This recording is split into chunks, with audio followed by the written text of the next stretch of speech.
Well, happy Sunday, gamers. It's a beautiful day in the neighborhood. And yes, I know I'm not Mr. Rogers, love the man. I am Mr. Rain Day, though. I'll be your host for today as we kick off our second day of an action-packed weekend of the ALGS. The Global Series is back after a month, crowning our champion in Los Angeles at the Galen Center, and Reject Winity sending a message back to the other regions. It's time for EMEA and North America to answer the call on our two-day bonanza. And guess what? Day one was amazing. We'll get into that recap and we'll look forward to the games about to start here today in EMEA. But first, let me introduce my talent alongside with me today. Spider Tiff is back in the building, and I know it's got to feel good to kick off Split 2. Oh, you know it, Rain Day. I am so ready to kick off Split 2, but I want to think back to the way you just opened this entire broadcast, bringing up Mr. Rogers. Are you trying to date us? Because it's been a minute, and honestly, I think you need a sweater on. Listen, don't let me start talking about Barney, okay? Because I can go way, way back. We're not getting into the childhood shows, though. There's a lot of serious action about to occur. Dia, you know better than anybody how much EMEA is ready to go toe-to-toe with anybody in their region and internationally, and they're excited to kick off their second split. EMEA is certainly one of my favorite regions to watch, especially because they're so willing to experiment during the regular season. I know that when we get to international competition, everyone's talking about APAC North and what they're trying and what they're bringing to the table, but EMEA has always been one of those first regions that is going to give things like the caustic that go when it came back into the meta. Things like Fuse, especially popular here, and we saw things like Conduit stick around for a really long time as well. Teams in EMEA got a lot of personality, and now we get to see that once again. I'm really enjoying being back in Split 2.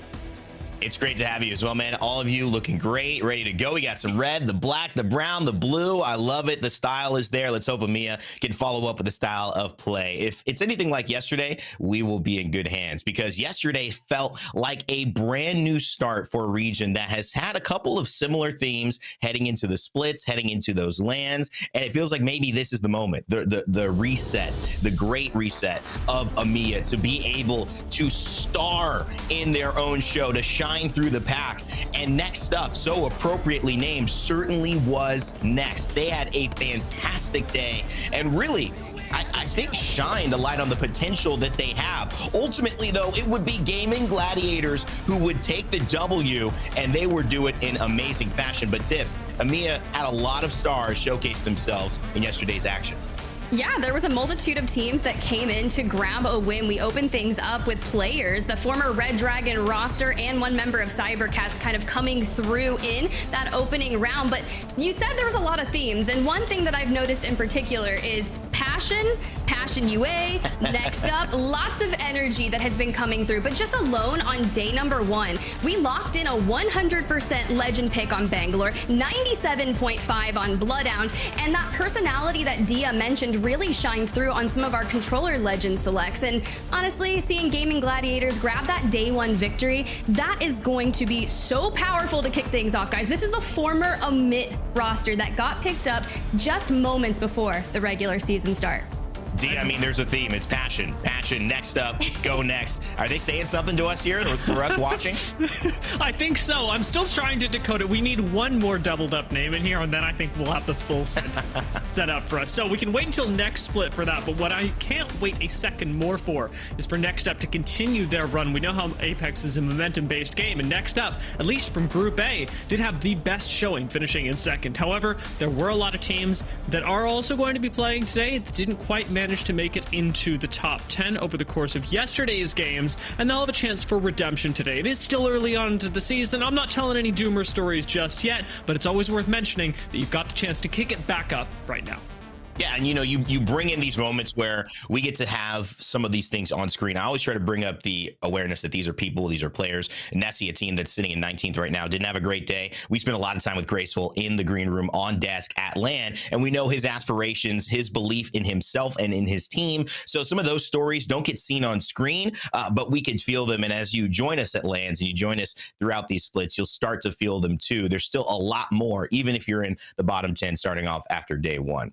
Of course, well, though, there's been a big change. A and B went through in their group some huge roster changes and adjustments. Group C was no stranger to that as well. They went through their own shifts that allowed them to get here. One of the biggest ones, some of the biggest stories are in front of you right now on your screen. Nags drops from 07, and Zane rejoins Nasky to put Zane, Amphi, and Nasky together again. This is now Zane, after his intro at KCP, really had people just with their eyes wide thinking, is this guy for real? 07 trying to bring him back in and start a new trajectory for themselves. They look good at LAN. Let's see if they can keep it up. Jay Savage as well from the team of Forge Gang that split up. Phoenix goes his own way, joins the full English. Jay Savage joins FA Kids with Zidane and Kiner. We know Zidane's a shooter. He is an incredible player, 1v1 player as well. Brings a lot to that team. Jay Savage and his experience. I feel like this is going to be a team to watch. Nine Lives Esports, Lifen goes his separate way, and they have a new 3 as well. Vifes, Jay Hanzo, and Raka Faka back in business here. We'll see if they can find the synergy that obviously a team like that needs to surprise a lot of us and have some good results here in these next few weeks. ExoClan, though, this is a big one. Element 6, no longer E6, now ExoClan. They take Bryn from the full English, Slayers as well, alongside K Swinney as Slab and CJ Racked go down, and it's a brand new look for a team that is qualified for every single LAN that we have had. A lot to say there, and of course, K Swinney, he didn't hold back. He had to let us know how he felt about this upcoming split and what he thinks his team can do. Hello, I'm Kai Swinney. My teammates are Slayers and Bryn, and we're part of ExoClan. Yeah, I mean, the change have been really good. I'm friends with Exo for a long time now. It's been a really good story with Element 6. We built everything together. It was really good. I hope we're gonna have a now better story and accomplish more things with ExoClan. I mean, we faced split 1 on the last day, so obviously I think we all learn a lot individually. I'm coming in split 2 with a fresh new roster with Bryn and Slayers. I mean, Slayers, we have been one of the oldest duo in the game, I think, at least for the European scene. And we never miss a LAN together, so I'm not worried about making LAN, but we definitely have a lot of work to do for split 2. Alongside of Bozy, who's gonna coach us for this split 2 as well. And yeah, time to work, man.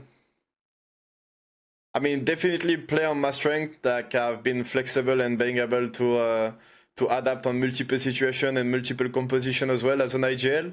I think it's completely a new game now because every big team are landing on new POI, and it's gonna be a challenge for a lot of teams to get out of the early game. So I'm really hyped with the new draft POI and really happy and ready to be on the battlefield this weekend.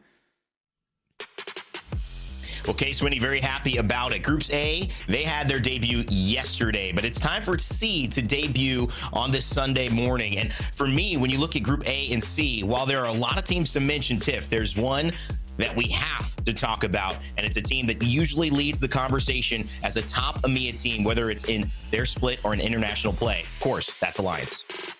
Yeah, it's definitely Alliance. They've made a lot of fans all over the world, but when you look at their Split 1 playoffs performance, that's not necessarily going to be indicative of something that this team is happy about. But when you think back to the Split 1 regular season, their first match day was also a 14th place. Now, granted, they kicked things off with Yuki, bringing in Unlucky about halfway through that Split 1 regular season. So now we're bringing back the boys together, Hackis, Unlucky, Effect, to see what they can do in general from the start. And they've been scrimming some really interesting legend comps. I'm talking Alter, Bloodhound with Effect. They're bringing in the Watson for their controller legend. Who knows what we're gonna get here today? But Dia, I know you've been keeping your eyes on someone who likes to cook. Maybe a little bit of 07 action? This is by far, it's not just me. Globally, this is one of the favorite teams to watch. They've just had incredible personality, and 07 made a lot of waves, made a lot of new fans likely at this most recent LAN where they placed 15th. But we can't forget that regionally, they actually placed 5th just last split. And that was at the time when they were playing with Nags. Now they've swapped Nags out for Zane, and that's going to tell a really interesting story, because while Nasky and Amphi are a great duo, pulling Zane back in, who did actually play with them at LANs back in year 3 under KCP, has been an incredible performer. We've got a fantastic clip up right now of, I think, the moment that for a lot of people really put Zayn on the map. But let this not detract from an incredible performance at the lands overall, where Zayn actually was the player just under 0, really fighting for most damage dealt during the Year 3 championships. This is a player that you are going to want to keep your eyes on, because he could very well take 07 from 5th to, well, I mean, there's really only that many more spaces you can go up. Well, you know, I mean, that was a great kind of debut from him, and he was actually on the same team as Nags at that time, now replacing Nags on 07. So an interesting trajectory, overlaps those two players have had. We wish them both luck as they get into it. But not only have the rosters changed or the players changed on those rosters, we've seen a new shift in the ALGS, and that's the POI Draft. If you missed it, here's a video to get you caught up. Prior to the Pro League regular season, each team receives a random assortment of draft picks for match days 1 through 9. The assortment is perfectly equal, meaning if a team receives the first draft pick, they'll also receive the 40th draft pick on that match day. This draft style is called a snake draft, and the order of draft picks changes with each match day, which means that teams may not always get their preferred POI. On draft day, each team will make 2 draft picks, 1 Storm Point drop spot and 1 World's Edge drop spot. Strategizing is crucial, as drop spots on both maps are up for grabs at the same time. There will always be more drop spots than teams, which means that even if you're the last pick, you'll have multiple options to choose from. Once a POI is chosen, it's off limits to all other teams for that match series. On match day, each team is dropped from an individual dropship above their drop spot. It is a whole new ALGS. Well, it's a whole new ALGS with a POI draft that you will see in today's action in just a few minutes as games are almost ready to start. There is something pretty similar. You might have noticed it at LAN or in our previous iterations of the ALGS. It's a chance for you to join FACEIT Watch. If you do so, you'll be able to track your favorite teams while they go on their own unique journeys, and especially with the POI draft, sending them to different spots, whether they got the best draft of the day or the worst, you'll be able to follow along, hear their comms, see their compositions, and most importantly, pay attention to how their rotations work based on their picks. If you do so, you might get a little bit more intel that we don't show on the main broadcast while you keep us up on your side monitor. All in all, if you want to watch the LGS your way, go to faceit.com/watch.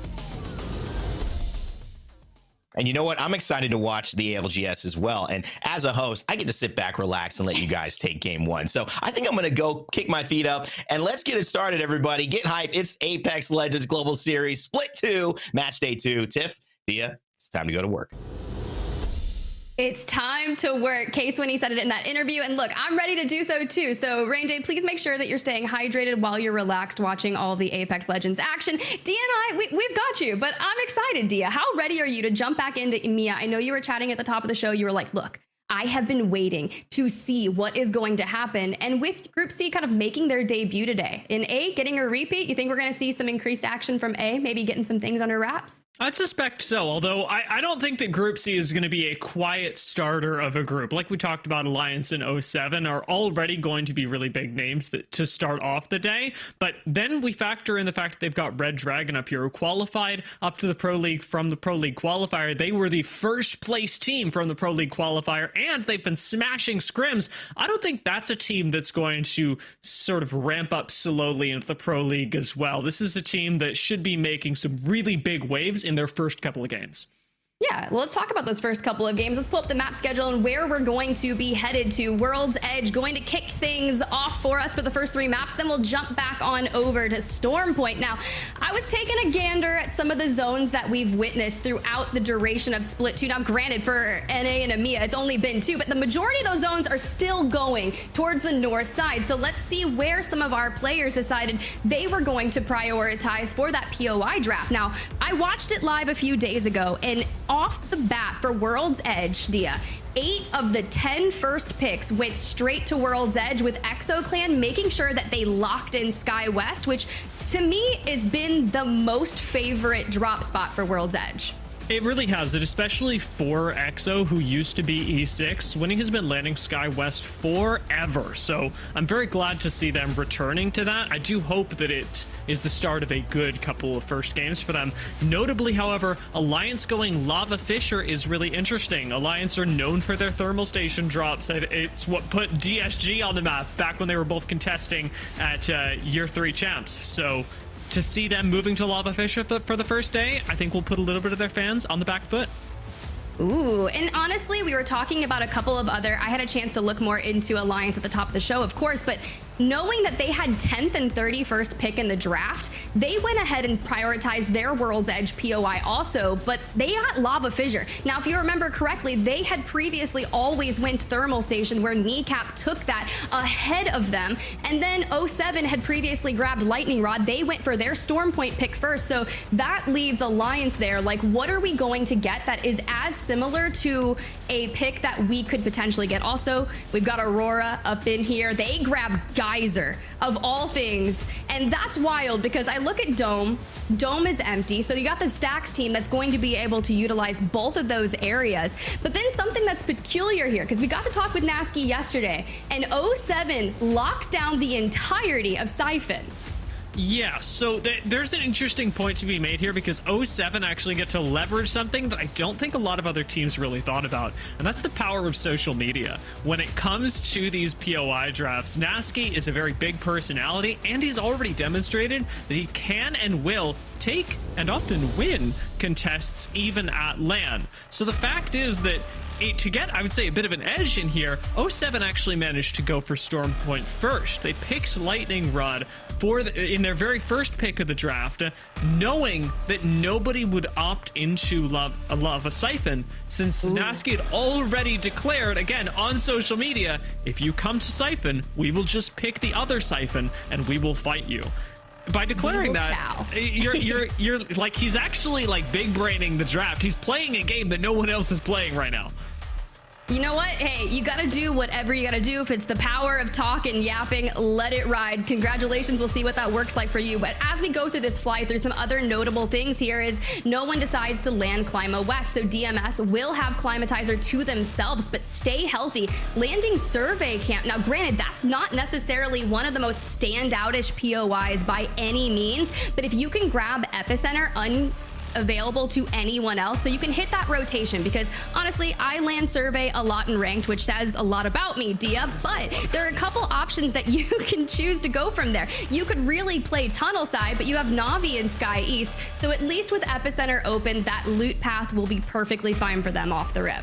Certainly true. And Survey and Epicenter have really been put together as POIs for quite a long time, and it ends up being a really nice source of consistency for teams that land there, because you're likely to get a beacon at one of the two spots, if not both of them. So when you are landing Survey Epi, while the loot might not be what a lot of people would have hoped for, you do have plenty of options to give yourself some early game stability as well. You did mention that Navi are landing over at Sky East. I'm curious to see how Navi approach this, because yesterday in North America, I think we were seeing Sky East really mirror Survey Camp in a lot of ways and rely on those beacons as well. Because you don't want to fight a team over in Sky West, you're sort of pushed into an Eastern rotation.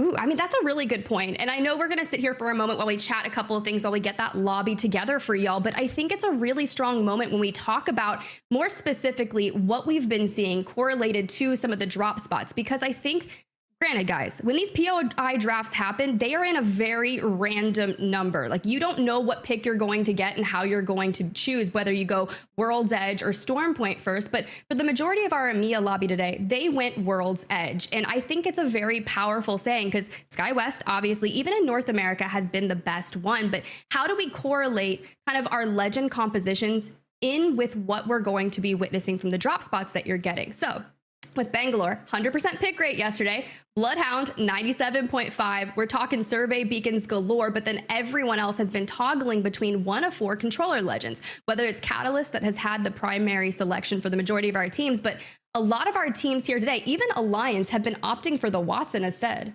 Yeah, well, I mean, Watson is extremely powerful. I do think that in this meta, she's not nearly as strong as she used to be when Horizon was really prevalent in a lot of compositions. But with the rise of Fuse in EMEA as well, True. Watson does get a lot more value, giving you more stability as a team and the opportunity to spawn Arc Stars should you pick up the Falling Stars perk. So not really a surprise to see Watson, but I will say, Tiff, that at least from my perspective, Catalyst is a generally stronger legend right now than Watson is when you're looking at what everyone else in the lobby is running.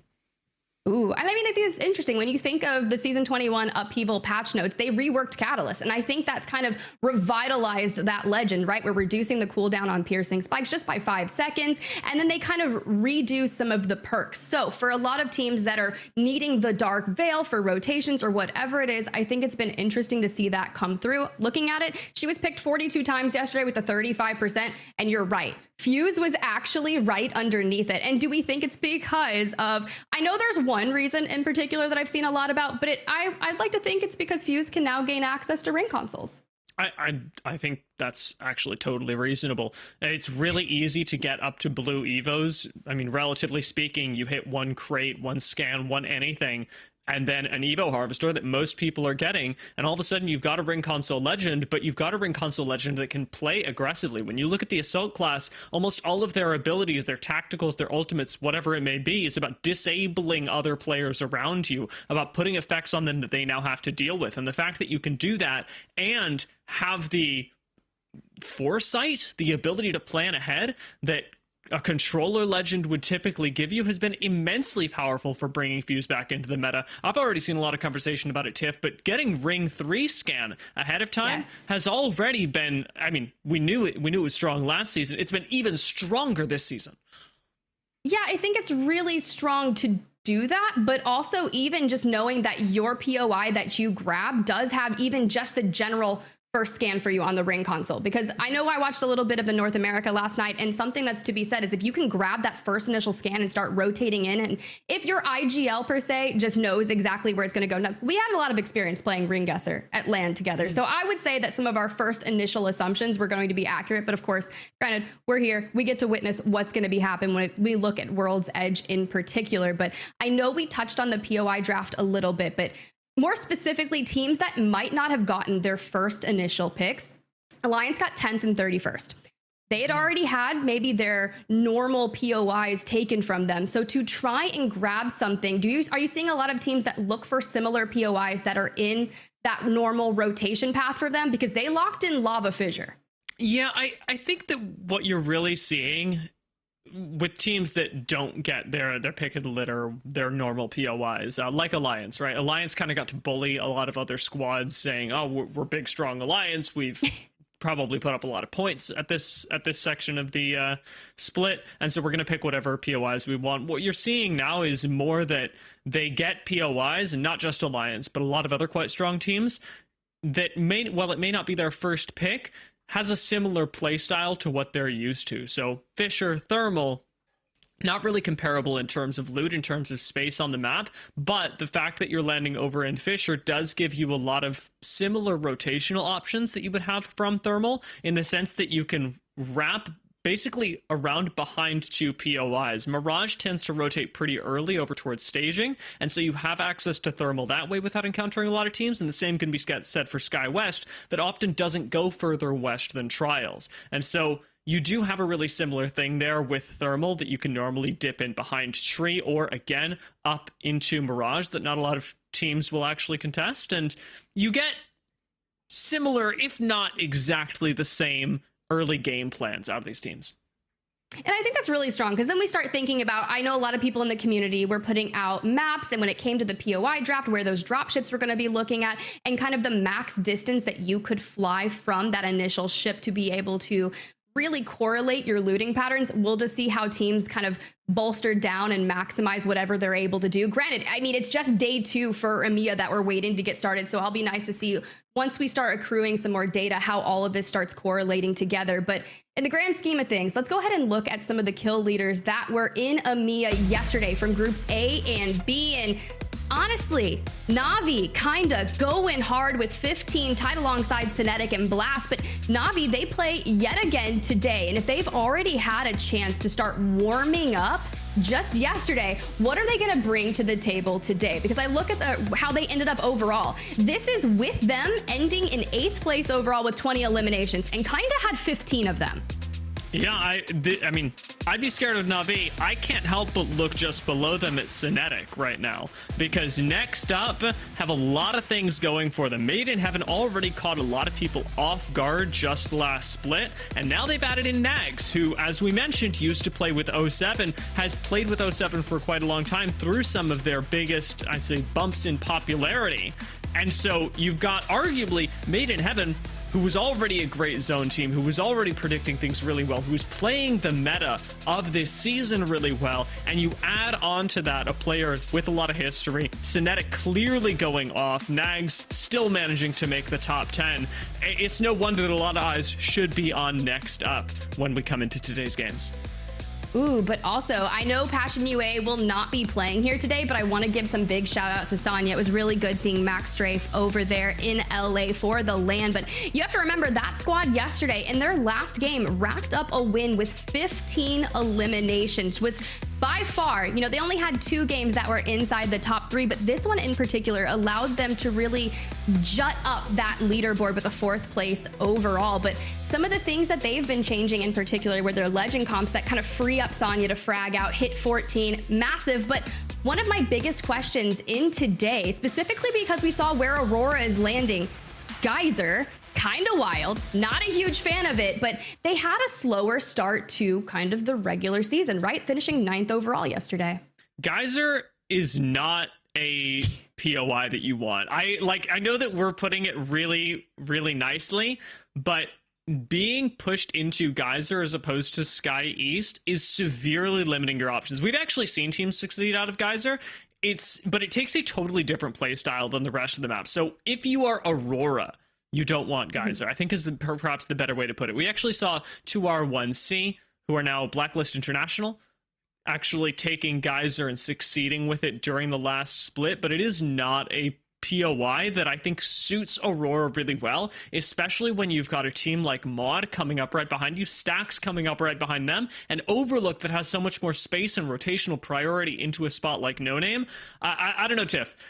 I'm gonna say it. I'm a little bit of a doubter in terms of where Aurora are going to end up right now during the World's Edge games today. I look forward to being proven wrong, but this does not seem like a good start. A doubter. All right, well, let's go ahead and pull up the drop spots in correlation with World's Edge and not only Stormpoint, because we all know that Aurora was making waves trying to go to that Sky West. Now, that gets access to Trials, which if you're running Lifeline, you really want to get an early gold knockdown shield so you can slot that in onto Hard Decky, let those revives sing. But for now, we already know that was taken immediately. So you can see over there on the right side is where World's Edge is. Skyhook West, far superior than Skyhook East, but we already knew someone got Survey Camp alongside Epicenter open. Dome was free, so our Stacks team is going to have access to that. And man, there's just so much to be said about this in particular. We are like harping a lot about 07. And 07, they got Siphon East, which very powerful when you think of where the zones have been going on World's Edge, and in reality with where they are going, it's north. It's all north, Dia. And also, before we move too far away from this, I have something to say. I have something to say about these things. POI number 3 on Stormpoint, Trident. Not a place that I think a lot of people would prioritize. I think it's worth noting that while we've talked about ExoClan and their selection of Skyhook West really early on, they actually got Trident when we move on over to Stormpoint. I think that is very interesting, Tiff. I don't know whether it's going to be a good or bad thing, but Trident, not a particularly enviable POI at face value. Oh, I mean, but it's better than Prowler Nest, wouldn't you say? I mean, far superior. It has the same amount of Prowlers, but a little bit more buildings. Yeah, I mean, I do prefer Trident, and most of that has to do with the fact that it is a little bit closer to North Pad and Wall. You can rotate up to the north as well. Prowler Nest, I look forward to seeing someone land there. I'm sure it'll happen. There's lots of PvE in the area, you know?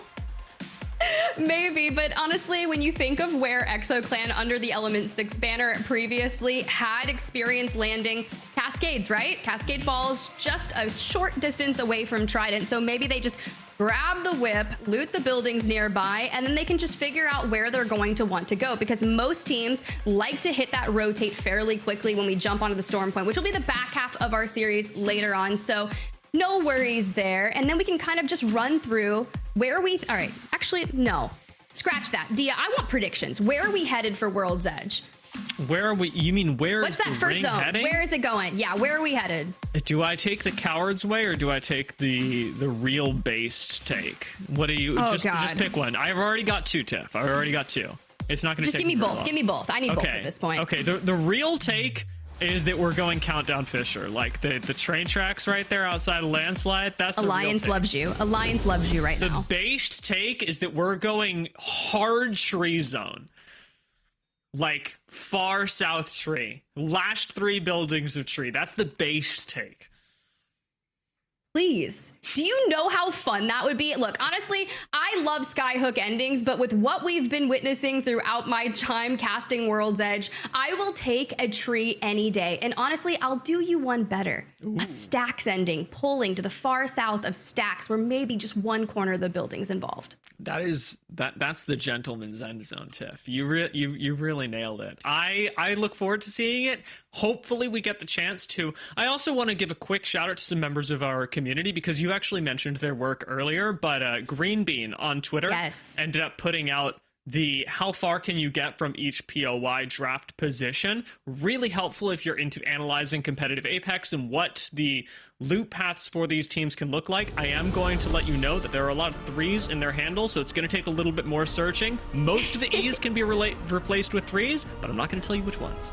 Ooh, Dia out here dropping the mysterious action. When I look at Monument, I like the flight path there, but even more so, Overlook seems to have one of the strongest ways to stretch things out, even Clima East having some areas to overlap, because those buildings north of Overlook, you could go a little mixy there. We talk about contesting still not really being a thing unless you lock in the opposing POI area, because people yesterday, I was lurking in chat, right, Dia? And they were like, why is it Clima East? Why is it not Clima West? Why are they split into 2? And it's because you can choose which side you would rather spawn on. But for now, guys, this is the time. Thank you so much for bearing with us, because our first match of ANC is about to drop underway. And honestly, Zane with the meow, it's fitting. Welcome back, Zane.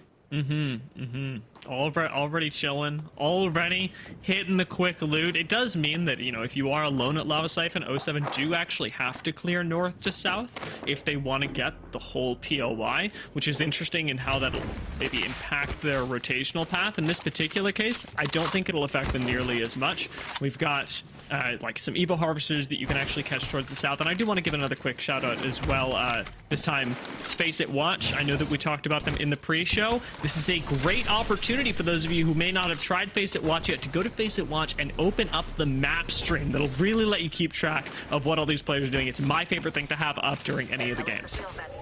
And that's strong, right? You really want to have multiple angles of it, because you can really see just some of the patterns that our teams are taking. But for 07, a lot of things that they want to keep an eye out on are essentially these drones. And more people don't talk enough about these when it comes to competitive Apex Legends. More frequently, if you hit it on gold, you're gonna get that gold item. Most of the times for me, it's a hop up, but at least here we pull the gold knockdown. You get the vault key, which, considering when you're going through Lava Siphon, there's a couple different ways you can go about it. You could go to the vault by landslide, but typically the team that lands there will get access to it. You can see Next Up already working their way towards the vault. So if they would like to, they could have dropped down towards the south to go to that vault, but where the zone is going, Dia, I don't think that's a good option. No, at this point, 07 actually make a really smart move to move into the Harvester to keep up with the rotation behind ANC Outplayed, but they don't get the Evo Harvester as a result that spawns just to the south of Lava Siphon. So right now, I don't see this being a particularly great end game for 07, despite the fact that they're technically keeping up. Oh, Well, this is what I want to keep up with. Trojan making their way into Landslide, and next up, trying to defend that home turf. Here comes the incoming Arc Stars. When you've got a Senti in hand, but it doesn't matter. Arctic here already regaining that high ground. We heard 07, Nasky in particular, talking about Nags yesterday and his strong performance on this roster. He's like, did I make a mistake? Did I? No, sir. You stick with Zane, but for now, Nags has to clutch up. Already on purple, they do just that. Goodbye, Trojans. Honestly, really good start for next up. The rotation through Landslide is nice, but as a POI that you rotate through, it's not one that you typically stick around because of this. It's very vulnerable to a lot of other teams rotating through. We already saw Alliance moving up through Landslide, and now next up, even on their rotation out, are getting caught up in a fight with Apex Warlords. Ooh, and everyone, big fan of Shiv here, playing alongside Zeri and Genji. Now, mind you, this was the roster that was playing alongside Mandy in previous iterations, but bringing in Genji, I think it just gives them a different dynamic. But immediately, as soon as they start looking down that information from next up, they have said, no way, we're going to focus on our rotation, which really could cost them because Genji hasn't had that chance to heal up. They're going to be roaming straight into other teams that have already found themselves in Monument, and then you have to deal with next up still at your back. Apex Warlords controlling this choke is a really smart move, but when you're talking about people that can roll up behind their back, that's something they've really got to be aware of, especially as they start moving over towards Grandma's house. This opens up another 2 great places for teams to roll up behind Apex Warlords, be it from Grandma's house, be it from Fragment Monument, or from the Landslide area. There's not a lot of ways that you can fortify this position, and it's at this point, Tiff, that I really find myself wishing that we had a little bit more of a Newcastle Rampart presence, because that would go a long way for Apex Warlords right now. I mean, it would, but also I know that you're a Rampart diehard, so it makes very well sense that you would already lock that in, but we'll tune in with that later because I was keeping my eyes on ANC Outplayed in particular for where this zone appears to be pulling, right? And because they've locked in the Watson, it makes sense for them to play there. I'm worried about Apex Warlords in general having this because we've got piercing spikes, you do have a dark veil, and you will have smokes available, but this is such an open area for you to try to lock down. And I think for that reason that we see a lot of teams foregoing that. I like the game plan from Alliance. Wipe out whatever teams are nearby you, and running the altar to do it as well is a really cool way to start off their first game. It is. You can already see the Void Nexus down and out preemptively to prepare for that fight. In case Unlucky or Effect do fall, you can immediately go back and will go for a regain. But knowing they land in Lava Fissure, they hit that rotation over towards Countdown. They're running into Atlas. Atlas barricading themselves here in this small room. They got piercing spikes down. They've already expended a Dark Veil to really try to fend off this push from Alliance. But at the end of the day, we're sitting on 1 elimination and job's not done. What is this timing? How did they get back, like, at the exact right moment? Alliance do not overstay for a second. Instead, like you said, using Alter Ult to get right back where they started and taking out a member of EXO on the way. That's Bryn down. Bryn down, that means it's going to be K-Swinny and Slayers, the dynamic duo left standing so far for EXO. A well-timed Bloodhound scan is going to be incoming, but it doesn't matter. In fact, knowing that his location has been given up will answer back with one of their own. That scan gives him time to pop that shield bat and focus on it, but check the angle of Slayers holding while Swinny's going for the res. Smoke, but swing from Unlucky. I don't believe canceled that. Instead, it's a trade. Bryn is back up, and it looks like with a gold knockdown shield as well. Alliance have overextended onto the high ground, and Slayers, who holds it down for the team, now is going to get the chance to finish the fight. Swoops in with the flatline, takes out Alliance. That is one step too far into ExoClan. Yeah, but if I'm ExoClan, I am on top of the world right now. Taking your first engagement up, such a heavy name in the lobby of Alliance, and taking them down, that just goes, we want the momentum to carry forth on this. Also, noted that Alliance is the only team playing Alter. We didn't even get to see the Void Nexus come through because not only that, they expended it over in Countdown. Yes, it's got a 200-meter range, but what ExoClan is going to realize is that they can push in and eliminate Hackets before any of the knocked players can take the Void Nexus, should they have been able to. They do not want that reset. Well done, Exo.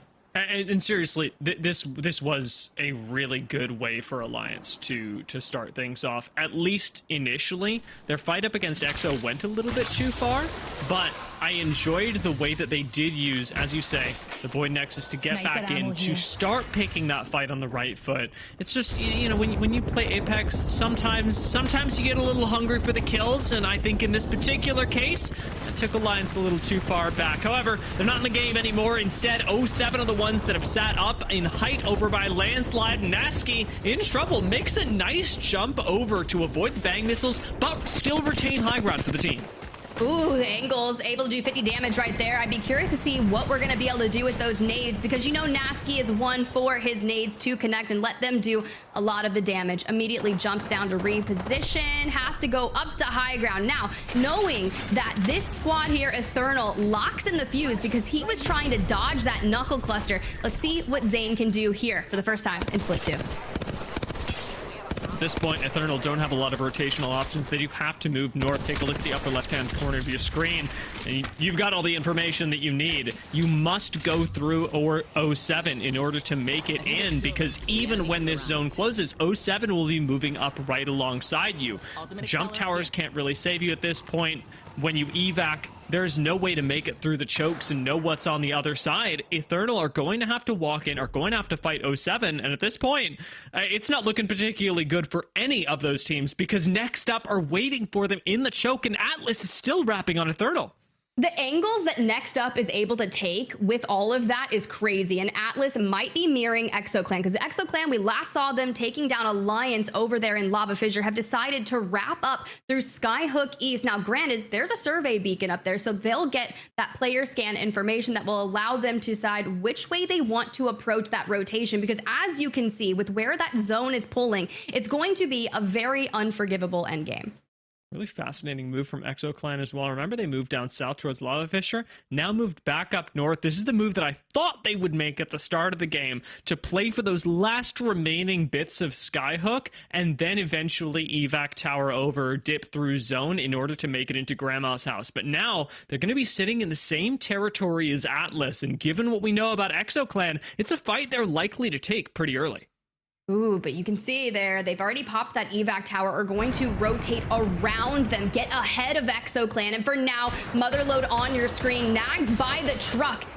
Focuses getting on that full heal, but what is Bambino, Bongo, and Maxi going to be able to do? How will they whittle it down at Next Up's powerful hold on this area? And remember that Next Up, holding out Ethernal, is not the only fight that's going to go down. 07 still have to rotate in through this same side and could very well get hungry for this fight, third-partying it and taking out both, if not all, 3 squads in the process. Well, they're going to have to do it. Let's see. Nags there on the front line, holding the angles very nicely. Let's see the pop-up go through. All ultimates, Arc Stars to open it up. We're even going to smoke out their cover. Bongo inside, trying to defend whatever they can. Swings to the left here, takes a double time, and gets laid out. PK to the face. The Peacekeeper shot from Arctic really does keep you nice and healthy. However, Next Up almost have Arctic go down. Instead, finish from Symmetic and a shield swap to follow that up does prepare you for the inevitable third party, because you know 07 is coming in off of this. The fight has gone on too long, and Next Up are going to have to take another 3v3 while they stabilize in the middle of this one. Yeah, but Arctic throws down the Watson Jenny, which will really help on any incoming of those nades there that 07 is so good at doing. As Ethernal falls, 07 is still working on the way that they want to approach. He's getting Nessy kind of anchoring from the back, wants to go straight up into tower so he can have the lay of the land and guide Zane and Amphi to success. Actually, they're going to follow up, Amphi joining them up top. I love this. I mean, knowing that ExoClan have just shown up from the tunnel, this fight is no longer about who can pick up those small kills, but who gets priority on the northern choke point. 07, Exo, Next Up, they are all fighting for this, and it's 07 that, drawing first blood, choose to weaken ExoClan just a little bit further, going for a thirst. There goes the scan. We're still holding on to Beast of the Hunt. We haven't necessarily had to invest it yet. Now, granted, with Season 21 came some Beast of the Hunt changes. Anytime you get a knock on that, it's not going to extend the duration, but granted, it's one of those perks that you can elect to choose, and one of them also is the buffed HP gain on knock. It got moved to 50 as opposed to 25, so I'd be curious to see what some of our players here today have elected. 07 making a showing straight on to Graceful. No. This was a rough rotation. It was ultimately Nessy that had to move forward through the landslide tunnel, taking a fight before this. However, with 07 committing out of the choke, I do believe they've made a misstep. And we'll find out exactly how far and if that is true, as EXO are still suffering with up next. Right behind them, Bryn starts the fight off really well, taking out Nags. Almost makes the second one clip with the Havoc, hitting for Flesh, and Slayers is here to pop in, still has a little bit of HP and manages to clutch it up. That is a 2v3 from EXO Clan. That is what we want to see. Slayers with the gold knockdown, hitting the res, getting back on Bryn. Now, granted, we'll be able to get the banner, but can we get Swinny back into the swing of things? We'll have to tune back in to see. For now, it's GoNext over here, still fighting on the edge. We've already expended a lot of our resources in terms of ultimate abilities. And Kai, Kashera, I love seeing still on that Bang. The former crypto player started dabbling with Bangalore last split, and now Beast of the Hunt. We're inching our way up, Havoc in hand. It's so powerful, and it just clears out Amphi 07 to fall. This is the misstep that I was talking about, but just before we cut away to the EXO Clan 2v3, 07, by committing to the low ground, give way too many angles for other teams to walk up on them without appropriate sightlines to keep it disincentivized. Navi walk up on this fight as well. May actually end up taking this over to the north of the ring. They now have full control of these tracks. One more squad left with Atlas gone. Kind of walks into a barrage of nades and somehow makes it out alive. Nice secondary shield swap to actually make this a little more stable. I was gonna say, you gotta find something a little better than that one that only has 25 HP on it, but kinda your kill leader from yesterday came in swinging with 15 eliminations. Now, already looking for more, but considering where they've found themselves at that further northernmost side of the ring, that rotation's going to be tough. You can already see that Stay Healthy occupying that grandma's house, and Aurora has the train tracks. Let's jump into a listen and see where they're gonna head. I don't know yet if you're going left or we... Someone... Wait, no, come. 3, 2, 1, shoot! 1, left me! No. Press. Stay up, kind of left. I am. You can play around left if needed. You can play around left. Yeah, you can play around left if needed. I'm queuing up on him. I'm seeing left. You drop. Just come left. 50. I hit my 50. I'm soaking. Come left. Come left, yeah. Smoke, nice. Good smoke. I'm at kill here. I'm one. I can't kill here. Telling. Just here we walk forward. We're in on the heady to the right, okay? Right, close right. Hold this gun heavily. Scanning us? Yeah. I think we might want to guys, do we slide down and TP all of that? No, I think we just stay here and fight this, no? No, it's so bad, bro. I think we go. They're close. We can't fight this, bro. Go down. Just slide and back and then TP this. Oh, you can't fight it. Yeah. They're chasing you kind of. You can heal here. That decision right there alone. Do we stay there and fight this, or do we third party? On the rotate for the third party, we lose out on Matafe and Kinda, and Tyler left alone in the thick of it will fall. It's Aurora coming back swinging, following them through out from the distance to clear out the rest, and 9 lives. That former LVH roster was here, but look at Adam. He peeks up and waits for the res. What is this, Adam? I think he's got it as well. Nice patience. We talked about indecision earlier on with Navi, but rolling teams really knew their moment, picking the perfect opportunity for Adam to come in, find the kill, and likely actually find a res. ANC Outplayed are right next door, but ANC Outplayed have one of the best spots in zone. They wouldn't want to give that up for just a little bit of KP, would they? I mean, maybe, but they've also been there since the dawn of time. They land Harvester, easy rotation up, but checking in with Stay Healthy here. This is the team that was survey camp, and we've already lost out on one. Mizuko, Falcons here on your screen, the swing, and it's not gonna be enough. Too many teams getting into that fight, and EXO Clan just down to Bryn. Stay Healthy being gone means that we've just got 5 teams left. Make it essentially 4, whereas you're talking about Bryn, the last member standing, has already done some pretty remarkable things. Taken out a lot of squads as EXO, who again, were playing things out in the middle of the game as a duo. This Kraber from Aurora could end their game, but it doesn't even connect before EXO go down. The KP still going to Oirain in this case. 4 squads left, and Aurora control high ground, still in zone. 3 more bullets, so even if it doesn't connect, we immediately Throw down the rolling thunder gets tagged up. We got to keep your eyes on Hardeki. Can never let your lifeline go down first. But for now, GoNext on the high ground. Adam towards your left, and ANC Outplayed have been holding down their fort for the time being. But keep an eye on Shex making that push onto Adam for the cleanup crew. Adam was done dirty there. Rolling teams really did survive for such a long time. It does mean, however, that ANC have extended onto the train tracks, and that gives them an angle onto Aurora. 3 squads left. Oibrain is down, but Hardeki is still in this. As long as you've got the lifeline res. No! Lifeline goes down, and Aurora now absolutely decimated. Nothing they can do. 2 squads left. It's GoNext versus ANC Outplayed. The 3v3, ANC Outplayed moved into their position quite early on, but it's GoNext who have had to rotate throughout and fight for every bit of the space that they've accrued. 4 eliminations thus far for them, and Outplayed have 7. It's going to be a big game regardless of however, but something that Slab is doing is popping that ult XL, trying to chain them together to have Beast of the Hunt available for this last fight. Remember, GoNext earned this spot by taking advantage of those teams that did overextend to low ground, took high ground by the choke themselves, making use of it now. As Kashera gets good opening damage, Kai slides in, no kills finished just yet. First one drops, ANC Outplayed are wiped clean as they try and make a push up to the high ground. That was a killer endgame from GoNext. GoNext Esports, your map 1 winners on World's Edge. Kashera, Kai, Slab, impressive to behold. And honestly, just watching Kashera there on the Havoc grab that opening knock against Shex puts them with that 3v2, and they just all start deathballing together for the final swing. It was a great way to kick things off here.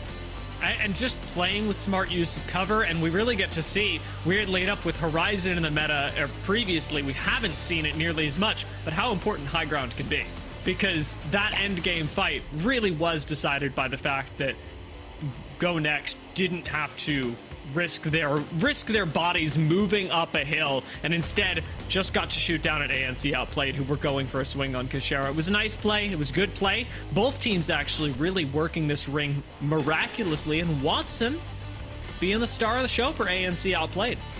You know, sometimes Watson, our girl, just has to be the star. They just dropped a new skin for her. I logged in yesterday. I didn't have time to play any games because I was watching Apex, but I did pick up the new skin, and it's beautiful. So we'll see if some people throw it down. A little streetwear Watson. You'd love to see it. But I love that you brought up the Horizon, right? I believe there was only 2 in the entire lobby, and one moment in particular is the gravity lift. When you take a step back to see how Navi was going to approach that engagement with Aurora, we were in that listen-in, and we both collectively thought that that lone arc star from Aurora on the tip of the iceberg mountain, right, was the MVP of that fight.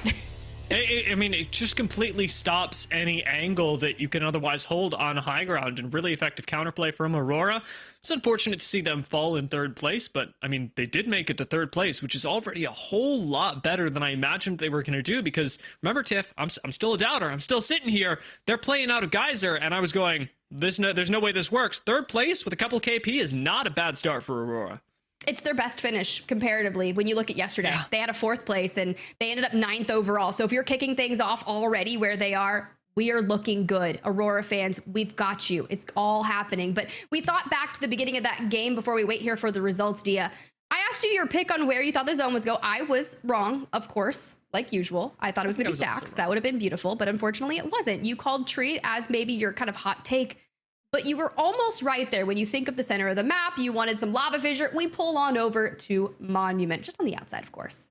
Yeah, it's like, I don't remember what rules it is, because like I think by Price is Right, you can't do Price is Right rules. I don't actually know what rules it is, but you're right. Like technically a little bit closer. The game played out in a really different way, however, than when we're getting things like countdown and landslide zones, because so much of the open ground, the choke points from earlier over by Grandma's house and transitioning in from landslide to Monument, those became super important power positions to hold. So I loved watching the way that teams do that. And while I did miss things like Rampart and Newcastle because they're so useful in these particular niche zones, the way that teams played without that is arguably just as impressive.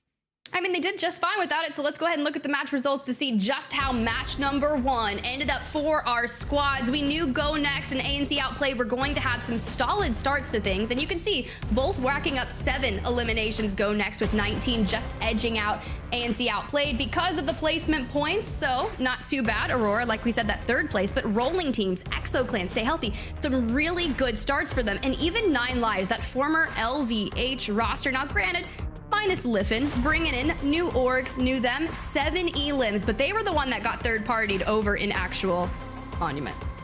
I mean, I'm still amazed that ExoClan end up here with 7 eliminations after losing a member so relatively early into the game. That was mostly a duo that brought them up to 7 eliminations, I think ultimately managing to get a res. However, the bottom half of this leaderboard not nearly so lucky. Despite a great start by 07, they do fall pretty early, getting only 4 points. Next up, however, managed to clean up a few more kills, technically placing above them, though they got the same amount of placement points. I think that all came through that great collapse over on that north side of Landslide. When we were looking through that choke, it was just too tough to make it out of there. Then we have this Team V team, GoNext and ANC Outplayed, your 1st and 2nd place team. Look at all the damage that we witnessed from GoNext in comparison to ANC Outplayed. When you move into your position pretty much for the end game, right? I said the dawn of time of that World's Edge map, ANC Outplayed had moved in. Obviously, because they have Watson, it makes sense for them to kind of make that work, but granted, it's relatively the same, Dia. It is. It's funny. I was thinking, speaking of relatively the same, looking at that end zone and going, I know Kashera has actually been on the low ground with a Watson and a Crypto at the time and won this end zone.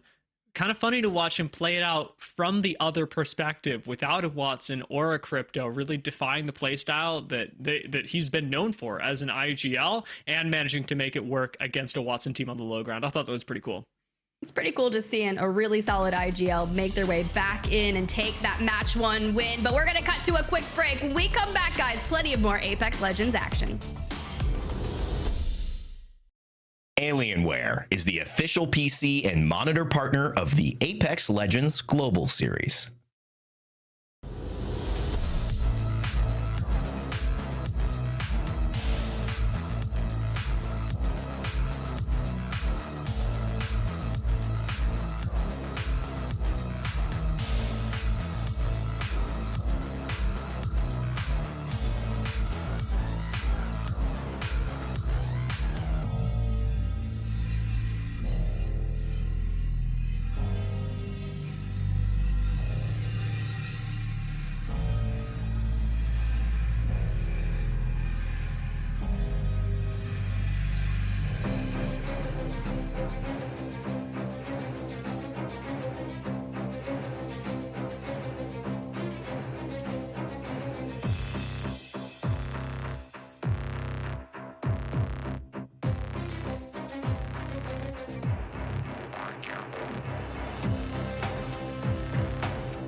Welcome back to the ALGS. Match 2 is about to get underway here in Split 2 on day 2. The perfect match for me to jump in and commentate, give tip a rest. Rain day here with Dia. Did a great cast. I mean, ANC Outplayed, GoNext, Aurora, they were all in the mix in that final 3. Just being down on the scene. How was it to you? The start of Kashera, the reintroduction again of ANC Outplayed, a team that's been pretty successful, but never really crossed the precipice of the team that we're usually highlighting in Europe. Great starts for them as well. Yeah, it's funny when you mention ANC Outplayed. They have been doing really well. I think they managed to avoid a lot of the spotlight, mostly because they're a very zone-oriented team, and it's honestly just not that stylish. We saw them running around towards the bottom of the map, picking up a few kills here and there, but ANC Outplayed's game plan really does revolve around setting up in a nice spot, putting down the Watson gen, and making sure they control that area. It's made them one of the better performing teams in EMEA, just not quite as we say, stylish enough to really merit a lot of attention that a lot of other teams get. You know, this is a season that when I look at EMEA and I just look at the state that we're in, right? Let's not hyper focus here. Let's think about where these teams have come from. Atlan participating, working all of Split 1 to get there. And then for the first time ever, APAC North hits this home run and says, we are finally the region to beat. We are going to be the defending playoff champions. And now I think that while EMEA has always been a team that's taken some risks, I feel like it's time to stop looking for, in a baseball metaphor, grounders or first hit, singles or doubles. It's really time to try to swing for a home run, as we're seeing other regions who haven't won finally go, no, it's our time. That's the way I kind of look at EMEA right now, that I'm looking for the team that's going to make that change. That'll be like a home run, not just in this stage, but the international stage. I want to get your thoughts on that as we head into, again, the second day only of seeing what these teams can offer here in Split 2.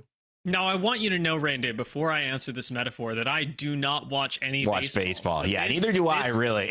This may be a horrific butchering of the sport, but I do think that with the sort of like home run being opened up, it is less of a like desperation home run. We need this right now, and to like pile into that. More of a we actually can do this. We don't have to be playing safe. We don't have to be mirroring what's been successful before, because it's so clear that something else can succeed. You get that breath of fresh air into competitive Apex, and you're right. I do think EMEA is the perfect region to pounce on that, because they've really been sort of suppressing their personalities for so long, and even then they're like, wow, this region has a lot of personality. Yeah, I mean, in a way, is it just a little bit of belief? You see that it can be done, and now you don't have to have that faith, something that maybe you have to hold strong to as a possibility but haven't seen the results yet. You can really go and say, wow, this is possible and we can do it next. We know the framework, we know the program of how you get a W and not be from North America. Well, okay, EMEA, your chance now. That's the task, that's the challenge I raise to this region, and I think the fans of this region want to see these teams lift up to, again, big names like Alliance coming into it, Gaming Gladiators with a new team, but still a very familiar presence in Apex, showing up yesterday. GoNext has been consistent, and see Outplayed. We'll see which team continues to be our storyline as we jump into game number 2 here, following along with Big Mod and Kashera and GoNext getting a little loot done. I mean, Big Mod, great place to start whenever you have the opportunity to. I tend to avoid it personally in my own games, because a lot of people know that it's a great place to start, but it gives you a lot of rotational options and has high ground inherently on Geyser as soon as you rotate out, which you'll be able to a lot faster than that POI. So you get immediate prioritization on a northern rotate. You've got the opportunity to pick up the great weapons that they have in mod, which actually do make a massive difference. And of course, it's the home of my favorite legend.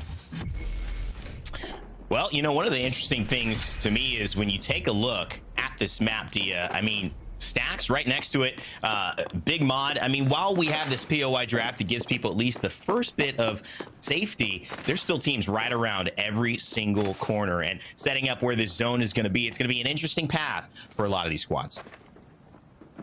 I'm looking at the ways that you can really approach next zone, and we're going to get that up real quick, because the way that you're approaching the next couple of rings is going to be really important when we look at ultimately where this is pulling. I've encouraged the sort of FACEIT watchers to go and check out the map feed, but this is really important here. With GoNext starting off towards the south, moving into Overlook is really important, which kind of forces you into a Geyser rotate. If you're GoNext, I'd be focusing on controlling this choke point here. Playing for Tunnel, kind of a no-go, difficult to make it in. There is the opportunity for whatever team controls Tunnel to make it out this way, but 2 really strong points, of course, for GoNext are going to be rotating into this choke and maybe controlling this tunnel. Right now, anything that happens towards the south here is a KP play and nothing more, because realistically, you're not going here, and you are certainly not going here.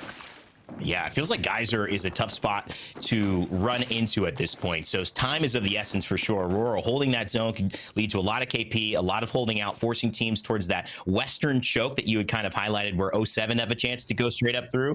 But Overlook, it's open. I wonder, Nine Lives Esports maybe deciding to get a little aggressive. Maybe they don't have the control legend. I don't know what it is, but I feel like that's a decent spot to stay Yet, you know, some teams, they obviously feel like maybe there's not enough value holding into that zone right now. Maybe need to loot up, maybe want to get aggressive, feeling good about who's rotated next to them. We'll have to wait and see how that pans out. Of course, this is one of those iconic zones in Apex Legends and that northeastern side on World's Edge. A lot of ways to play it. That's what I'm looking forward to, especially for teams that come from the north, right? Teams like Navi that land in Sky East, EXO that land in Sky West. You've got a lot of opportunity to make your way up towards the northern side, with DMS making a really wide swing and finding the first knock on Rakafaka. Seems like Climatizer rotation has been caught a bit off guard, and there's not a lot you can do about it at this point. Bolt singing for Taskmaster on the Bangalore, rocking that pilot's knife and looking for more. No squads down yet, so still hasn't finished off the team. Just a player, but DMS will be happy with that KP. Put themselves on the board with one. Currently sitting in 17th place. 59 players left in the lobby so far, Dia. So again, a slower start, no contest again early on, but that, how long can it last? We'll have to find out. Taskmaster finds his next target, and maybe the resulting 9 Lives squad. Jay Hanzo already making it past into the higher level of the building, but here comes EXO Clan wanting to get in on the fray as well. New entrant to the party. Can anybody actually stand up to what DMS have been doing so far? Because their 3-2-1s have been really clean over the course of this game. 9 Lives go down just as EXO Clan round the corner into where they were. That's their death box that they managed to spot. And now holding up towards the north end of Climatizer, they've got to deal with not just DMS, but the teams that are coming up from Bridge, from Epicenter as well, that'll have sightlines onto this fight. It's interesting, you know, we see 9 Lives rotate all the way up. They're the first team, I believe, to get out at this point. So I wonder, again, what that rotation was about. DMS obviously on that higher side, maybe just prioritizing a spot, knowing maybe game is won if we get there. But if you even look at the map now, while we're focusing on Stacks and Mod, these two teams have yet to rotate. It's 07 and rolling teams. Speaking of the best rap play we've seen so far, maybe Adam takes the cake for now. Definitely in the front runner for a nomination off of that last final circle, but they're gonna have to go through 07, who will not be surprised that they are right behind them and trying to keep pace. Unfortunately, both these teams will have to fight, and likely Geyser as well. Bit of an awkward spot for a team like Alliance, who are currently taking their engagement in Epicenter. Things actually look a little bit better. You've got a little more freedom in Epicenter. I mean, D, I'm just noticing the first time we've seen an altar in EMEA play. I mean, this new character, very exciting. Talk to us about what you think Hawkins is doing here in this big play. Obviously, he's got a lot of utility with the portal, and in case things go wrong with the ultimate. Yeah, in the open, Alter not getting nearly as much value right now, but gives the team a nice place to retreat to with the Void Nexus. It's a lot about controlling these little stalagmites, not sure which at the moment. Either way, Attenum's going to be the one that goes down, and a nice breach just behind them actually gives the crucial angle to Hackies to help clean up this fight. Alliance making a pretty clean wipe of just 2 members right now, and of course have the opportunity to retreat right back. Unlucky rocking the Watson as well, so giving them some stability in case you do want to use that Void Nexus, which even if you are down, for those just watching Alter, will allow you to locate back to it, even up to 200 meters in terms of distance. This thing is massive, and so if you have a Watson gen where you get back to or near your Void Nexus, you're gonna save it from any grenades, any big assaults that might be coming as you're trying to get your team back up and ready to go. So it's a nice pairing there. We'll see if Alliance can bring in, like they often do, some new picks and some new ways to play Apex before anybody else tries to catch on. Navi, with control of the height at the moment, have kind of looking for a swing onto low ground. Their Horizon ult wasn't able to break any doors. They weren't able to get any entry frags, and now there's a Catalyst wall in their way. He's still doing massive damage, but EXO are coming up behind it. Look at this, EXO Clan have a plan. And there it is, with the Havoc already hitting flesh. K-Swinny with the smoke, swings left, wants to get the high ground look, and he sees someone running away. Not today, says K-Swinny. He'll take down Tyler FPS. And that's one more for EXO Clan as they continue to push. Bit of a Hail Mary slide after you get hit for flesh. Sliding down onto the low ground, never really going to save you. Not in these Pro League lobbies. EXO do manage to pick up the kill. However, they still know that there's a team here because they third-partied it after all. So in we come. Remember, there's no catalyst quality inside of this, but ExoClan also don't have the initiation tools like the Horizon ult that Na'Vi had earlier. It's great to see Bryn on this team. Obviously, a IGL in his own right, with the full English separating ways now and joining K20 and Slayers, a known duo who have succeeded at the highest of levels. Always been in the conversation. Is this the piece that maybe makes the difference? An arc star there, just to force the team around the corner, maybe make an angle for a shot, a little bit of a peek. More ordinances there. They've got plenty. And Slayer's just holding that high ground, allowing Bryn to go to work. Again, the third grenade. They want this team out of there, but I'm not sure that they're going to have enough, Dia. I mean, that team can kind of just go back and forth. And that's 3 ordinances that didn't really get much value from ExoClan. May want to back off just for now. Especially if they want to hold on to this height. It's kind of an awkward balance. You can't quite commit onto the low ground, but to retain control of the high ground, you're going to have to fight these teams eventually. Slayers is already eating shots from the bridge, the very place that ExoClan sure would like to go. We just got the last remnants of Na'Vi holding onto that, but with Na'Vi and Apex Warlords combined, there's a chance for ExoClan to be in some serious trouble. Yeah, there's a lot of teams right around this area too, so they've got to be very careful. Apex Warlords as well on the bottom ground. Shiv FPS back in the Pro League off of the new name from 40% worse back to the Warlords. He is considered the Warlord of Apex. That's right, at least in EMEA as well, pioneering that Bangalore. And now 100% pick rate yesterday. Just incredible how our metas continue to change.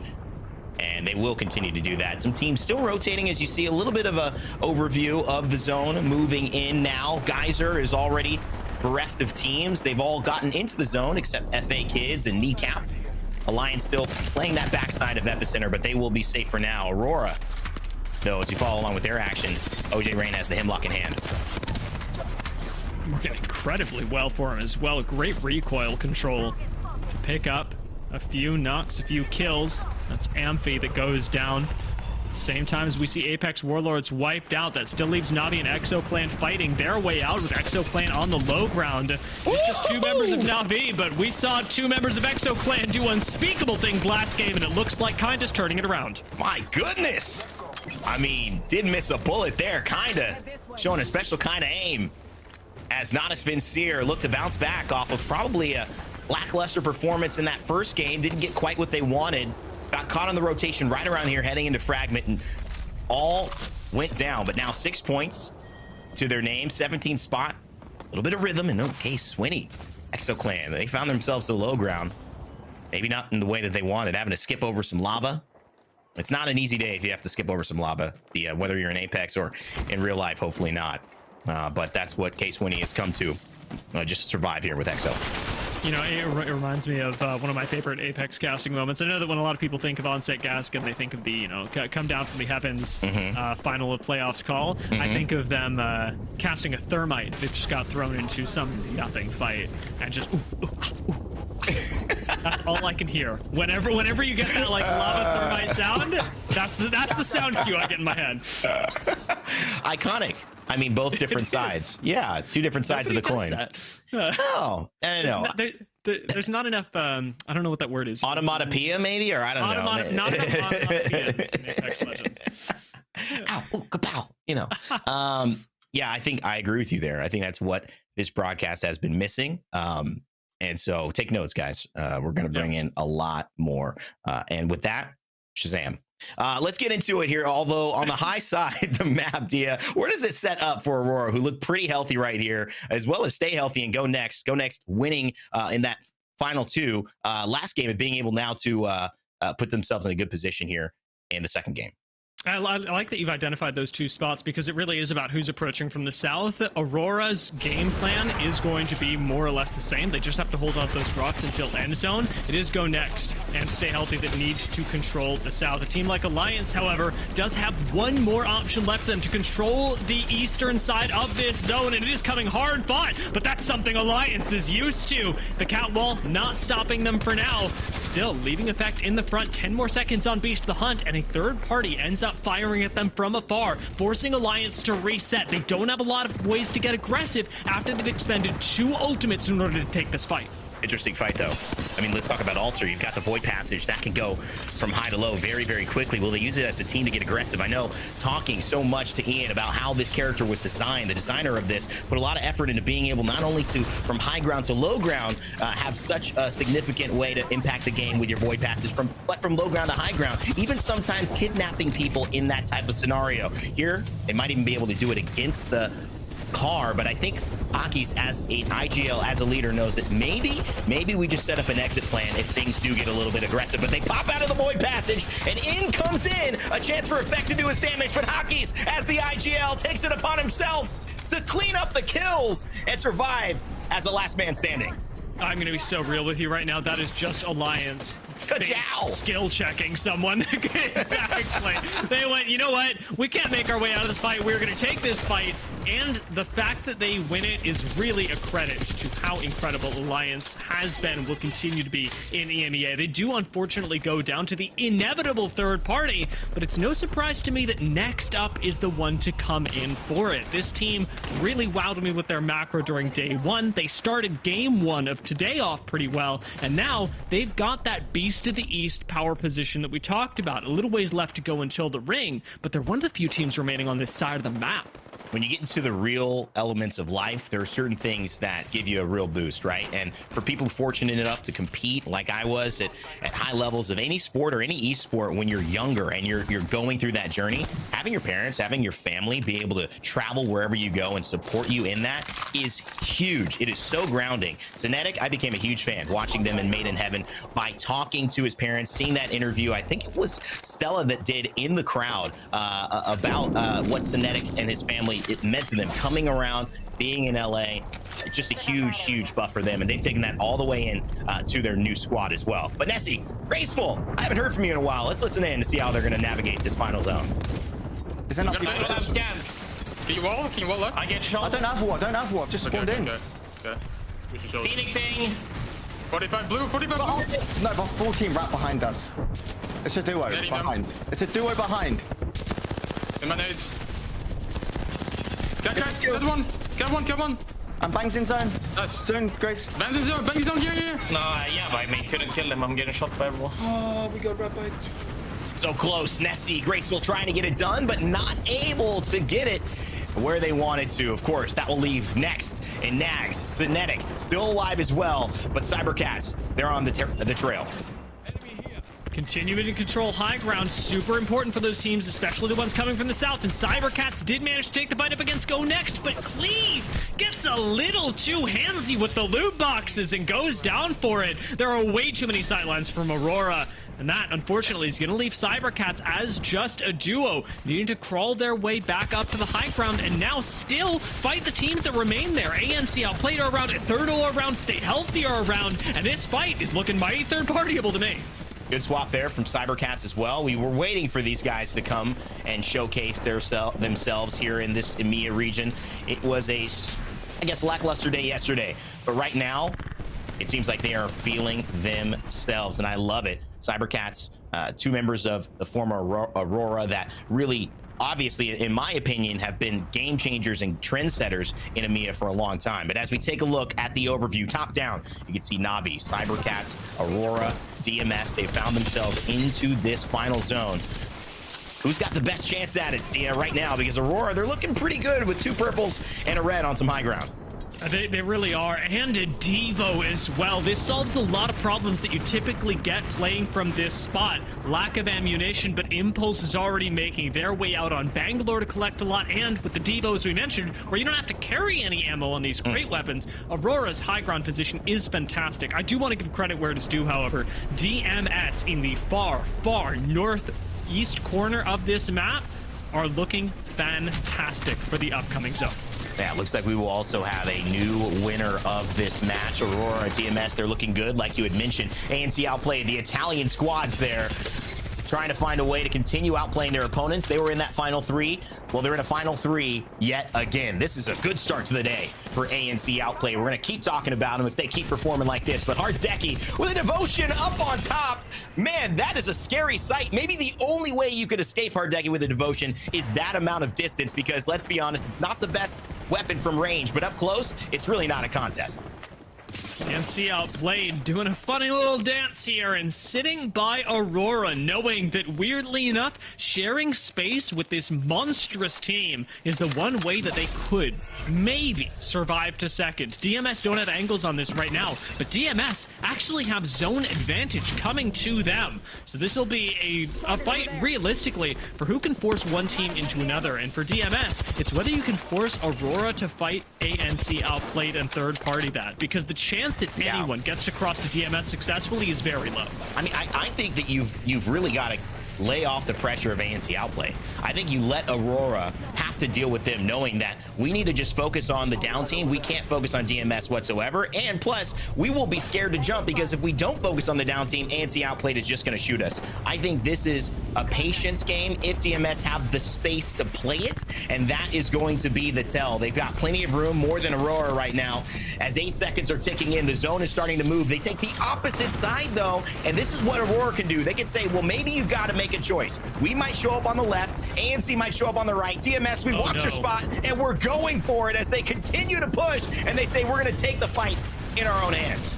I cannot believe they're doing this without a smoke, but the mother load comes in, delaying the push. Aurora now have to turn and fight, but their backs are exposed. They go down with Prestis finding the first knock, and Aurora still, remember, have Hardeki, can find the res, but ANC Outplayed are not giving them a second to rest. Hardeki is going to go down as well, and the push from Aurora, it was a little too far, a little too early. Shex is still up, ANC Outplayed, who's going to get away with second? Because Rain Day, there is no question in my mind that DMS is coming out with first. Aurora go down, ANC, with just Shex left, give up the game to DMS. Kaboom!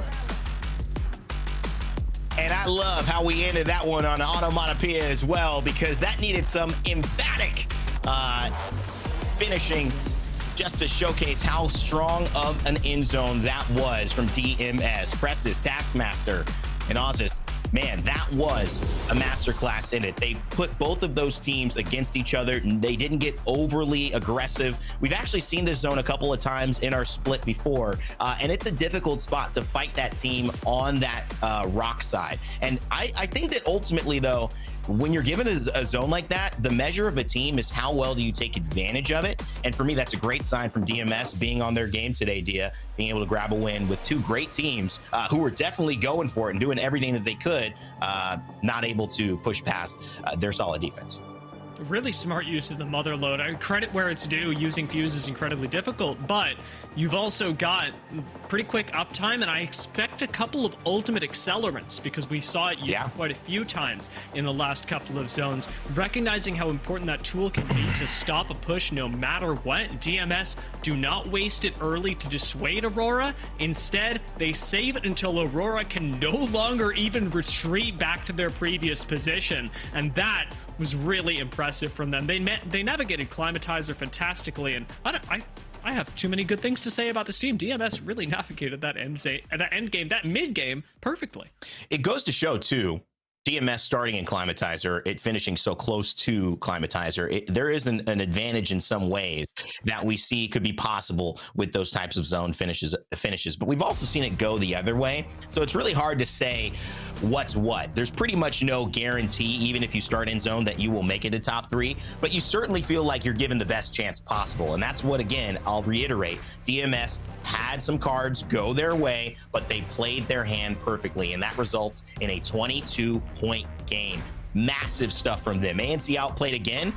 Maybe the bigger story, though, because that is 2 top 3s in a row, and now it's a top 2. So that is fantastic stuff from them. Aurora, we expect this 12 points. Cybercats as well show up, have a good day in Ethernal. They were in the mix yesterday as well in a lot of final zones too, with Nessy showing up, rounding out our top 10. But Dia, bottom 10, a few teams in there that are surprised.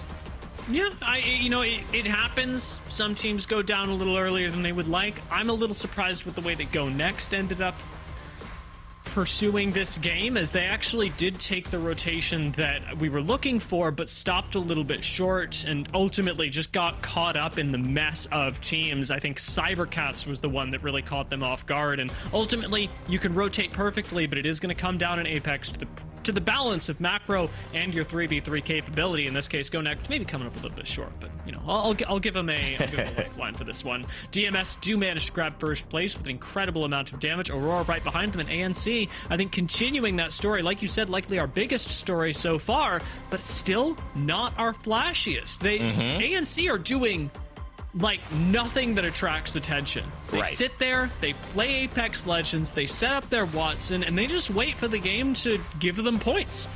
You know, this is such a true point, and it goes with any sport, any type of competitive thing where there are players that people root for or teams that they get excited about. ANC Outplayed, while they are our first place team in this lobby, you are right, don't have that necessary flash where you see these huge moments. We talked maybe even more hype about Alliance, and while they did get 6 points, which is good for a 14th place, that's a 7 points, 6 kills, they're nowhere even in the top 10. So you look at what actually works in Apex Legends. You've got very different styles. They may not be as flashy, Dia, but they certainly are getting the results that we expect from a high-performing team. And let's not forget as well, weirdly, ANC Outplayed are actually getting to do this again. Their first day in Pro League of last split, they picked up a 2nd place, doing exactly the same thing, not being flashy, playing the zone. And this, or rather, last split, was their first split out of the Challenger circuit as well, with ANC Outplayed qualifying then. That was so impressive then. And to see them doing exactly the same thing with as much that has changed between Split 1 and Split 2 really shows me how unshakable this roster is. Well, Willem, Andy Jax, and Shex ready to go. 2 games, 2 top 3s, and a dub. Can they continue on with getting that win in game number 3? We'll find out soon when we come back. Herman Miller is the official chair partner of the Apex Legends Global Series.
It's day 2 of the Apex Legends Global Series, kicking things off with EMEA. 2 matches done, but 1 more to go on World's Edge. And honestly, I had to get back to join you, Dia. This action's been too much. I gotta get in. You dip away for last game, and then suddenly we've got, I will say, another North Pole, but to the opposite side of the map that it tends to be with you, Tiff. Is it to be expected? Am I just one of those things where I was a curse that every zone went north and now I step away and it's the opposite? Is that how it's going to be from now on?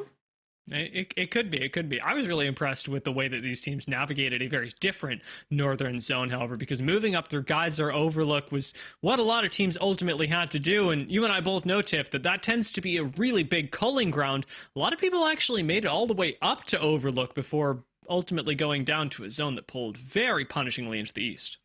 Ooh, well, hey, who knows what's going to happen here, but for the time being, it's good to see ANC Outplayed getting into that consistency in the top 3, but also Aurora, right? We start to think of how they performed yesterday in Group A.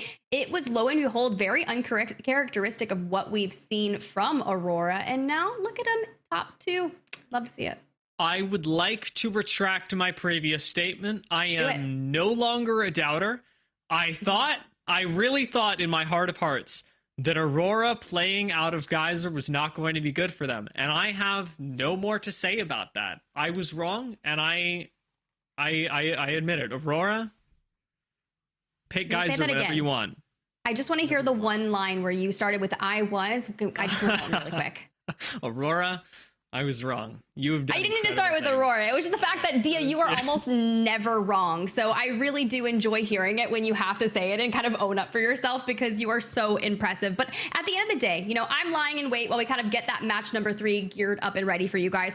The one thing I noticed, yes, we're talking about DMS Esports, right? That former Redragon roster that got signed. Taskmaster, he used to play on with Impulse and Oirain, right?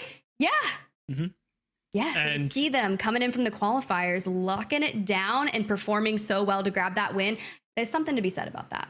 I mean, very impressive stuff from them. I would be shocked if people were still underestimating DMS with how incredible they had performed. Even up until this point, like you're talking about, through the qualifiers, and especially last game, what really caught me, I think, off guard about a lot of teams that do tend to qualify and, you know, make it in, try and figure themselves out, was the way that they were playing around 3-2-1s so effectively. That's a lot of coordination for a team to have, and while things like Challenger Circuit do push you to the next level in terms of how well you're able to team fight, a lot of times Challenger Circuit teams will end up prioritizing things like how well individually they can play rather than how well they can coordinate as a team. And so the fact that 3-2-1s were such a big part of DMS's game plan and Climatizer is an outlier when it comes to teams that are new to Pro League. Although, as you say, the players might not be, the team as a whole is. I think that's a very strong point that not a lot of people actually think about. Because when we talk about it, we always talk about, in general, Challenger Circuit and how you at home, if you're watching all this action, you can get in on it by playing in some of those. But the biggest difference maker when you go to level up and you play in the ALGS is that synergy that you just mentioned. So to bring that up, to really showcase that and see it here on main broadcast is something that is to behold, of course. But now, granted, last map on World's Edge, a lot of our teams getting their first look at the POI draft when it comes to ALGS. This is not scrims, of course, right? Yeah, they've been practicing it, but for now to see how it actually plays out on regular game day, it's been quite interesting. You had your qualms about, you know, the whole geyser thing, but also the Nessy lava siphon. It's been working out for them so far. However, I say that they're in 16th place coming into the final World's Edge map from such a stellar POI. Yeah, I think that the important thing to keep track of here with 07 is that it's really not their early game that is a problem. It is their mid game where they are just not quite nailing where they need to be, which is surprising given a team that comes from Siphon. However, also, I mean, when we think about their LAN performance and even in groups leading up to that, a lot of 07's power was around the fact that they could 3v3 you and kill you, and they were doing that immediately at the start of the game. That not really nearly as rewarded with the new system, and it's leaving 07 and likely their fans a little bit empty-handed despite their clear team fighting prowess. It really is positioning that's mattering that much more, and we're really seeing that come to a head with ANC Outplayed in sharp contrast to 07. And I think that's a stellar point, right? ANC Outplayed, their positioning has been so dynamic and very much in those end games, setting themselves up in the beginning to be able to make a play for that. And honestly, I'd love to go ahead and pull up some statistics between DMS and ANC Outplayed in that particular match. Because yet again, ANC Outplayed walking away with another top 2 finish. But the difference making here is DMS. Yes, they grabbed 10 eliminations, which at the end of the day, if you're reaching north of 20 points in any given map, that is fantastic to start things off with. Yeah, I mean, this is really good for both teams, but DMS landing over by Climatizer does get the slight edge, and I'll say especially in this particular end zone, a pretty large one. Had this pulled a little bit closer towards Overlook, ANC Outplayed's position wouldn't really have changed. They likely still would have picked up second, maybe even first, but DMS would have had a much more difficult time having to take the fight to Aurora as opposed to being able to rotate northeast and have the fight come to them. Very different games decided by maybe 50 to 100 meters of a delta in end game zones. It's quite interesting. And then we start to think back that mid game, right? I know Rain Day, that was kind of its first iteration on seeing Alter for Alliance. Hackis locking that in, but the way that they've been playing it, yeah, they're coming in 12th place going into their last World's Edge map. Now, think back to Split 1. They ended in 14th place. So we're already making moves here, but that's not where they're going to want to be. We saw Hackis on Scrim slaying it out with the Altar and even clutch up in that fight on Bridge outside of Epicenter. But do you think that there is something left to be desired or something they could tweak, or is it just more of a rotational thing and not actually their legend comp in the mix here? I'm still giving their legend comp benefit of the doubt. I think they used it really well in the fight over by Epicenter. I think their problem was, like you say, exiting it. Altar doesn't really give you the mobility that you'd expect from other legends like her, especially contrasting her with something like Wraith or Valkyrie that actually fit into the same category. And so I don't think this was a bad move from Alliance. In fact, I think a lot of teams running that same composition or even a different one in that same place go down without getting the KP. This was a best case scenario for Alliance, and I think that they're playing really well. I think they're making Altar look really good, and it's just a matter of them continuing to roll the dice till they get the pop-off game. Roll that dice further, because they do typically scrim on that same legend composition, whether it's World's Edge or Stormpoint. So to see them lock it in, and it makes sense for Hackis. And I love that you kind of talk about the other legends that are similar, Wraith, right?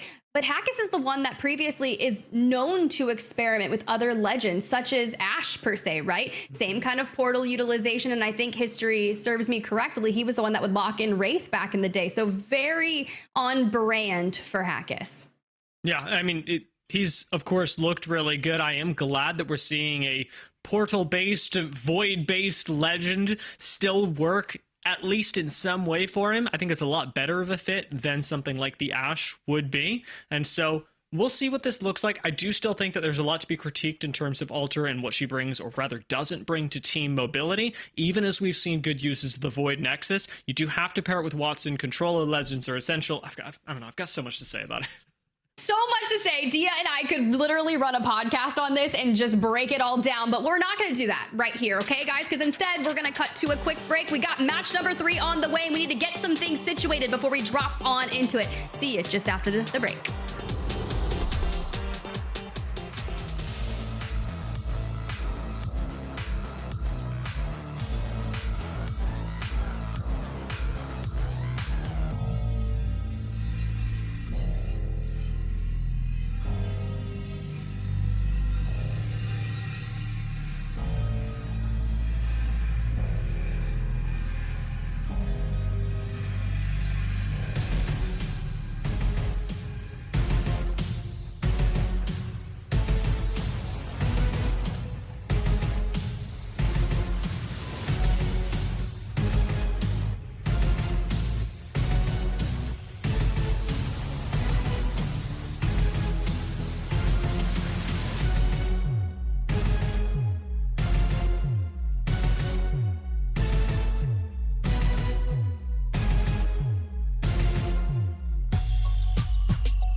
Back, ladies and gentlemen, we're right ready to get our match 3 underway here for split number 2, match day 2. I'm Rain. I'm here with Tiff and Dia as they get ready to cast. We just wanted to take a little bit of time to make sure that we were caught up to date with all the action that's happened thus far.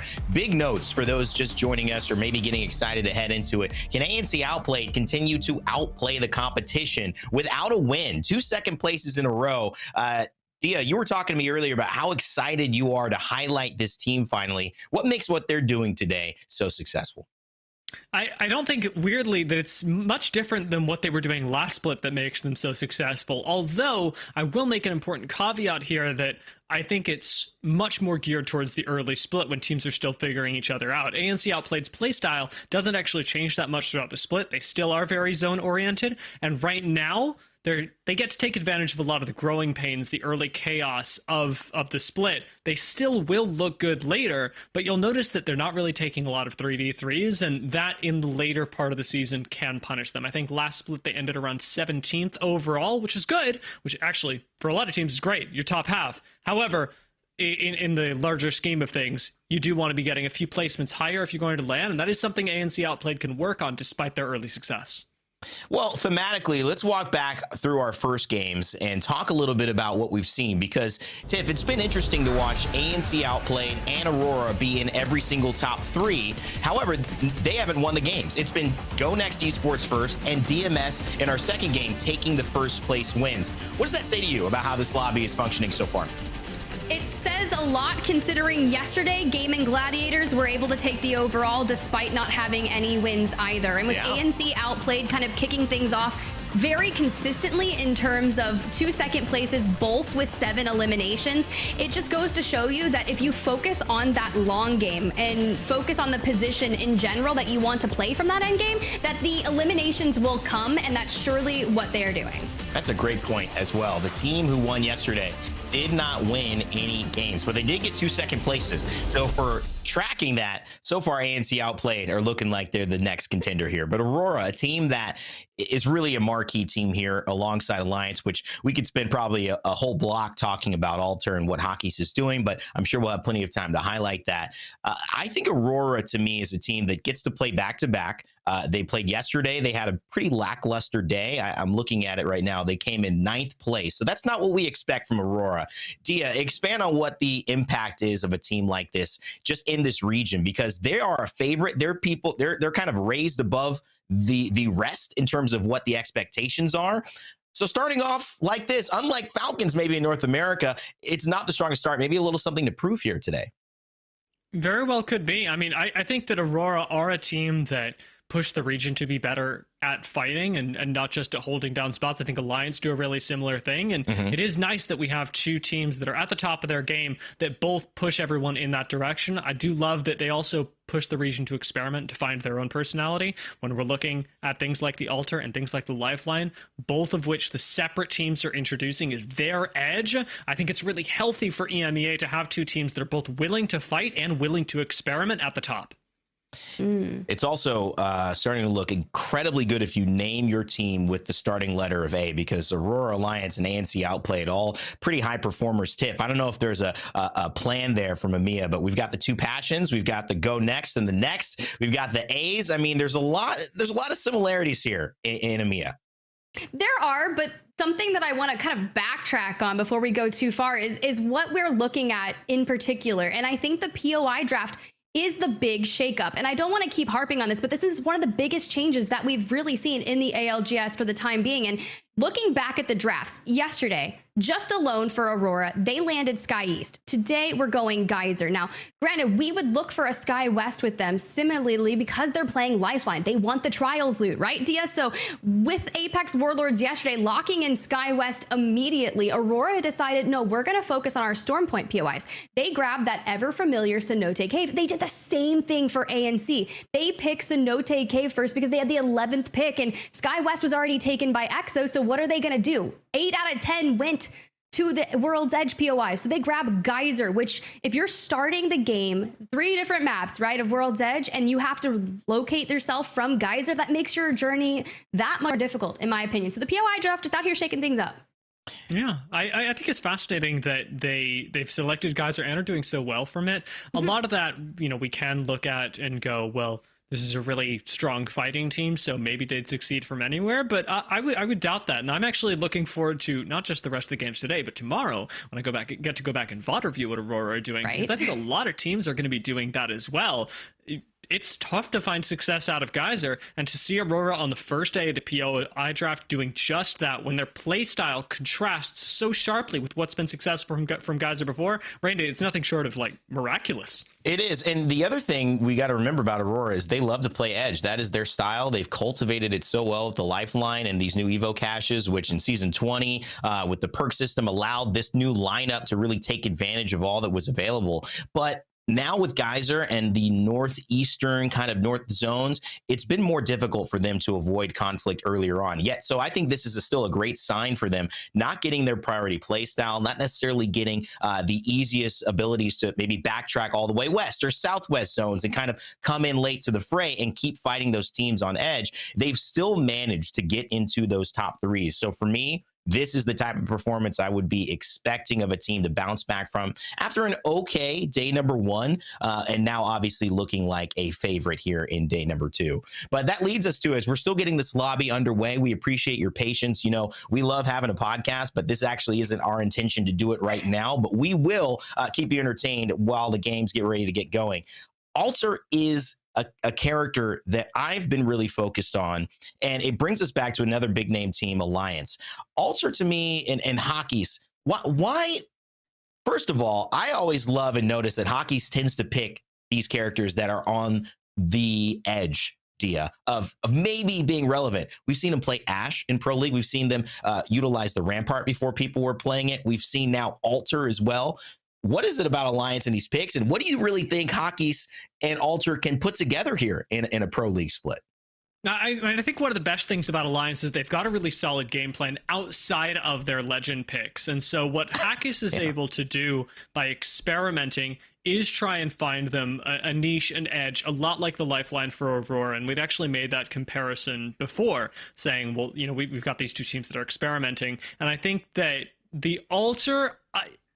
actually, in my opinion, probably not the best long-term fit for Alliance, but right now it's providing them a way to take fights that other teams aren't. Whether they actually stick with that long-term or not, I'm 50-50 on. I don't think that Alter is the greatest competitive legend right now, especially because she does rely on having a controller on her team and gets hard countered by a lot of other controller legends. Catalyst, probably one of the easiest ones for Alter to play against because you can go over the spikes, whereas with caustic traps, with Watson fences, you can't really do that. And so definitely an experimental phase for Alliance. I don't think that it looks bad because they're incredibly talented outside of it, but I also don't think this actually suits them the best.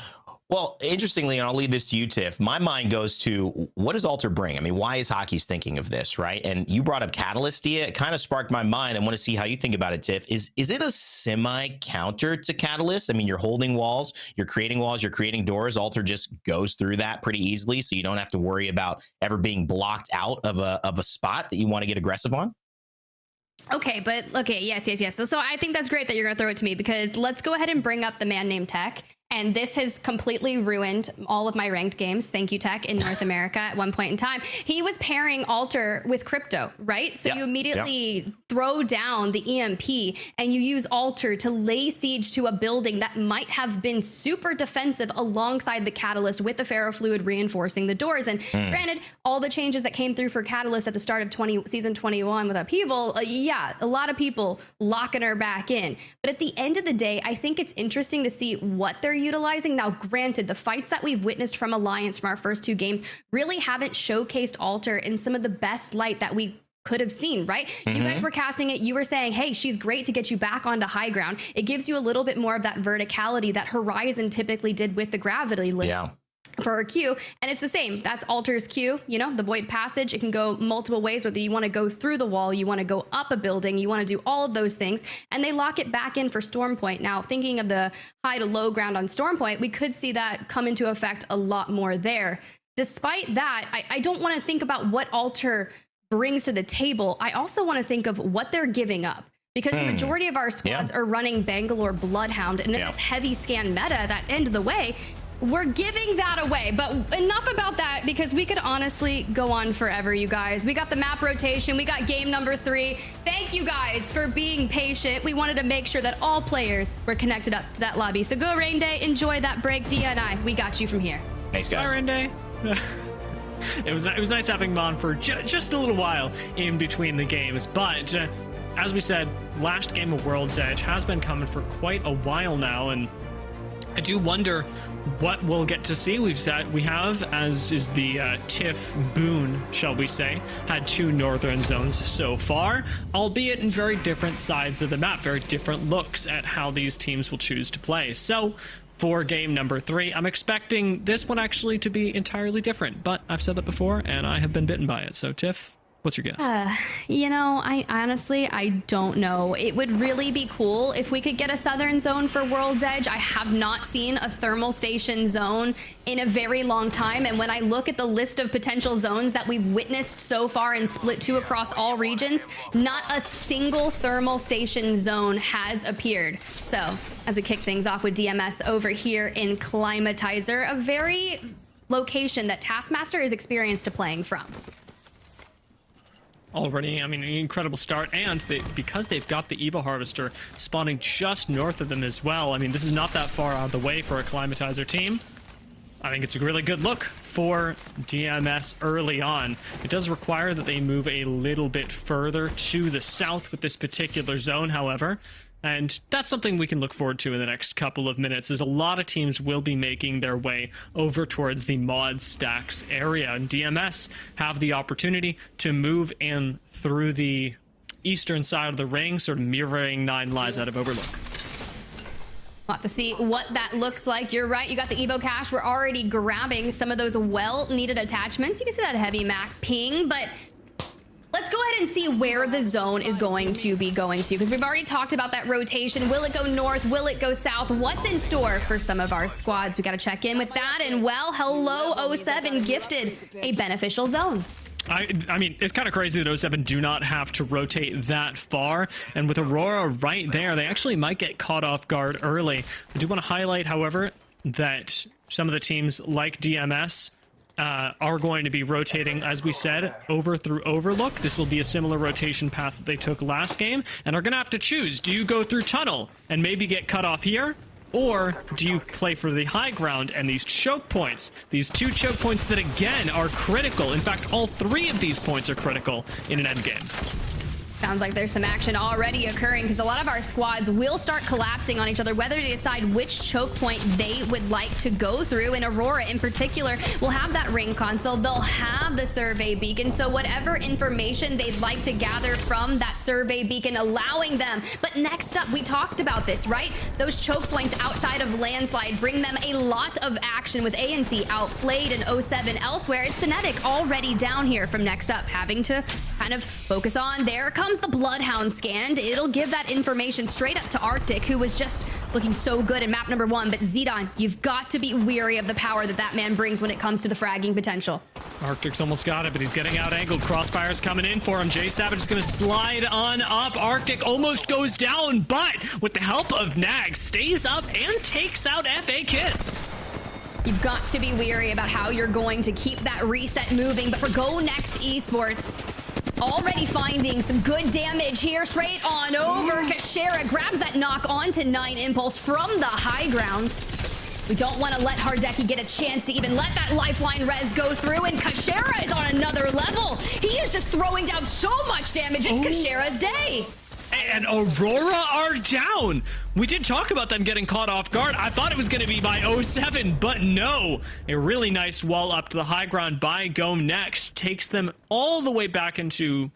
this is also called Grandma's house, so don't be confused, guys. It's the other all the grandma's houses. Plenty of grandmas that live in World's Edge, and we just have to make sure that we're visiting all of them. But for GoNext, this is a house that you would typically see a Watson team kind of take home. Now, granted, Aurora, Landing and Geyser get privy towards that first zone that pops their way, right? But that's very counterintuitive when it comes to the way that Aurora likes to play. Very edge-oriented. So already being in that next zone where you have to fend off the majority of teams rotating in, it's just not going to fare well for you. I do want to highlight that it wasn't just Aurora that went down there, but a couple of members of ANC outplayed as well. So our squad that was taking home a lot of seconds is now put in a very difficult position where it's probably not going to be their game to recover banners. They don't have a lot of ways to make their way out of center zone. This fight all the way in the west does cause a few problems for Alliance, but it is just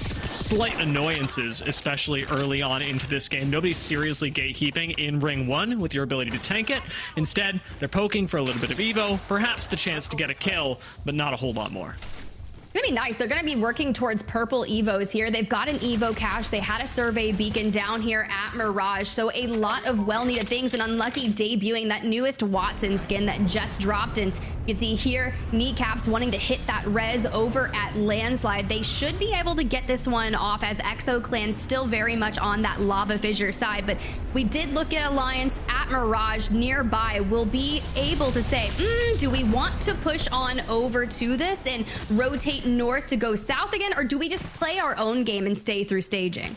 And kind of funny they've ended up picking up Revenant as well. I thought if anybody was going to do it, it would be Atlas, who was one of our few teams to be running Revenant in Challenger Circuit. But Kneecap were like, you know what? No, we haven't gotten enough kills. This hasn't been our day on World's Edge so far. Let's play something that just takes 3v3s. And playing out a Landslide, and with the scan coming in, I heard somebody call the survey beacons man scans the other day. I think it was Weave in North America. Scans. I love it. So now that they've got the man scan, they should know exactly where to find and where to gatekeep teams from, as EXO are still caught up in Lava Fissure, and Alliance we just saw move down to staging. I love that we've kind of got these off-kilter picks with Revenant and Alter, but regardless of what they've decided for those Legend comps, that team is still averaging their placement 16.5 over the course of 2 maps. So I'd love to see that kind of boosted up here for the final edge and final game of World's Edge. Alliance still over in staging, but with that zone, I'm really curious to see where we pull to, because geyser zones are incredibly fickle and we split the distance and center on up. Pulling continuously towards this area as well. I mean, ANC Outplayed do not have a bad spot. It is looking like the choke point coming out of mod will still be incredibly powerful, and your ability to transition to play just behind the rocks, it's so difficult to describe, Tiff, but just behind the rocks that lead out of mod and into Lava Siphon on the low ground, that's where we see a lot of these end zones played. You'll remember maybe Dark Zero winning a zone like that at Split 1 playoffs, but it is looking increasingly like we are pulling into this area that does require a lot of teams to basically make a wild sprint at some point in the next 3 zones towards those rocks. Yeah, that's going to be tough. I'm looking at Nessy, who finds themselves just in the center of so many squads. And I love that our observers immediately bring us over to this free cam shot. You can see JMW and co on the other side, rolling teams on the opposing side of Nessy, wanting to start maybe rotating throughout this. Now, however, that ring console scan, it would be cool to get it if they could, but I don't think Nessy is going to allow them. Bazaar on your screen goes for a little scouting there, and with double time is able to dip, dodge, get out of way, and a smoke invested too. That was so ridiculously close, and rolling teams absolutely risk their game there, because if Nessy manages to find 1 kill, they get control of the choke point, no questions asked. In fact, both of these teams hold each other in a stalemate, nobody being able to move up to the checkpoint either in mod or over at the train tracks, because the other will be right behind them, mutually assured destruction in a way, because once you move up to the choke point, you can be shot at from multiple angles. So Nessy and rolling teams are going to have to resolve this before the end game. Only one of them should make it into the end game, but as of right now, with Bazaar staying alive, we'll get the chance to see who that is a little bit later. It doesn't get decided now, importantly. Well, what is decided here is that DMS is still holding the outer choke point here, playing extended from the monument area to our kind of rotating all the way towards that ring console, while we leave 1 member out to left scan. Now Navi would have been the only team that would have rotated throughout, and cybercats, they hit the rotate through tunnel, like you had mentioned, towards the outskirts of geyser, and are starting to rotate in here towards the low ground. They have that scan on their screen, but for now, with so many teams in the nearby vicinity, you've got to think of where 9 Lives Esports is on one of the outer buildings of geyser. You still have GoNext in Grandma's house, and Apex Warlords outside of there. Cybercats don't have a whole lot to shoot at for right now. The choke points leading into Geyser have now been transitioned. Those power points that we talked about earlier have moved into other spots over by the depths of Geyser. I do like where Cats are at, but it does require that they keep a sharp eye, not just in front of them for any kills, but behind them as well. In fact, I want to take a moment to look at that and maybe draw a little bit to illustrate exactly what I'm talking about. Cybercats do have the risk of Nessy coming in behind them. It's actually very likely that Nessy do this, in which case Cybercats or Nessy probably going to die here. Then, of course, having to transition into these rocks. The other option is for Nessy to fight rolling teams and then move into this train track, which will ultimately also move into these rocks. So this rock, really where you want to play.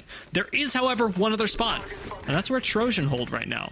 Over where Trojan are at, they've got the opportunity to also play into the low ground. And as it looks like, as we get the next zone in the telestrator segment, we actually get to move on. I'm going to take all these away and start talking about the train tracks as well. Alliance get to play underneath them, which is so huge. Remember, Alliance have the ability to access this high ground, so they can play right here where nobody can shoot at them and still be able to make it up to high ground with Alter. That is an incredible change. It is still Nessy and rolling teams that will be playing above them. Okay, I got too excited. Let's go back to the game. No, we've got to bring it back because Nessy now have one of the most vulnerable positions, especially if rolling teams decides to encroach on that territory. They need to clear out their back, and DMS needs to get in towards that next zone. We knew they were up here in that choke point and found so much resistance trying to make it through. So they're actually going to double back and throw their attention over towards the Geyser side of things, where we knew Cybercats and Nihilize Esports are. Give them a second to prep up. We did talk about how important this cooldown, this particular cooldown, when you're running Fuse, the mother load, is so dynamic, can do so much. As they prepare for that, we've got another fight cooking. Another low ground, another PK, and Kryzen gets deleted. ExoClan has looked so solid when it comes to their mechanical skills, bringing Bryn into the mix alongside Slayers in case we need that long-form duo. Now, once you've already turned numbers over towards your advantage, it's Slayers here, running that double AR meta that we saw brought into the mix in Split 1. Withstanding the bang ult, they can just play underneath here and just focus on resetting to full health. It does seem that for the moment, Exo don't have a lot to worry about. This ring not going to close in on top of them, and teams are heavily disincentivized to drop onto low ground. However, they don't have a whole lot of ways to make the next transition super easy. There's going to be a lot of crowding on both the south and north side, and Navi starts sending it in. Our other Horizons jump right into a bang ult and do appear to have a safe spot. No, but we do have the Horizon ult available. We lose out on Kinda. Trojan eliminated 15 squads up into the late stages here, and it is just chaotic because we're coming on board with Alliance. That average placement of 16.5. We're looking to improve that here. We're full sending straight onto fellow Navi squad, grabbing that knock onto Matafe. This should just be Tyler left standing. The swing comes in. Yeah, you grab effect, but the remnants of Hackis and Unlucky there, they hit the trade. It's a great time to use a Void Nexus. I mean, if you can't reach all the way to your knocked member, being able to get them back is going to be massive. Rolling teams taking their fight. We knew this was going to happen up against Nessy. Bizarre gets chunked down. Might have time to pop this battery, but it's battery or life. We'll find out which. Well, Graceful grabs that well-needed scan to give him the information on where Bizarre is, but with nearby teams being picked up on that scan, he's not going to be able to finish off rolling teams. DMS right now, the savior of that squad. They'll come in, grab the thirst, and, well, take any loot. Looks like we're grabbing Arc Stars, Phoenix Kits, and some more bats and tasks. Just one of the quickest looters. Honestly, one of the quickest shield swappers I've ever seen, and has done waves with it, so that was really nice. That'll be technically a win for Nessy, as they managed to at least outlast the competition. Third party by DMS, sort of making this a lose-lose situation for both of them. Next up, we're fighting for control of Lava Siphon. Ultimately, this will turn into a lot more, as they're going to have to move south in just the next few seconds. But as Atlas go down, next up, get a chance to take a look at the competition that they will be fighting in the next few minutes. Very impressive here with Nags, Arctic, and Cinetic finding success You look towards where 07 is, well, they're not in the lobby anymore, and they had started in Lava. Siphon and Next Up would have taken that position where likely 07 would have been. But for Nine Lives Esports, who were beginning their journey in the Geyser buildings, have moved up onto this high ground and are now the object of everyone's attention, such as GoNext Esports, who have to move. Sunlights just don't have enough cover to play with right now. Smoke's surely on cooldown. Maybe they've got one at this point. It's a solo of Cats in front of them, but Alliance are fighting Next Up for the bridge.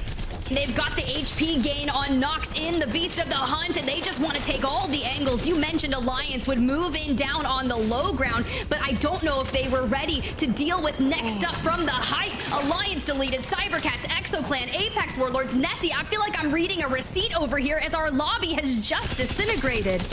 And that means that no one now has access to the high ground. Train tracks are really the be-all and end-all of this lobby. DMS with one of the last opportunities to actually fight Next Up for the last remaining slivers of these train carts. They're going to move up on the first one. Taskmaster needs to find an opener on DMS, or rather, on Next Up.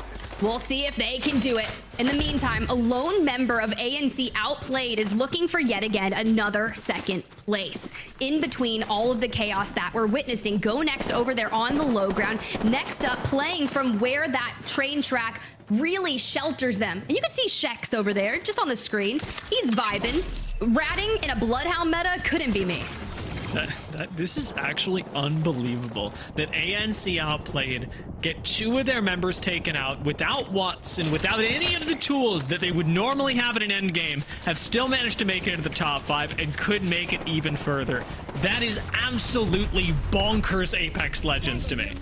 You should just be really grateful that no one mowed the grass down there, because we've got some cover with the high weeds. But for DMS, moving in 6 eliminations, GoNext on 12, having a banger game. But how do we combat this once they clean out their backside? And honestly, it is because the only one that could chow them is ANC Played, and they're a solo on the low ground. But for now, round 5 closing, and we're still allowed to put pressure onto the low ground. Next Up though, just above them, and GoNext really anchoring down, trying to push at the last minute. DMS having the onus to unseat Next Up just above them, now can no longer do it. Watson fence is right above, meaning that you really don't get to play that game anymore. Next Up have full high ground. DMS just below them. This should be your squads that are able to access the first, second place. I do wonder whether GoNext can hold on to this head peak. Will the zone deny them that, or do they get to share in a pseudo high ground with Next Up? They do. The scans come through, and we're gonna use a mobile beacon there to have some excess cover. Yes, ANC Outplayed falls in 4th place, and we're into the final 3 here.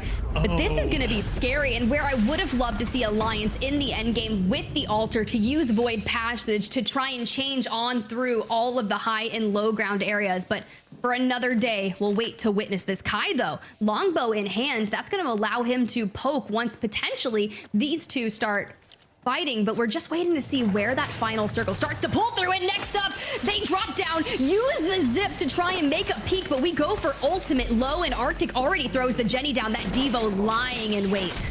I like this move from Next Up because it shifts the focus of the game. They were absolutely going to get focused by GoNext should they stay on high ground, but now DMS is arguably the easier squad for GoNext to shoot at. They're just making the series of decisions that much easier, using GoNext's position to their advantage, because GoNext can't overswing. They can't peek on low ground because they risk getting shot out by DMS. I feel like this is one of those cat memes on a snow day. It's like, what they doing over there? And GoNext is just watching, waiting to see what's going to happen. Yes, we're hearing the knuckle clusters kind of come through and maybe some pressure, but Watson's going to eat all of that regardless if they try to put that pressure down there on Next Up. This is just the calm before the storm, as DMS will eventually have to give up this room. Right underneath them, Next Up have priority on Watson fences that DMS would have to drop into, but surely these two squads will fight. Surely GoNext is the team to walk away with the win here. They are well positioned for it, and it would be their second win on World's Edge of the day. Right underneath them, Next Up start moving in. They don't actually find the knock on any of them. Instead, it's Prestis from DMS that goes down. That's very true. We do have Beast of the Hunt available, and from here on, the high ground last to move. Yes, the mother load comes their way, which is kind of that last-ditch effort to keep that pressure, but Kashera goes down. Something works over there, and next up, hit that rotation onto the immediate low ground. Time is of the essence, but can we get Kashera back up? It's not looking likely, but you can play with the knockdown. Next up, though, Synetic has to hit that med kit before diving straight into DM. The swing with the Devo. Prestis goes back down, turns their attention on to the remaining members of the low ground. We need shield swaps. We need to be able to heal up before GoNext fully sends. And on the high ground, GoNext at least had the opportunity to soften one member up. That's the Devo down. That's the rest of the squad dropping as well. Kashera, Slab, and Kai come in from the high ground and sweep the last two teams for the win. Winning map number 1 for Kashera and GoNext is not going to be enough. They had to seal the deal with a map 3 victory in style, holding the high ground, letting the other two teams duke it out, and just putting on the pressure with ease. Congratulations, GoNext, for another win. That was such a cool end game. It speaks to all of the nerdy little things that we love about Apex, that I love about Apex Legends. But watching Next Up drop onto low ground, make the game a little easier for GoNext. I am amazed by the way these teams played around each other, and GoNext did really well to hang on to the high ground. Their job was arguably the easiest, and I think that both DMS and Next Up, upon recognizing the next zone pull, knew that realistically GoNext was going to win the game, as hard as DMS did try to actually upset that balance. In hindsight, now that we've kind of seen it play through and we knew when the zone started to shift that GoNext was going to be able to hold that high ground longer than, let's say, Next Up, right? Do you think it was a mistake for Next Up to give up that high ground? No, absolutely. If Next Up stay on high ground, they actually full die in third. There's no way for them to live there, because yeah, and we kind of saw it play out. But with GoNext, I'm trying to like draw with my hands here, but like GoNext have this high ground to look over, and they can look over here. Previously Next Up is over here, so they can shoot here really easily, but they can't actually over peak this high ground, because then they get shot by both squads, so they have to shoot DM. It's a whole thing. I'll draw it later. I want you to draw it later, and I want you to send me a picture of it, because you're an artist over there with the Telestrator. Once you give Dia a Telestrator, the world is his oyster. Literally, world's edge. And we'll see it in Storm Point later. Let's go ahead and pull up those match results to see how it panned out for the rest of our lobby, because we've seen a lot of consistency throughout the majority of our squads today. And now we just wait to see how it panned out. Can we give a huge shout out, by the way, to ANC Outplayed for making it all the way to 4th with 4 KP? I cannot believe the consistency of this squad, although the delta between them and DMS is, of course, quite notable, with DMS actually having been able to play the rest of the game. I mean, it's pretty impressive, right? A 27-point game there for GoNext Esports. I said a 20-point game was really, on average, a good one, a great one, and Next Up was able to obtain that. But GoNext takes it one step forward with that 27. You've got to see how that's going to shake up. Nessy, though, found themselves in that issue there with rolling teams early on, and should they been able to stay up and prevent the onslaught that DMS was bringing in through that choke point, maybe they could have gone further.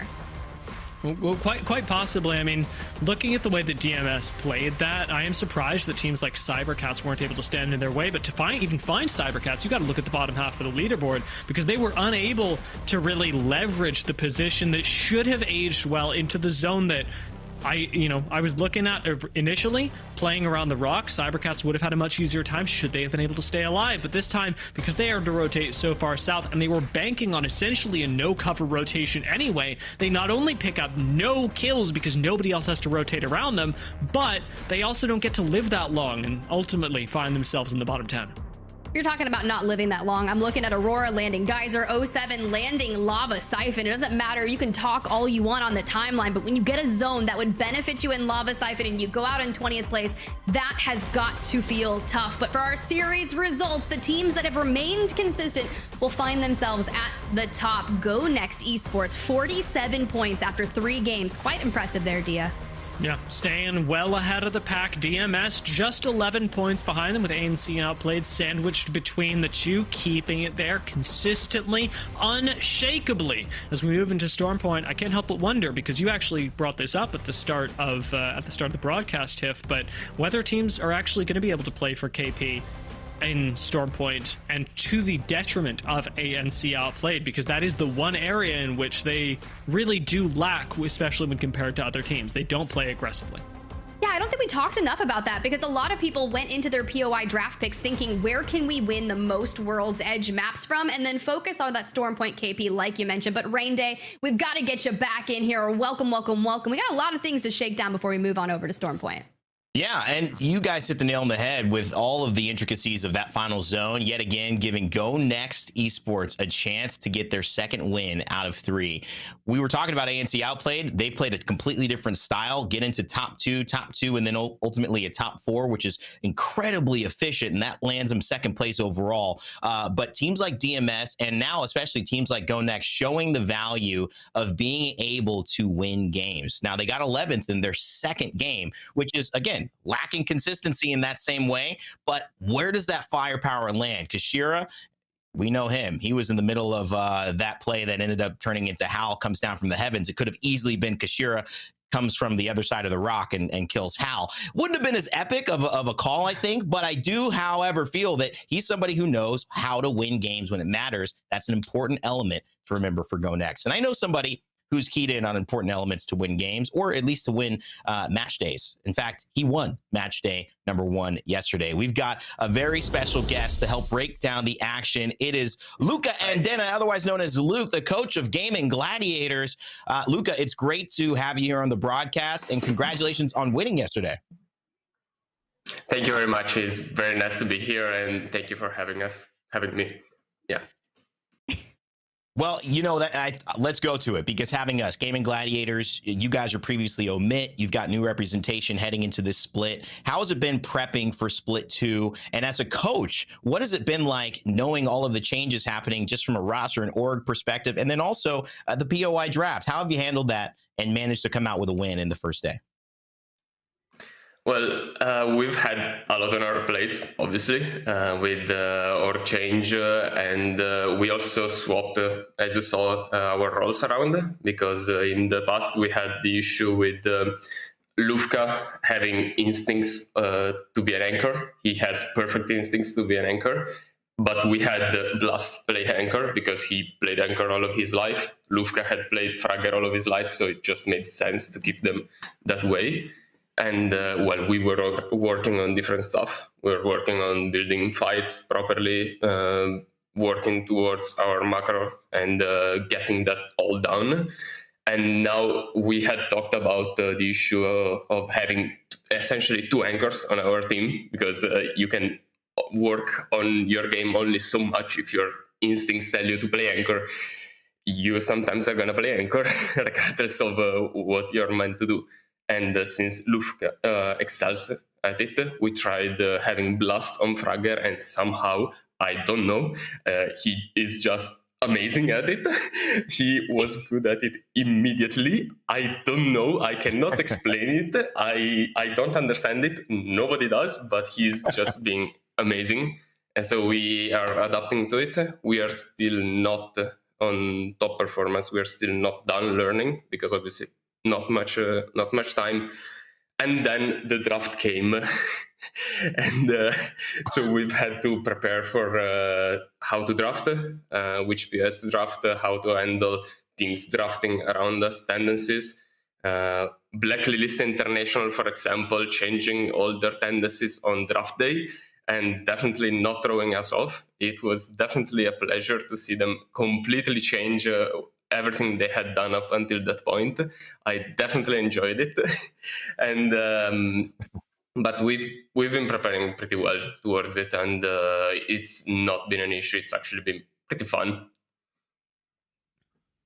I love that. I love that. You gave us a lot of information, so thank you so much for that. I want to take it just a little bit deeper when it comes to that POI draft in particular, right? You guys came into your match 1 day with 19th and 22nd pick, which, in my opinion, picking bottom tier, right? You kind of come back with that snake draft to grab your second POI. But in split 1, you guys go Zeus Station, launch site, typically, right?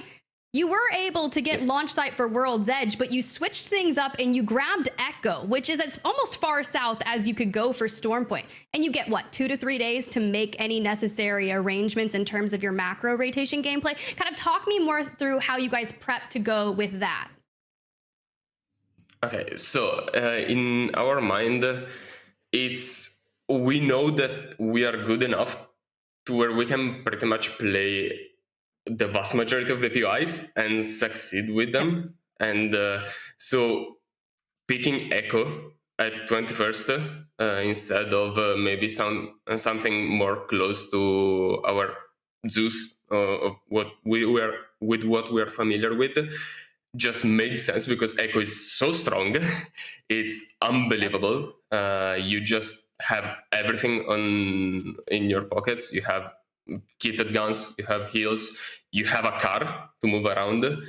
And with how zones have been going a lot towards the south in Stormpoint, you get to sit in zone essentially with 4 bats each and kitted guns, just AFK until the end of the game, pick up 3 points. And it's just too good of a POI to leave it there just for what comfort, when we can just push it a little further, spend that extra hour studying who is around us, how to move based on what they're doing, and just excel on an amazing POI. Now, we started things off talking about the early game. I'm going to pull a sharp left turn and bring us right into the end games, because I want to get your opinion on what happened during these first 3 final circles. So we'll start off with game 1. This was GoNext's first victory, and you got to see how it happened. What was the most important part of the game, perhaps leading up to this end circle for you? Well, I was expecting, honestly, whoever came out of the choke towards landslide to win the game, because it just made sense in my mind, because whoever comes out of there realistically has red armors probably and kitted guns, because you're gonna kill 2, maybe 3 teams on average, and you're gonna have all the heals in the world, you're gonna have the best guns, you're gonna have armors, and you're gonna have height above everyone. So it just made sense. But instead, as usual, Kashera finds a way to live. Like I feel like a lot of people like to say that Kashera cannot fight, Kashera cannot shoot. And while he's certainly not known for his mechanics, like he has gotten third at LAN, not randomly. Like he's an amazing player. He knows how to stay alive. He knows how to get to end game. He knows how to play the game. And so I'm pretty sure he came from south, and he, like, with Slab and Kaishi, there's nothing anyone could have done there, realistically. Yeah, I mean, we really got to see how good Kashera is at fighting. Last game didn't really demonstrate that nearly as much, although, granted, he still did get to fight because of the high ground advantage that they had. But how do you even navigate a zone like this that pulls so far south, especially when a lot of people are planning to have this come basically right next to Geyser? Well, it's, again, the magic of Kashera. There's no other way to put it, realistically. This zone should have, like, realistically, either Nessy or Rolling Pins should have won this zone, because they should have both realized early this is a very easy zone to call. It's either gonna go towards them or it's gonna go towards what you call Grandma to the north. So you can immediately say, okay, I'm gonna fight this team between Mod and Truck. You fight the team, even if the fight seems scary, because it obviously is not a fight that's easy, but you just have to take it. So you level up your armors, you level up your loot, and then you are able to hold teams out, and you are gonna control the height. I got distracted because I had to fix some technical issues. I didn't really see how Taskmaster's team lost control of the height, but say that I had kept it, we probably would have seen a different winner that game. Well, Luke, it's so great to hear from you. Your analytical mind for the game clearly has put you and Gaming Gladiators in a position to win. Keep it up. It's been a pleasure. Thank you for all of that really heavy and deep analysis. I'm sure we'll be playing that back again just to learn more and more from all of the thoughts here as a coach. Congratulations on your win, and thank you so much for joining us on Halftime. Thank you very much. All right, Gaming Gladiators head coach there, Luke. Dia, great job. You've casted like 3 in a row. We're going to send you on a break. Tiff and I are going to take this next one as we get ready to go into game 4. Thank you for everything. And Tiff, as we transition now into you and me starting this cast and obviously switching over into Stormpoint, it's going to be a big deal because these teams now, like you have so aptly mentioned in terms of their choices, their picks, how do they capitalize now on Stormpoint? A lot of teams prioritize this map and need results here, especially since we've seen 3 top contenders, DMS, ANC, Outplayed, and GoNext, really take the top of the charts and kind of separate themselves from the pack. Yeah, you've got to do exactly that. And if you maybe didn't have the best performance on World's Edge, I'm looking at teams like 07, like Ethernal, rolling teams, Atlas, free agent kids. Like, these are the times for you to kind of start off strong, since this will be the first time we're witnessing Group C here on Stormpoint. So a lot of those teams, we didn't even get to look at the flyby where some of our squads are going to be landing. Trojan, their first pick, they locked in the mill. That was the first picked POI for Stormpoint. Lightning Rod from 07 right off the rip. That's going to force Alliance to go take something else, and they're going Stormcatcher, which is relatively, you know, a similar rotation for them. And it's interesting that you bring this up. Also, by the way, maybe first wingman I have seen some. Oh, he drops it again. What's going on? I love the wingman. Pro's not using it. It has not come back. In many ways, maybe they're just trying not to get it nerfed again so that they can keep it in the game and not get vaulted.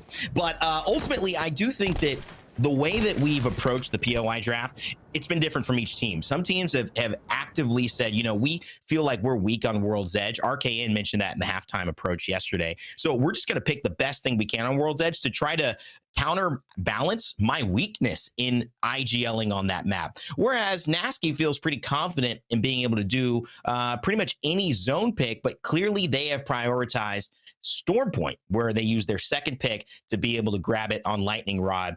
My question is, Tiff, you know, with 5 points after 3 on World's Edge, knowing that it was like, what, their 38th, you know, the 38th choice, does that get into your head a little bit? Do you start to almost expect those results? Things aren't going well, game 1, game 2. Well, this is our 38th pick.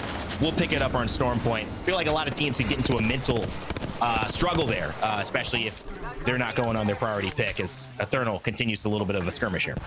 Yeah, I hope not, right? Nasky's been in competitive for so long, so you think he'd be able to just kind of go through forward without that. But for Ethernal, going straight into that, cleaning up Nyx right there and just making their way through Millage. A lot of our squads scrambling, because as we got a good look at where that zone was pulling towards, heavy south cybercats over at Echo HQ. You know, maybe it's because we just had Luke on the broadcast talking about their experience grabbing Echo HQ from Stormpoint and all the southern zones.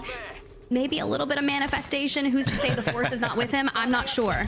I love Echo HQ, by the way. One of my favorite zones, favorite places to land in Stormpoint. I think actually my favorite place to land. So much loot, a great early game fight, a lot of options, a lot of ways to play it, whether you get there a little bit late or whether you're right on time. Ethernal, speaking of right on time, first fight of our Stormpoint matchup here in game 4, and they get 3 KP, easy. Send Trojans back to the lobby.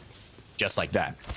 It's well needed, right, Trojan, though? However, they were in 20th place, Ethernal in 14th, and 07 Alliance coming from Stormcatcher to assert the dominance onto 07, who ripped Lightning Rod away from them. Wow. Wow. I thought this was a POI draft. You know, I thought we weren't contesting again. I guess my eyes are deceiving me here. And while it isn't a contest, you certainly feel that the pressure was not something that 07 was ready for. Our Denmark Duke, Nessy, you know, talking a lot about him over the last split, and now interviewed him in halftime yesterday. And now 07's performance today on their debut, just 5 points with 4 games gone and 2 games left. What is up? You know, to me, this is it's okay to ask that question. What is up? They've got a lot of talent. Obviously, Zane, somebody that Nasky's pretty familiar with, really confident on. You got to be wondering what's going on behind the scenes, which just isn't working for them to get started here on either map. Yeah, it's tough as we get this good free cam over here. Teams making their way into Echo HQ and fighting for it. You've already got the Dark Veil and the Mother Load in the choke point. DMS in third place after 3 Worlds Edge. Scan connects, gives them information, and Prestis letting that Hemlock rip. Hanzo down, Rakafaka down. Where's Vifes? Probably within those knockdown shields. I don't think we leave this high ground and extend out, but Taskmaster's gonna do it while we've got one watching from the back. We'll see if they're going to be able to get it. But no, back to your point, honestly, Aurora and Stormcatcher know just how you need to rotate out of Lightning Rod, so they just caught 07 right off the rip, knowing that it's a south zone, which way they're going to choose. If they don't come through Stormcatcher, it's going to happen over on towards the right side, and that's exactly what happened. They just read it. Yeah, it's an unfortunate thing, you know, and it's something that you see these teams' personalities. Everyone watching knows exactly what 07 struggle with. They struggle with consistency. They're a team that can pop off for 30 points, whether it's at LAN or whether it's in the last 2 games of a split in their debut, which is still very possible. It's why you never count them out. But that's what's separating them from winning these types of things. And at this point, what? Nasky and the boys have done pretty much everything except that. Na'Vi, though, putting it into Aurora potentially. Yeah! Got a 9 impulse. No pulse anymore. Not a Vincere. Clean it up on the Trident as the getaway will not go as planned. Can we just run that back? That was the craziest car chase I've ever witnessed. And for Na'Vi to come out on top of that one? Hey, Fast and Furious has a new meaning here in the ALGS. And Stormpoint with Tridents introducing a whole new way to get around. Here's Nessy trying to get involved as well. You guys are looking at the trailer for the new Fast and the Furious yeah, this is movie. It. Fast and the Furious. Fast and Furious 23, yeah. I love it. I love it. Somebody's got to make that into a meme edit, Tiff. It's got to happen. A little Emerald Gemerald action or some shit. You never know. You never know. But Nessy here on the screen showed some signs of life in that final World's Edge when it comes to getting into a solid position. You can see they're playing off that scan that knows where that next zone will be headed towards. But as soon as teams start to identify that we're going Echo HQ, they're immediately moving in just like Alliance, fresh off their domination of 07, grabs that early knock onto one member of Nessy. So a 3v2 here, Rain. And a much more consistent lineup for Alliance here. Tried and true, Catalyst, Bangalore, Bloodhound. Pretty much near 100% picks for the 2, and Catalyst as well, rounding out probably a strong 65% choice of that flex pick, especially on Stormpoint. May even go higher. JMW surviving, but is he thriving? Probably not. Alliance Aki's quick peek with a hammock should send JMW back to the lobby, and I say should because those are a couple of missed bullets. Sometimes you can't outplay a bad situation. Does he have enough in the tank, though? I don't think so. They're just going to get a quick heal, and maybe JMW's just bought a little bit of time to get away, and Graceful certainly is thankful for that, as he will stay alive. Also, Alliance switching up their Legend comp. They're not locking in Alter for Stormpoint. They're going back to Catalyst, Bang, Blood. So you love to see that one for them. And hey, maybe if they're just that much more comfortable on it, let them test out that Alter pick on Stormpoint later. You can see that it's just viable here for Stormpoint and stay healthy on that edge of where that next zone will be collecting. But they're gonna have to move in here after we decide what to do with teams like Alliance and Kneecap. Stay healthy, Falcons. Man, his SEO has gone way up over this last few weeks here. Happens to have the the right name for the timing of ALGS news. We'll see if Stay Healthy can continue here. 14 points as we get a nice overview of the map. And Echo HQ, we said we love it in terms of a drop spot. Well, certainly love it for GoNext Esports. And next up, we're next to each other, ready to hold down that zone. A lot of space to play there in Echo as well. Atlas, one of the high ground points, kind of making sure to deter anybody who tries to climb up on any of these stairs, which is a very popular place to hold.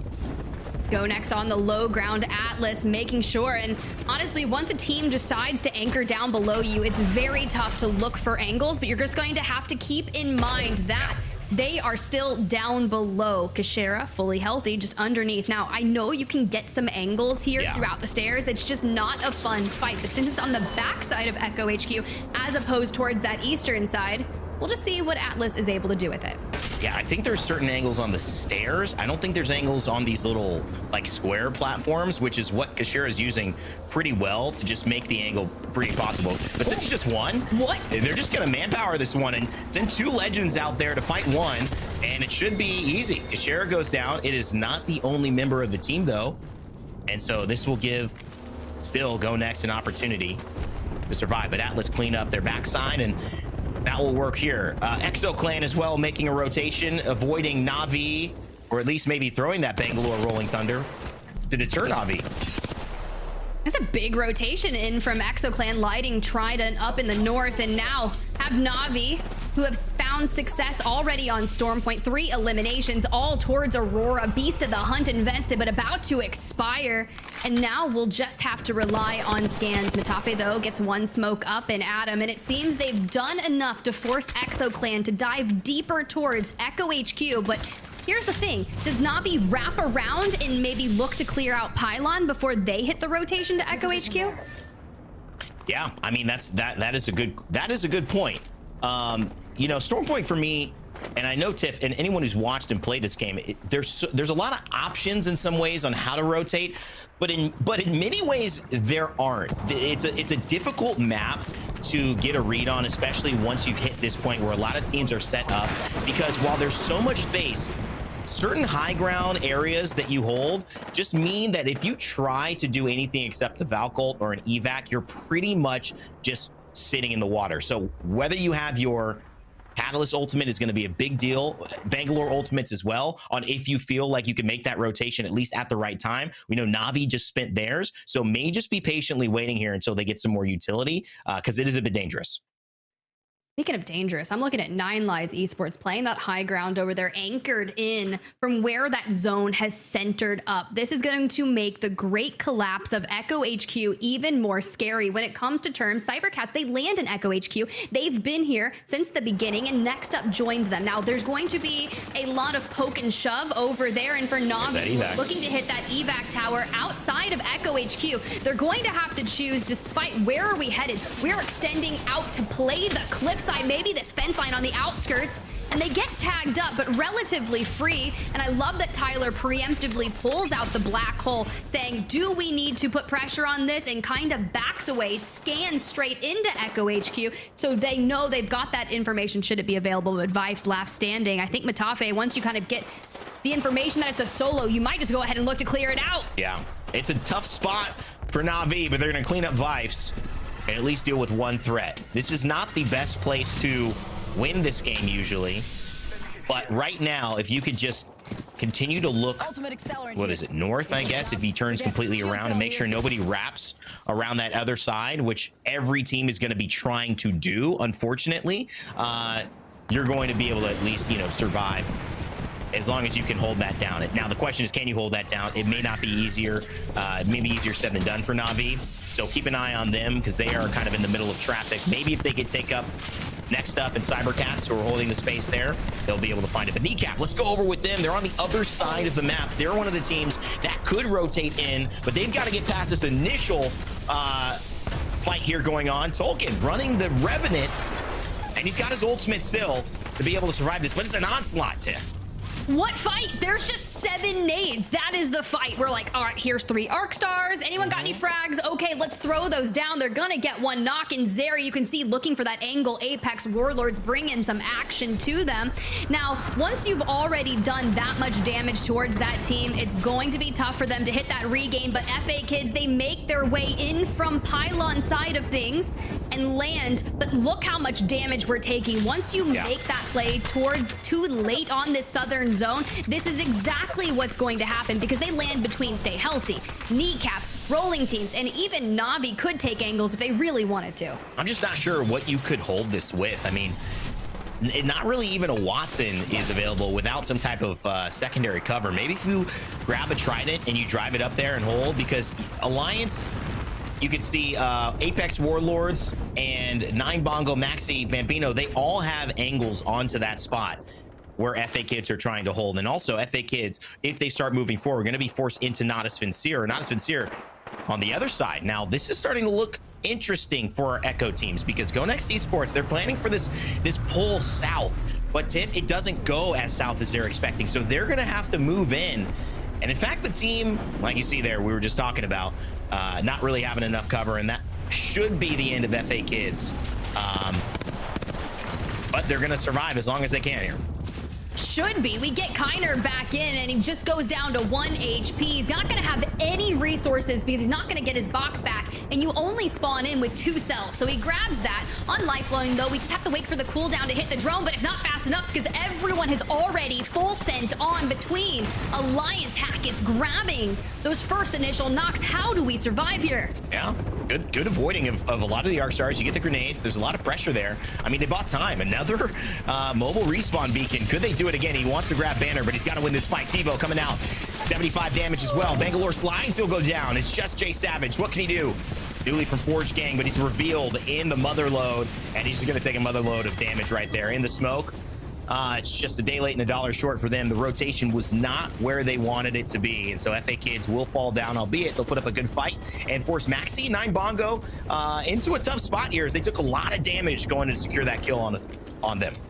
That's true. We lose out on Bambino in the process. Apex Warlords has fallen also, and there were a lot of things that they were trying to do with the FA Kids to stay alive. Even the perk choice cover up to heal up in the smoke, just not enough to withstand that and stay healthy. Trying to live up to their namesake. Mizuko gets laid out as DMS just push on in. Hipfire connects. And Task 1 HP in a dream. Fastest shield swaps to ever live, but it's not going to be enough. And it's Falcons. That's it. You know what I'm saying? Just that zone pull. It's so tough. It was the battle of Echo now to try to survive, but Alliance, they are in a nice spot here. And one of the reasons I love it is because it's just high ground. They go and they eliminate the team down below them. I think it was next up. Possibly Kneecap, actually, that they were going after. Yes, it was Kneecap. And so now they've cleared out their backside. They're the only team on the northern side of this zone, and they can walk straight in. However, it's the top 3. Faster than we would have expected, Tiff. 8 teams died in a matter of a minute, and it sets up a rolling teams and Natus Vincere, who may get out of that fray because of a nice pull and Alliance. Alliance coming into this game in 7th place overall, have already made it up to 5th. You can see they're going to drop that shield core, grab that bat, and have something to be said for when they decide to make that play into the next zone. I love that we get the picture-in-picture because rolling teams on the advantage side of where the zone is going to pull, but Alliance a short distance away. Na'Vi has the longest journey coming straight out of Echo, and you can see they're already hugging the mountainside trying to hit that rotation. But how do you breach into this IMC armory? I don't see any nades in the hands of Unlucky. We do have the Dark Veil to really use for the end game, but you got to keep your eyes on Na'Vi for the time being. Yeah, now this is where having Catalyst is huge, and both teams end up having it that we focused on here, Alliance and rolling teams. Now, Natus Vincere, I don't remember what they were running, but it's possible if they have a Catalyst here, we can see through 3 walls, excuse me, from both of those teams because they're a little bit out of zone, just out of cover of this rock. They might have to push in just a bit, and Unlucky, of course, trying to make things as hard as possible for Na'Vi. They may just have to go a Rolling Thunder, trying to get Alliance and pressure on and move in towards the building. But as you mentioned, Tiff, it's a lot easier for rolling teams who could just sit in zone right now and try to just apply pressure to both of these squads. This is the ideal for them. These 2 squads fighting each other first. Exactly, but what Navi's going to do is they're actually swinging around towards the low ground. They grab a knock onto Adam. Matafe answers back with a Rolling Thunder, and Tyler does have the Black Hole should he decide to use that. They've already made it a 3v3v2. This decision to grab some cover instead of letting Alliance take that engagement to them could have prolonged their life here towards the end game. There's the wall. It's a little late. Na'Vi make a good move, though, and they take down one of RTS, who are still somehow alive, and Alliance are in trouble. There's the Black Hole coming out from Na'Vi. You have much more of a fight, so they've got to get aggressive, which is why they did it. They don't have the utility of the Catalyst to survive, whereas Alliance, though, all with those shield swaps back on to all reds. But Na'Vi have taken the high ground, and they have found a huge advantage. This Hemlock should do work, but right back there, Tyler peeks his head. It takes about 125 damage himself. They do not need to overextend here, but keep that pressure down south, and they do just that. Here comes the blood scan, so they're going to be sitting on Effects radar. For the time being, it sounds like Rolling Teams might have gotten their third back in, but Navi sends Alliance before they can focus on healing. Matafe anchoring from the back, sending all the damage down. 8 eliminations to be had, kinda, with the flank. Alliance dead, but now here's the deal. We're in a 1v3 against Rolling Teams. And they could just walk this one. They could punch it out if they want. I mean, I know that there's some strong players on Alliance and Navi, but they're not going to overcome 3 like that. Rolling Teams, they roll the lobby, and they start strong in Game 4 with a dub here on match day 2.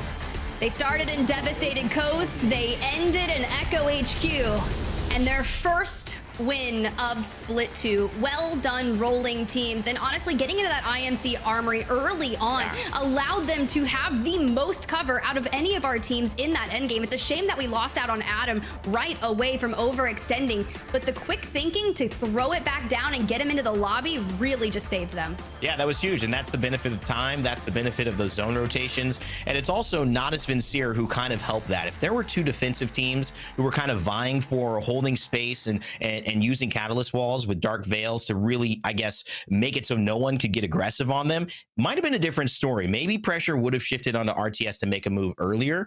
But because Navi only had the horizon, their really plan and their only way to go was to get aggressive with that black hole and ended up rotating Alliance off of that rock. And then they were able to capitalize. And I think each team played that to the strengths of how they were built to win. Ultimately, RTS were just the stronger team in that position. A nice win from them, Tiff, and a good start, especially on Storm Point. Yeah, definitely. And all I could think about while you were saying that was Gojo in this scene in the manga of him. Nah, I'd win. And that's exactly what they did. Well, that's why you got to lock him up. Just stronger. That's why you got to put him in the box. Yeah, you just can't let Gojo in there. Pretty insane. You know, I would say that some people feel that has occurred in the landscape of Apex. Maybe some super team, some super identity that if even in the playing field means that nobody else has a chance. But in the end of the day, EMEA, you know, this is a region with a lot of parity and a lot of new teams showing up and saying, we belong in the conversation for first, whether it's ANC Outplayed and their consistency on World's Edge, which is diverted here on Storm Point, or it's these pop-off moments that we've seen Natus Vincere, Rolling Teams have a chance at huge top 3 from teams that were not in any of our previous top 3s. Tiff here in Storm Point as a great start for them. A great start is 21 points. Navi, though, 11 eliminations. Now, mind you, kinda was that kill leader in yesterday's matchup in A and B with 15 eliminations. So could potentially be looking to run back to the top of the leaderboard of that. But Alliance showing up, we said, you know, in 9th place overall outside of, you know, the first 3 matches. So bolstering that position, right? 16.5 average placement at 1 point. This has got to boost that up. Stay healthy, though. We saw them in DMS trying to make that rotation into Echo HQ, so I'd love to jump on over towards the second page here and see what happened to cybercats who actually land in Echo HQ. 2 points.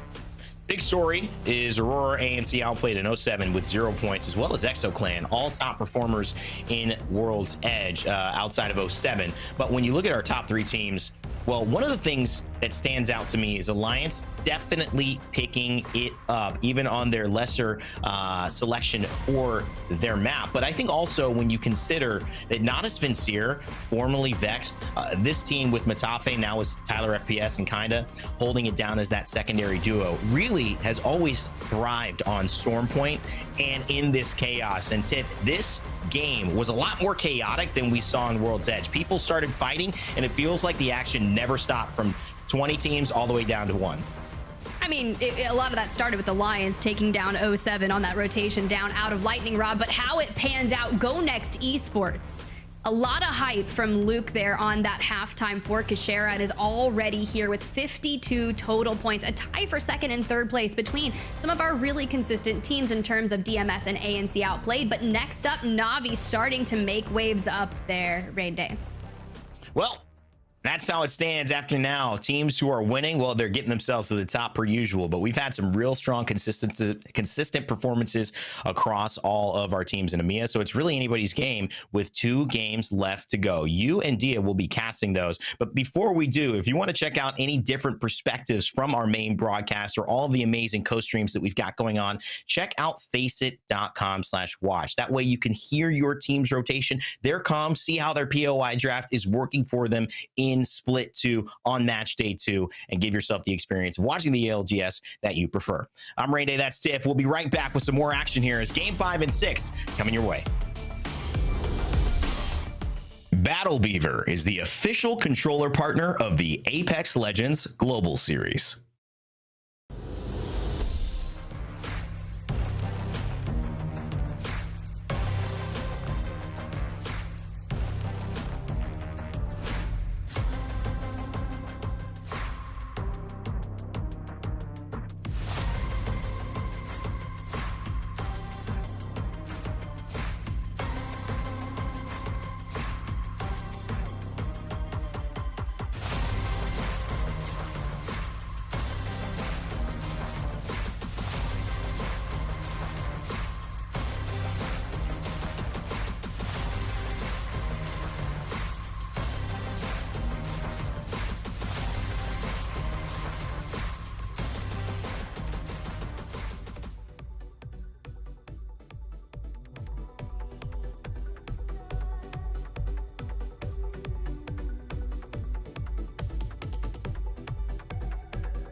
What's up, everyone, and welcome back to the Apex Legends Global Series. It's EMEA, and we've already finished 4 maps, but with 2 maps on Storm Point left to go. I had to get you back, Dia. I don't know if I just missed you or the Telestrator moments, but it's good to have you back. I hope your break was good. It could have been either. I won't take it personally, honestly, Tiff. I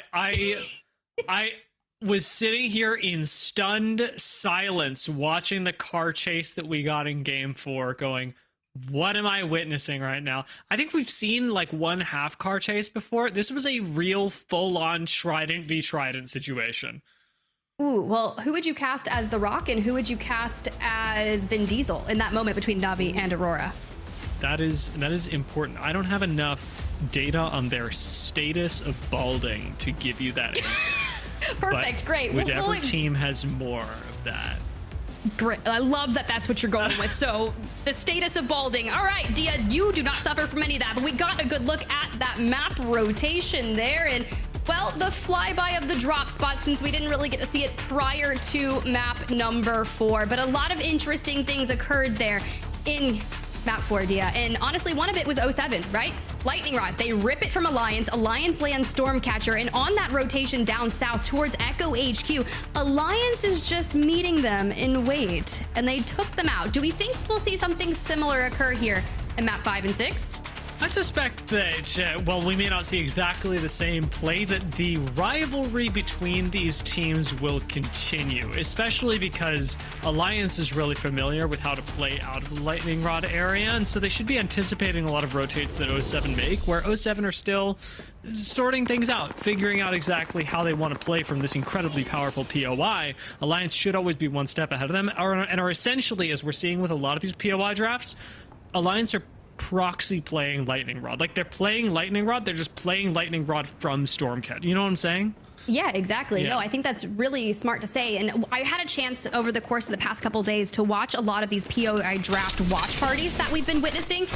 Nicewig's done some. I know Greek has as well. And one thing that they like to ask their community is who won the POI draft in terms of getting the actual best POIs. And as we get a good look at that map and where it's pulling, Dia, do you agree with the fact that you can win a POI draft based on how good of POIs you secured? Because I feel like you have to tie it into the correlation of the good POIs plus the performance from them. Yeah, I think that you can.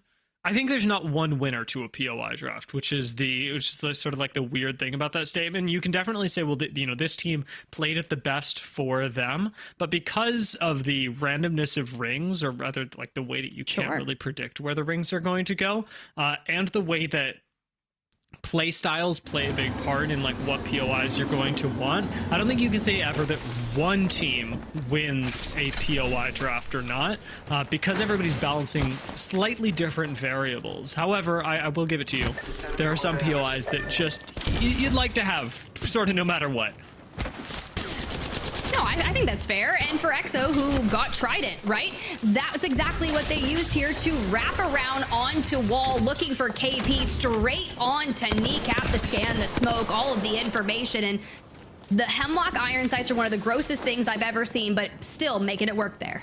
I mean, this is also incredibly confident, I'll say, from EXO-Clan. I think in other games we might call it BM, to land Trident and say, you know what, with worse loot, with less time to do it, we are just going to use scrim terms, full ape the team that is playing out wall because we think we can beat them. It's actually a strat that teams that landed Checkpoint used to use onto North Pad, saying we're going to land North Pad, we're going to send you. Now the same thing's happening for EXO-Clan. It looks like they certainly can send. I don't know if it'll go their way. Slayers goes down. Swinny may be next, but does find a counter knock.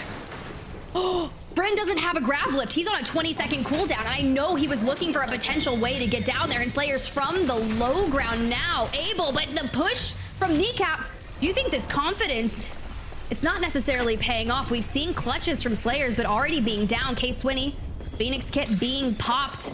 The scan comes in, and well, oh my God, they've got to make a play, but look who wants to show up, Nessy! I mean, the confidence on this is just as quick.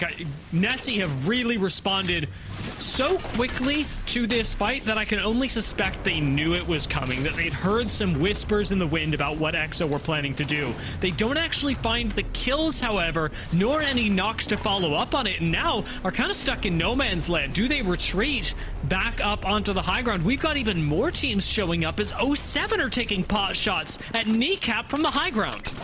Oh, that's tough. Kryzen may have went down on that initial bout, but they get him back in thanks to the beacon there at wall. And I think this is where Nessy just invests the nades and says, maybe, just maybe, we don't want to push in yet. Once you realize that 07 is rotated out of Lightning Rod all the way throughout here to join in on the fray, I think you just call it a day. I am putting myself in Swinny's shoes, I am fuming right now at how this has gone. We land Trident, we ape wall, and not one, not two, but 3 teams are now what we're ultimately fighting. This is not going well for EXO-Clan by any stretch of the imagination. They may very well be the first team to go out. The only, I guess, difference with that would be if Alliance are actually able to finish off a squad that looks like they are attempting to in Pylon. Hey, that nice rotation out of Stormcatcher paying off when the zones keep pulling south. This time, everyone's making their way over towards Pylon, and as the zones intersect over that mountain southeast of Pylon, and with some of our squads that do land devastated coast rolling teams, they would have gotten there early on.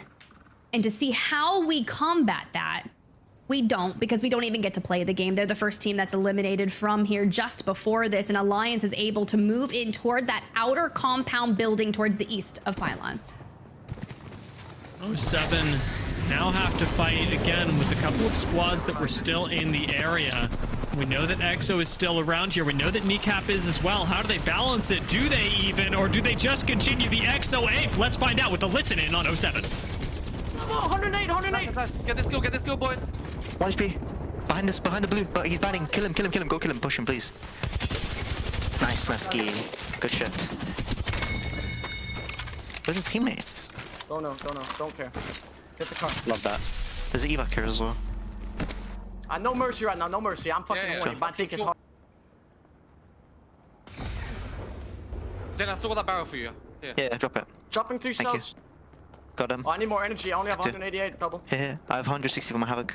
Oh, keep it. It's fine. Okay. I'm in.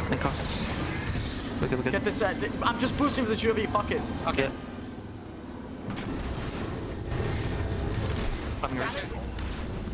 Dia, the one thing I took from that is no mercy. Keep going. Kill everybody, I think, was the part that really stuck with me, and that certainly is true over at wall. 07 still pretty far from zone, where we're seeing more teams pile into Pylon. So lots of ways to go until they reach this area.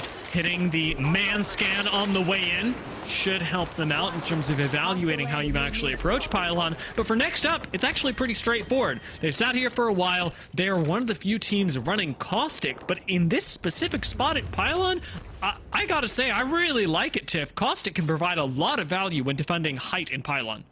I mean, you're putting those gas traps in really solid positions surrounding all of the ways to get towards that high ground, but Kneecap, you know, started their journey at the wall and ran into a lot of fire early on.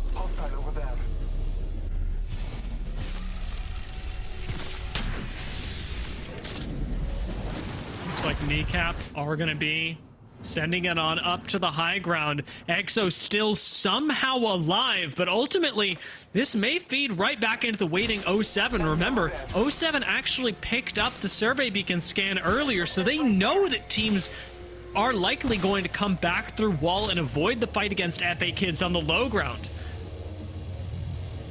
Not looking super hopeful for Kneecap, as they do not have a lot of options. 07 waiting for them on the high ground. A nice catch on the Trident. Should mean a kill goes down to them. There goes the knock. There goes the full. Exo Clan are full out of this game. Kneecap still waiting in the zone, however. 07, no mercy. That's what they're bringing into this. And, well, when that blood count scan gives you that information, a nice scan in return, Nessy, though, is not going to be able to take angles on the player beneath him, but he's going to jump down instead, ignoring the player in the building, leaving that up to Amphi and Zane, and we are on the prowl. So we've seen Exo go down. Kneecap look like they are next on the chopping block. It's important to remember that these were the two teams that the whole first fight was started around up here in wall to begin with. Kneecap do manage to survive for now, still sitting in wall, but with the next zone starting to close, they haven't had the opportunity to pick up heals. And Tiff, it may be one of those rare times where we actually see a team full die to zone if they're not careful. And they have one of the largest journeys to go, and hopefully Tolkien can make it happen. Look for some heals, which will be very precious.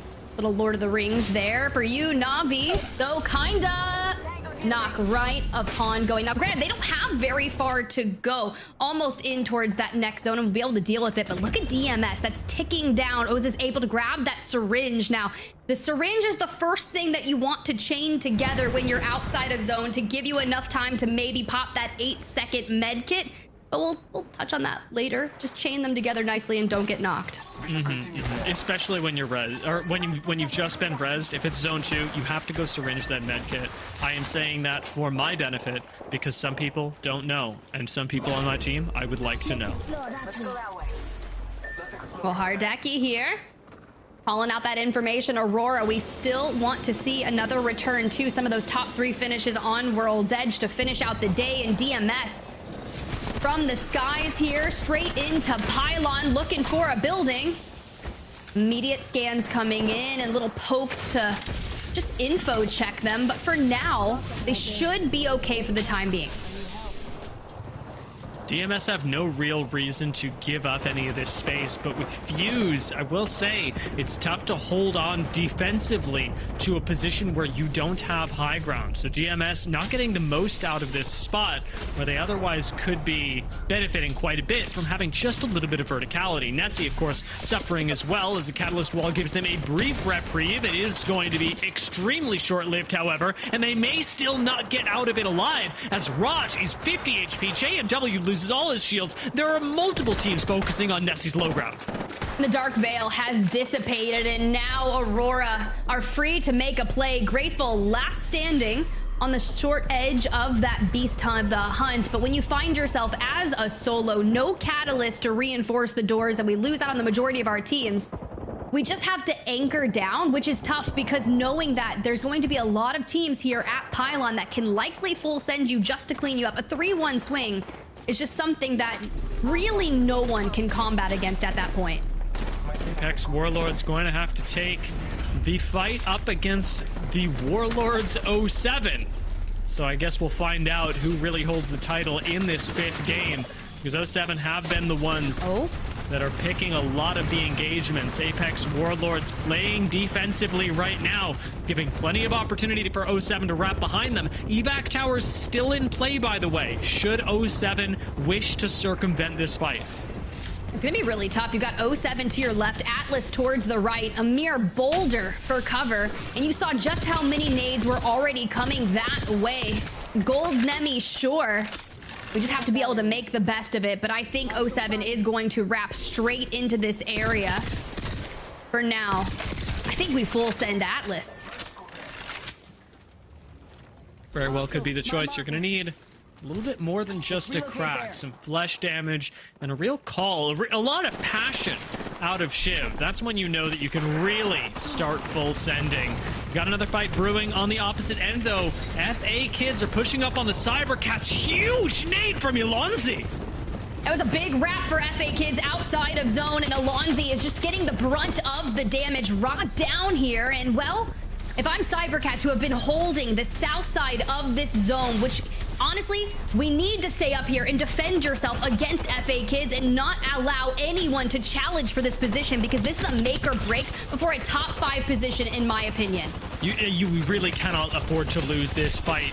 Teams from below still looking to ape it as well. Elonzi is back in the game, pulls off the shield bat, but has to back away. Cleave is down. Cybercats are in shambles. Tiff, this position was so good. This position might win the game, and FA Kids just walked in and ripped it from them. You cannot let that happen, and all of them are still up. And now ANC Outplayed, who's got the buildings. Willem is just taking angles, and this is tough. There's even a rogue charge rifle from the center of Pylon from Arctic that's going to put the finishing touches onto things. And if I'm Alonzi, it's just a matter of time before the worst is to occur. Cybercats are fortunate enough to be able to stabilize well in the high ground. FA Kids do the same, prioritizing their next position. Who's going to challenge FA Kids, though? We did mention how powerful this high ground position is. They're the ones that are able to hang on to it. And I'll be honest with you, Tiff, I don't see a way for a single other team to access this high ground effectively. I like this move. I like this move a lot.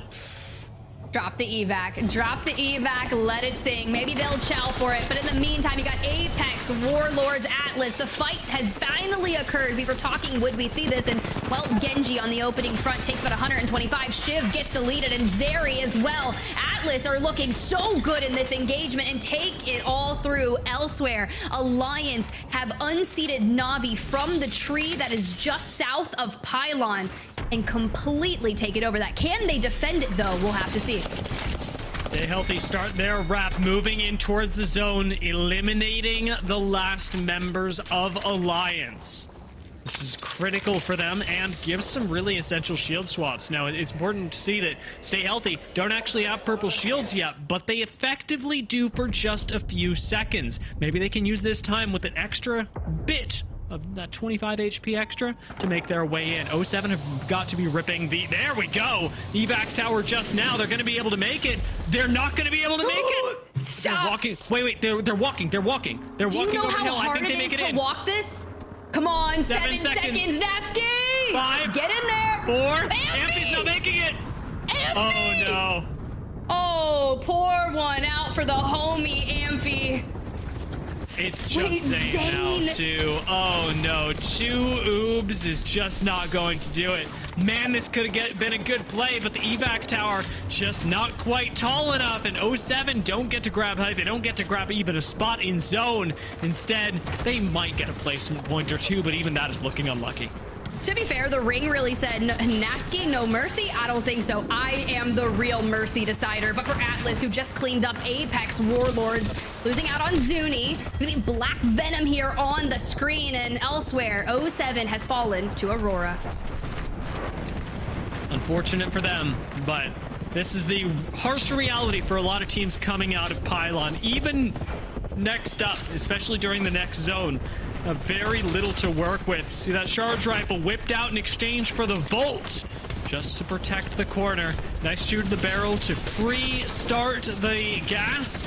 Synetic starts a swing of their own, but now is getting angled out by multiple squads. The rest of Next Up have to play very carefully. You cannot afford to fall here with every team, because there are multiple. There are 3 teams in this area looking to find some weakness. DMS, your winners of map number 2 being one of those. Next up on the high ground, and then you've also got Ethernal. Bongo on your screen. FA Kids walk into one of the most powerful positions for the zone and keep on trying to make their way over towards this compound. Now you've got Zedon on the north side, ANC Outplayed, even Aurora, but Alonzi from cybercats, who lost that position to free agent Kids, has actually not been sent over here. And I think it's because if you go to full send, you are opening the rest of the lobby to just completely target you. And it really actually could negatively affect the game of FA Kids, just having Alonzi over there. It could cause some serious problems for Izadin, who is otherwise sitting completely alone in a singular building, holding it for FA Kids. Next up, we're going to start to move out. We talked about how much space they've got to cover. Let's hope the Bangalore ult can make this a little bit easier for them. Synetic does move onto the low ground, helping his team pick up a thirst, but they've still got a long way to go. 6 kills already for Synetic here, 9 for Next Up. They might actually be the real true team that is Next Up, as GoNext Esports fell so early on in map number 5 that it opens the door for GoNext to potentially grab first. DMS though, Ozus last alive. It's gonna be tough, but at least you can throw the knuckle clusters, even the mortar. The mother load coming in and gives them time to heal behind the knockdowns. That's the one member of cybercats as well, swooping in from the side. They take out DMS first, getting a kill point and a placement point for their team. Huge play from Alonzi to keep the cybercats arguably in the game, top 5. Now they do go down, opening this up for FA Kids, who have had the power position for even longer since they took it from cybercats, but now are looking down on ANC Outplayed, Next Up, and Aurora. Shield diff here for Next Up, but not fully healed. We'll give the benefit of the doubt to ANC Outplayed and FA Kids. Jay Savage taking an angle. We talked about the power of that position that they were able to grab from cybercats, and it's enabling them to just put the pressure on so many of these teams that find themselves on the outside looking in. Synetic, though, double-digit eliminations for the team. We'll just have to see if they can get more placement points to boot. ANC Outplayed again, just playing the placement really, really, really hard. Blue shields right now cannot stand toe-to-toe with any of the remaining squads outside of Next Up, who have just 1 member left. FA Kids prioritize the building, are going to try and control Aurora's swing over, and Aurora are swinging over.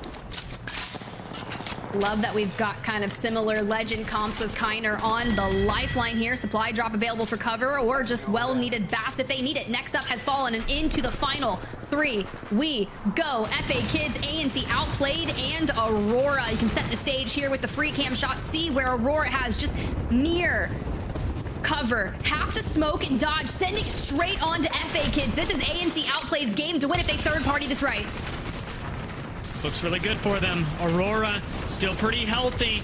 Dip and dive out of Impulse for a shield bat. They baited in the third party, but Hardeki goes down. Oiring goes down. Impulse, the last one alive with the Eva. That was a critical swing from Izadin. Maybe even securing a second place. ANC Outplayed are going to send this, are going to look for the win, but Shex forgets about the window from inside. FA Kids find a lot of damage. Take Andy Jax down to just 1 member. It's 2 solos and FA Kids who come in for the win. FA Kids do the unthinkable. If you think about how they started that zone wrap on the outskirts south of Pylon, holding that mountain, they take out cybercats. They leave Alonzi. They know, hey, we're not going to be able to finish off cybercats, but what we got was what we wanted. And something that you said, Dia, in that moment, because I thought it was going to be a top 5 position, and it was for cybercats, you said this is the game-winning position, and they converted. Incredibly well, because playing off that high ground is nice. Controlling the building and the high ground at the same time, great play from FA Kids. And I love that while we talked about how their compositions are similar, FA Kids were also on the same page as Aurora. They weren't actually playing to just straight up win the team fight to wipe out Aurora, and Aurora wasn't planning to wipe out FA Kids.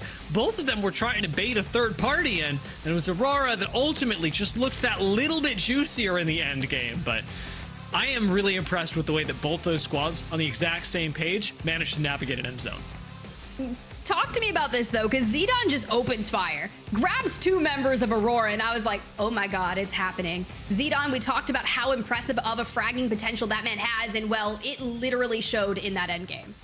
It really did. I think it was Rain Day giving him props before the show. Yeah. And I mean, incredible work from FA Kids and from Zidane as well, being able to find critical knocks when they're needed. But I think what's arguably more impressive to me is the restraint that they then showed in not full sending 2 knockdown shields, risking the game as ANC Outplayed come in, and it really shows in the match results. So let's take a look at those, because not only are the placement points going to favor FA Kids, but the kills that they got off of the knocks on Aurora make up the rest of it. 14 kills on top of a win makes for a 26-point game. We've been getting a lot of high valued wins here on our 6-game series, but prior to this, FA Kids was in 17th place overall, so a 26-point game has to shoot them up the leaderboard at least into the top 10, but Aurora walking away with 17, next up 15, and a lot of these high kill games leave the rest of the lobby not much to be desired. Alliance do walk away with 6 and 07 with that no mercy, 5 eliminations. Now, should they have been able to make that evac tower oob play, I'd be curious to see where they would have ended up, but that was kind of the bane of their existence right there. Looking at the way that affects the overall leaderboards now, it's been 5 matches so far. 1 is left to unseat teams like ANC Outplayed, who now take the first place spot. We're seeing something very similar to what you caught out of Game and Gladiators just yesterday. Not quite winning games, but absolutely staying ahead of the pack. 53 points with GoNext at 52, tied with Next Up.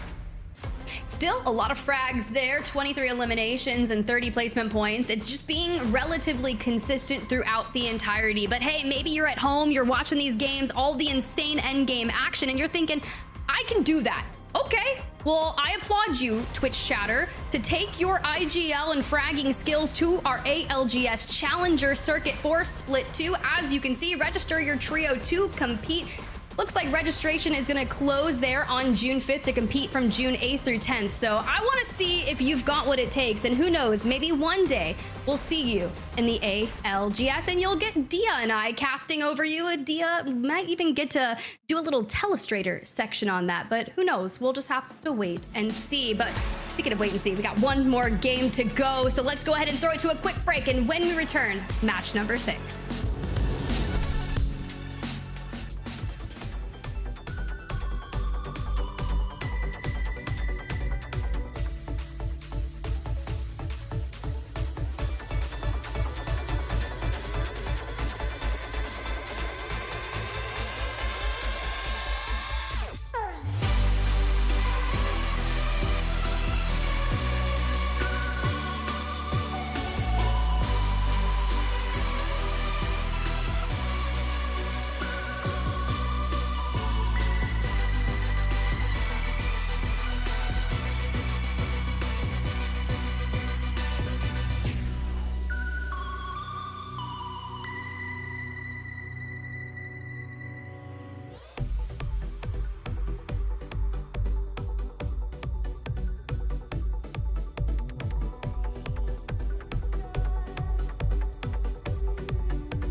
Welcome in, everyone. It's Sunday Fun Day, which means Apex Legends Global Series. I got Dia alongside me, and we've been breaking down all the action alongside Rain Day throughout the day. But it's just EMEA. Things are getting started, and we have one more map to go. And I'd be curious to hear your thoughts on coming into today, Dia. Is everything living up to your expectations? It is exceeding my expectations, Tiff, as Apex always does. I'm really amazed, of course, at the end games that we've gotten, but watching how the teams are playing the POI draft out strategically, I'm really enjoying, and honestly, I think it's been a great addition so far to what we're getting in Apex competitive, because we are still seeing a lot of teams that we consider to be good, great teams of the region finding chances for success, but also getting to demonstrate how you can adapt in your own games of Apex Legends when you're finding, I guess the open spot is Trident. How does that play out? I guess the open spot is Lightning Rod. How do we path from there? You're getting to see the best teams from all around the world do it. And it's pretty valuable when you hear some coaches' analytical efforts behind it, right? I think it makes the power of your team that much more prevalent here. You hear from Luke, he's like, us at Gaming Gladiators, we feel confident no matter where we are going to rotate in from, whether we were able to grab Zoo Station, but this time it's Echo HQ, knowing that the Storm Point zones like to pull south, and can kind of see what our teams were going for. Trojan grabbed Mill early on, Lightning Rod goes third to 07, but then Aurora has done something quite interesting, right? They've focused on their Storm Point picks first, grabbing Cenote, and then just letting whatever happens for World's Edge. I really don't mind that at all. We talked about their Geyser performance earlier, and that was super impressive. Outside of that, we know that a team like 07 managed to finagle their way into a Lightning Rod pick by saying that they would contest whoever it was that landed over at Siphon. What's really impressive to me is that Trojan also, with their first pick, they were first pick in the draft, and their first pick was on Storm Point, taking them over towards Mill, and that is especially interesting because Trojan did not have the history of Aurora at Cenote, and they didn't have the brazen faith of 07 at Lava Siphon to be able to take over Lightning Rod. They just decided, you know what, Storm Point is where we're doing it, and Mill's the best POI to do it from.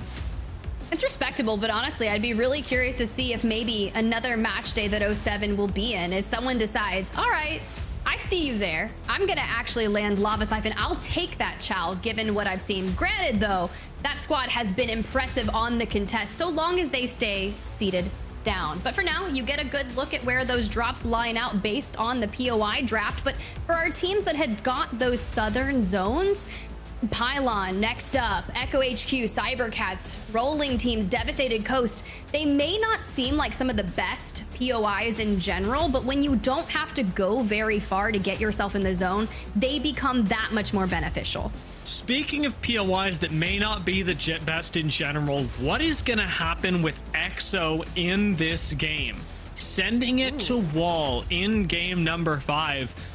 Do they run the risk of doing that again, given that Nessy's were able to come down and third party them, knowing that the contest was going to happen after game 4? I mean, this seems kind of frivolous, but also, do you really just want to play out of Trident and just have that be all that it is? I can't speak for EXO. I'm going to let their gameplay speak for themselves. It spoke in game number 5 with that quick grab of the Trident wrapping to wall. I'm not sure if that's the confident push they're going to go for, because they just could not get things together, knowing that Nessy was just a short waltz away and coming in from Zeus, and then even 07 from Lightning Rod getting into the mix of things. So we'll just have to see what that looks like for them. But for now, FA Kids down beast over here. They've got a salt bin, so that'll be nice to get attachments. They have a support bin for Kiner. Now, this is something that I don't know if people realize. If you don't play a lot of support legends, I farm support binge. I play a lot of Conduit. I'll play a lot of Lifeline too when I'm not playing Watson or Wraith. But something's to be said about grabbing those support bins. I will walk away with 1 to 2 bats and always a better backpack. Also, a really good way of tracking, especially in comp, the few teams that are running support legends, because they're probably doing the same thing. Anybody who's running a support legend who has access to the bins on the map, you can open the map, you can see where the support bins are, etc., etc.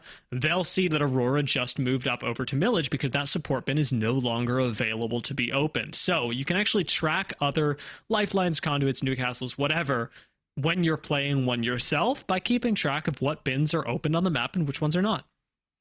Ooh, just some ways to kind of metagame this entire game that we're going to be witnessing. So we'll see where they go based upon that. And also you get to boost your Evo cash up. I'd be really curious to see who's going to fight over that Evo cash by Mill. There's one just kind of north of Mill. And I feel like FA Kids is making a play for it. But once again, can we just talk about the other southern zone that we're getting, Dia? Yeah. Barometer's an interesting one.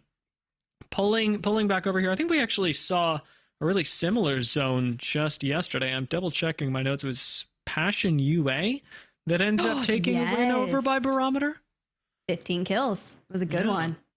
I didn't think they were going to win it at first because when I saw the initial team that had granted so much space in the back of Barometer, but albeit that zone did start to pull just a little further back towards that building. But for now, Navi here on your screen, the team that calls Barometer home is going to have to fend off your #1 team here, ANC Outplayed. Their macro's impressive, the ability to call end games based off what they can here. And they've already set their sights on this front building here. Funny that when we jump over to Storm Point, ANC Outplayed go with Catalyst as well. Prioritizing buildings is not something you see a lot of on Storm Point, but it's also something that has gotten ANC Outplayed to great positions so far. Na'Vi find the first knock with a nade, kind of stays alive. This should be the win for Na'Vi, but kind of needs help. Kinda's got to get that help. Will he get it? Able to at least get that shield bat onto him. And Maxi with the wrap, you can see right there, just goes towards the high ground, hits the scan. Will be the last member going for it. Scan, the res, but here's the deal. We don't have a horizon here. Oh, we do. Tyler can hit the grav lift. And up they go. It's into the freshly rezzed bodies up top. Na'Vi drop back down, kind of maybe burning a little bit too much, and again have to take another reset in this fight. It's crazy how long this engagement is taking, given the advantage that Na'Vi started with. I get so excited when we see literally one of the only few horizons come through in Na'Vi, because a lot of our teams, they're not going to maybe think that we'll have that grav lift in play to be able to go towards the high ground and immediately push that res. But as soon as you see it, just the way that they try to counteract it. But for now, we'll check in with Barometer later, because Lightning Rod's getting mixy. Nasty off the grab cannon. He falls, and Zane tries to get a well-needed full and a shield swap. Bit of a who's trapped in here with who situation. 07 absolutely went for this, believing that they would just ape one member, and while they did, losing Nasky was not part of the game plan. Amphi, though, almost finds the secondary knock. There should be a catalyst reinforce in some way on this door, but instead, Amphi gets damage traded back on them instead of the reinforced door and cleans up Nessy's in the process. Goodbye, Nessy. Some well-needed No Mercy-esque style KP. Now let's see how you take that towards the rest of the game. Next up, want to come in first place on their first kind of iteration here, but Aurora in the mixed Atlas as well. Third place, though. They've got a lot of room to go up. You got plenty of space, time, and Barometer, especially when you're on the high ground like this, to plan out what your move will be, what the power position that you want to play for is. It's interesting to see next up moving so far back into Barometer, even if it is for these kills, because they're giving up a lot of the space ahead of them. It is possible to hang on to a bit of the high ground, especially at this point in the game, but once you hit places like Ring 3, you do have to be worried about the hermit crab principle that Hodsik had talked about ages and ages ago in Apex Legends, that when you move from a spot, it's very likely in Apex Legends and competitive Apex Legends that somebody's going to come in right behind you and take it from you. I like that. Hodsik with the big brain. I do love watching his VOD reviews when we get so blessed to see them, and it's nice to see them find a home as well. We spent a lot of time with them out in LA, having them on the desk. But for 07 here, in real time, if we don't recover this banner for Nasky, we're not getting them back. And honestly, 8 seconds to heal, and we still have to climb up to be able to grab that banner, and Funk from a high ground over here from Kneecap might be able to take an angle and deny that. I'd be curious to see. Nice bit of revenge from Kneecap as well. They come up here, thirst a member of 07, know that 07 are gonna want that banner back, and Amphi springs right into the trap. Kneecap are ready for this. Arc Star's all prepared for Amphi, and he does not get to stay on the ground. I don't even know if his feet touched it before he was knocked. You know that's one of the moments mid grab cannon when you just see Funk on your left shooting at you and you're just like, it's happening. And now Tolkien takes the grab cannon back. Zane on the opposing end answers with a rolling thunder. What are we gonna do? Because we do get Nasky back into it though. Ooh, Tolkien goes low as well. That is a Zane special right there. Being able to do that much damage right back and make this a 2v2. Nasky finds the thirst, which means he's now got hop-ups, attachments, everything that he was missing. And Kneecap have got ahead for the hills, but they've got ahead right through 07 who are underneath them. The only thing I'm worried about is Nasky coming back on in. Will only have 2 syringes, but you mentioned it, you called it out. You grabbed that well-needed loot, find 3 medkits. Everything should be okay for the time being. Let's jump into a listen in to hear how they're navigating this. They're taking cannon. The cannon. Can we kill the last guy? Kill the last guy. Beam him. 15, 30. 28. Okay. We can't get you. They're just gonna camp with I don't think we fucking can get you, cringe man. loads. Come out, Zane, let's Medkitting. I'm gonna die to zone otherwise. fucking wait, the core, take the cannon, get it. Go. Get it. On the right side. Take the core, wait. 3, It's right on the front of the cannon. Right on the front of the cannon. 1. No. I have an evac. We go command center rotate. All good. Okay. You guys got this. Nasky, I only have a Phoenix, okay? I It's my only heals. But there should be syringes on the spiders. You don't have any. You don't have any heals. I've got 2 syringes here. So close, yet so far away. That's tough, right? But something's to be said about that listen that we got from 07 there, Dia. How cool, calm, and collected that Zane is, even in a dire situation. Really did play that well and arguably saves the whole team there. If you don't find that trade on Rev super early on, there's no way that 07 lived through that engagement. Now, however, the question is whether they can live through the ring that's closing in. And I gotta ask the same questions of Aurora, who trapped in zone are, I would say, more comfortable with this play style than many others, but are still going to be tanking a lot of damage off of the ring nonetheless.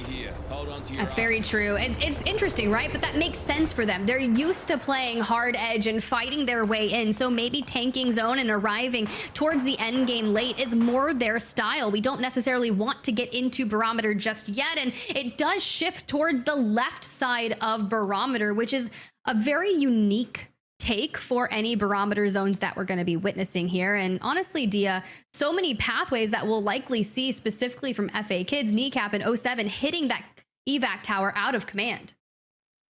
I think they should be able to make it more or less into zone. 07 should be able to hit right around Cito if they survive through the whole journey and entering the ring. Just now, it looks like they may. DMS are going back for the singular banner that they left behind.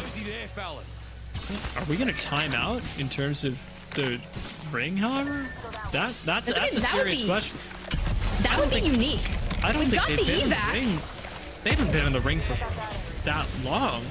They just dipped back in, but I suppose we'll find out. It looks, at least to us visually, that DMS may in fact be going down for spending too much time outside the ring. Nice hole-in-one with the grenade. Nox Gas does not meet the same fate, but the Catalyst wall in response should keep Alliance nice and healthy. We've already lost out on Hackis, so down to a duo. Incoming scan will give away the information, and we're just going to go so under fire here. A tough situation for Alliance, looking to break into the top 5 after this 6th game. I mean, like the fact that none of these grenades are connecting for any damage is keeping them so healthy right now. Not just because they don't have to heal through the damage, which is obvious, but because if nobody is doing damage on either side of them, nobody's sending on either side of them. You can see everyone playing super respectfully, even around the duo of Alliance, even with the smoke expenditure, even with the wall expenditure. And speaking of wall expenditures, we've got another one going on by 07. 07 finally make their way in, but job's not done. They've got to get through this choke point, and Nylai's Esports here in a 3v2 already. Vibes, Rakafaka, Hanzo here wanting to take angles. Look at that. We've got it. Can we connect it? Right there immediately. The Nemi, once it starts charging up to full force, it just eats away at the health, and a nade to hit for 100. Nylai should be able to clean this one up. Up the zip line we go, and Rakafaka gets to move through the Pharaoh fluid completely unhampered. Drop down from Jay Hanzo means that 07 are no more, and they don't even make the 15th cutoff, going on 16th instead. That means no placement points went the way of 07. It is only the kills they were able to collect off of Nessy, and who was it that was fighting them up there? Kneecap. Yeah, crazy. But here comes EXO, as to be expected. A well-timed third party, and here we go. The scan, the beast of the hunt, the evac, and oh! The play on the zip here. Slayers grabs the knock on to Hanzo, sets their sights, letting the disruptors do the talking. Oh, yes, and connects right after with the 30-30. That is one squad that has been torn apart on the edge of zone. 9 lives go down, and it is just in time for EXO to start booking it into zone. They do not have a lot of health. They do not have a lot of time. Zone 3 will chew through you. EXO Clan from 11th place now over to FA Kids, who made a large jump after that map 5 win with 14 eliminations. Looking for more though. The journey for here is just getting started. Let's open things up with that arc star. We've got a knock on the opposing side, and it does connect with a blue knock. Not gonna get the full, but the snuff to give the distraction to hit the swing, and DMS has fallen. That's your 4th place squad. We already knew how close the top 3 were in terms of points coming into map number 6. Outplayed 53 points. GoNext 52. Next up 52. I have no idea what's going to happen for this end game, but it's going to be important to clear out your side and play this Barrow zone that pulls out of Barrow with ease. It's really wild that FA Kids are approaching from the perfect side.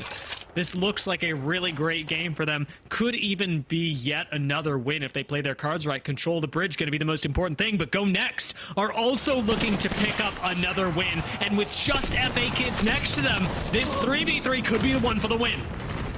This is important. If they fall here, there's a like chance that they fall out of first place. So for them to invest the Dark Veil, they've got a turbocharger Havoc as well, and Slab takes the brunt of the damage on that first push with Beast of the Hunt. And if you're going up against Kyner and Zidane, it's going to be a tough fight to go down. Slab, last chance effort for them. If they lose this fight, they likely lose first place.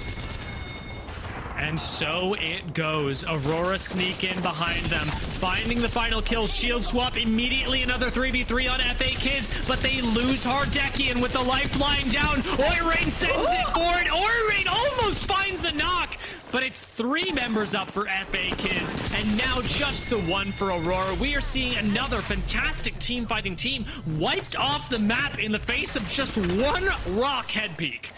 Oh, next up, this would be the squad that would be able to take down first place if they can just reset. They finish off rolling teams here and are trying to make the reses that they need, but EXO Clan has moved in on top of them here at Barometer. Now, mind you, when we looked at the zone, this is not India. Doesn't look particularly comfortable for EXO Clan. Moving in from the south side. They've really got no place to play. Trojan is controlling the nut building ahead of them. Next up is rotating, mirroring the last member of EXO. 9 squads left. We should be dropping down to 5, maybe even fewer in the next minute. Well, think about what Next Up did on their first showing in A and B. 2nd place overall. They want to best it. They only want to go up, and this early move to the opposing side of the bridge, but you have to contest with nut building for now. The caustic gold, the throw. It's a glorified smoke, and unfortunately, it means that Next Up, I will say, barely getting to zone. Maybe the glorified smoke actually doing work for them. With Trojan looking at this, there's no way that the weakened Next Up survives. ANC Outplayed, moving out of their building, have found a place in the ring. I'm not even surprised that they've done it at this point, but I am surprised that they crossed so much open ground to be able to make it happen. They're sitting right next to cybercats as Next Up do go down. The Fallen, a potential 2nd place, will be their inevitable ending, and all sights are on ANC Outplayed, who may secure an overall if they can just keep alive. For now, this outskirts that we're dealing with I'm not caster cursing them. I swear I'm not. Sheck's in trouble. It's okay. It's not your fault, too. There's no building. There's no safety. ANC Outplayed will be lucky to get out of the top few seconds alive. And lucky they were not. That was the nice send. Stay healthy. You have to keep moving forward. The cybercats now lie just ahead of them. Let's take a look at this end game. Trojan controlling the high ground, should be able to play through the bridges. There are a few boxes there. FA Kids are going to have to play for this side, perhaps the underside of the bridge instead. It's all going to hinge on the next couple of seconds. This car providing critical cover to Trojan. It's 3 squads left. Can they run back-to-back? 8 eliminations so far, moving into the final matchup. 49 points overall. Now, granted, probably need another 15 to make a play for first place, but it will be close. FA Kids have this rock to play, which is more than I had given them credit for. This normally not a great spot, but with the rock, with the lifeline care package, technically indestructible cover, says every lifeline ever in ranked. This is actually going to turn into a miraculously good spot for them. It pits Stay Healthy against Trojan. What is shocking to me, however, Tiff, is that no one has taken the underside of bridge since cybercats originally sat there. And ultimately, you are going to want to play the stairs at some point. Trojan can't do it. FA Kids don't want to cross in front of Trojan, but when you actually get underneath this bridge, you've got a good chance, especially if you are FA Kids, with the lifeline, of holding out the other squads and pitting them against each other. Yeah, this is tough if I'm Trojan, knowing that the pool is not in my favor, and we're going to be one of the ones that have to walk first. We spend this well-needed 40 seconds or so trying to come up with a plan.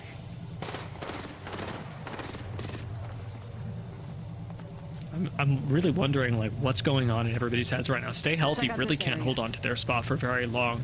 They've got a Bangalore if they want to smoke the cross. I don't see a reason why they wouldn't. But are they thinking about playing for second? Are they thinking about sending on FA Kids? It looks like they're trying to pressure FA under the bridge, actually, with this smoke. So maybe baiting in that fight to try and pull the Aurora FA engagement that we saw last game, where you go for a fight and you back out, trying to bait in the third party. It's all going to be a big bluffing game in this end zone. And out comes the first bluff, out comes the first send. It's Catwall. Gonna isolate you straight away from Trojan, but what Falcons and Mizuko do after is they open the damage straight onto FA Kids and then send Trojan. FA Kids did not have Bang ult at that time, being no ult excels to make work for it, but still, Ethernal will have to use their ult, and for now, it's a lot of people just kind of poking at each other, but regardless, Trojan is having a massive game here with 10 eliminations, and the swing straight on to Stay Healthy from the high ground. Not getting that knock is huge, though. It opens up FA Kids to take the bridge. Stay Healthy, jump in underneath. Now Trojan and FA Kids are pitted up against each other. Ethernal is low, and this has got to be the send for FA Kids. They're thinking about it for sure. Double smokes go down on both sides, trying to keep Ethernal alive. FA Kids play the low ground outside of the bridge, giving control again to Trojan, and Stay Healthy are doing just that. They are ignoring this engagement, letting it play out on top of them. They want to hit the third party remix here. Minimal ammo in that, but they've got a Devo in the back pocket just waiting to drop down with it. Speaking of drops, we've lost out on Ethernal, and the PK from Nick's FA Kids has fallen. This means we're looking at a 3v2. You know Stay Healthy has to come up. I like the gatekeeping with the Peacekeeper, but over from the side, in comes Falcons with the Eva and the Hemlock to clinch the win. That is how you play an endgame. That is how you make the other squads do your dirty work for you. Falcons, man, has a nice ring to it. Rain Day was toying with the SEO optimization when you Google Apex Falcons, but this is the real Falcons that we care about for EMEA. And what a play from not just him, but the rest of the team. Stay Healthy, expending their cooldowns in just the right way, playing with fire, Tiff, because whenever you are catwalling towards a team like FA Kids, you've got to take into account that they actually might see you as enough of a threat that they commit to the fight as well. So the catwall, they smoke, they play under the bridge, expecting that Trojan are just going to be a little thrown off, not ready for the swing to play underneath. And then once they're under the bridge, like we were talking about, that power position is so incredibly good in an end zone like this, because you don't actually have to fight anybody. You just have to make the other teams look more delicious. You just gotta get on stairs with an EVA 8 and swing. Let's be real. That's all it was to it. We saw the PK have its moments, but then he was like, nah, let me show you the power of the EVA 8, my man. This is a real shotgun. So real. But overall, 6 games done and dusted, Dia. What a while. I feel like we just started here today, and I'm kind of sad that we're already over with our 6 EMEA games. I will say, Tiff, to make you feel a little bit better, we are going to have 6 more games later today over in North America. So while I mourn for the fact that EMEA is done, I'm also celebrating the fact that we got to see Group C come out and give this strong of a showing for their first match day. Split 2, now that we've technically seen all the groups, if not all the matchups, is looking really good.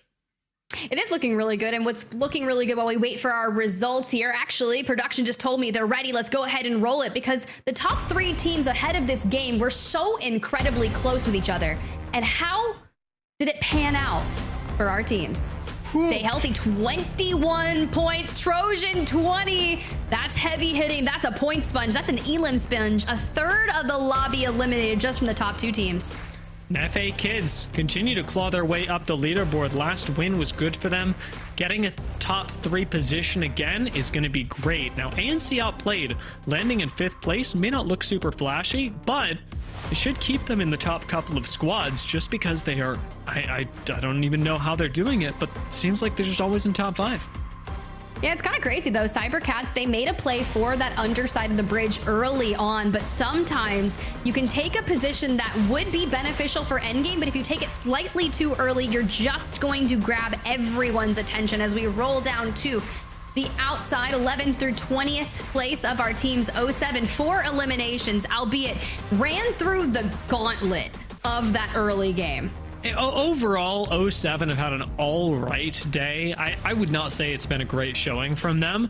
And a lot of that hinges on the fact that while their 3v3s are super impressive, and you are seeing that they're putting up kills all the time, they are hardly ever getting placement points. And I'm surprised to see Alliance actually joining them, but with even less kills. Stormpoint, for as kill heavy as we expected it to be, didn't really favor the teams that were expected to be taking 3v3s and winning 3v3s. So much of the narrative, and great job, guys, as I introduced myself back in here to wrap things up, is about how you can stay consistent over these weeks. Sometimes teams, though, who start out as favorites end up, having their lumps happen at the beginning of the season and then pick up momentum later on. And ideally, if you are a competitive team, you do want to be picking up momentum towards the end of the season, but it's always nice to start off strong. Speaking of Stormpoint, though, we had a few teams have a chance to start off strong in Game 4 and, of course, finish strong in 5 and 6. So let's walk through what happened in our final circles at the second half of our match day number 2. It would start off with a very great end zone that gave us a lot of dynamics of what 2 different team compositions can do to change the dynamic of a game, whether it's the aggressive composition that Natus Vincere had to play with Tyler FPS on the horizon that would force Alliance, a team we talked about maybe taking their lumps earlier on in their debut, not the most amazing performance, but with the catalyst would be forced to reposition. All the while, it led to rolling teams, rolling these 2 teams. They would sneak up at the very end after the chaos that ensued and just pick off the remainder. It was 3v1. It was a valiant effort, but rolling teams would get their dub, and that would help them out for the rest of the day to secure a pretty decent position in match day number 2. But Tiff, as we head into match 5, we'd have a different winner, of course, as well. We really did. And FA Kids, they played the entirety of this mid-map to perfection. Mind you, they hit that negative rotate out of zone to wrap around on Cybercats ahead of this, who finished outside the top 3. Despite this moment here, Aurora fakes this fight. And it's not like a fake fight, right? We want to bait that third party and not take a lot of damage, but it's Zidane who grabs an angle here on Aurora and actually picks off Oirein and Hardeki, leaving 9 impulse to themselves, which really opens the door to focus on this. Because once your lifeline's down, you're not going to have any random resets through the end game. Shax, forgetting about the window, gets taken aback, and well, Andy Jack's last standing, and FA Kids throughout all of this engagement just stays more healthy than the rest as they full send to clean up 9 impulse.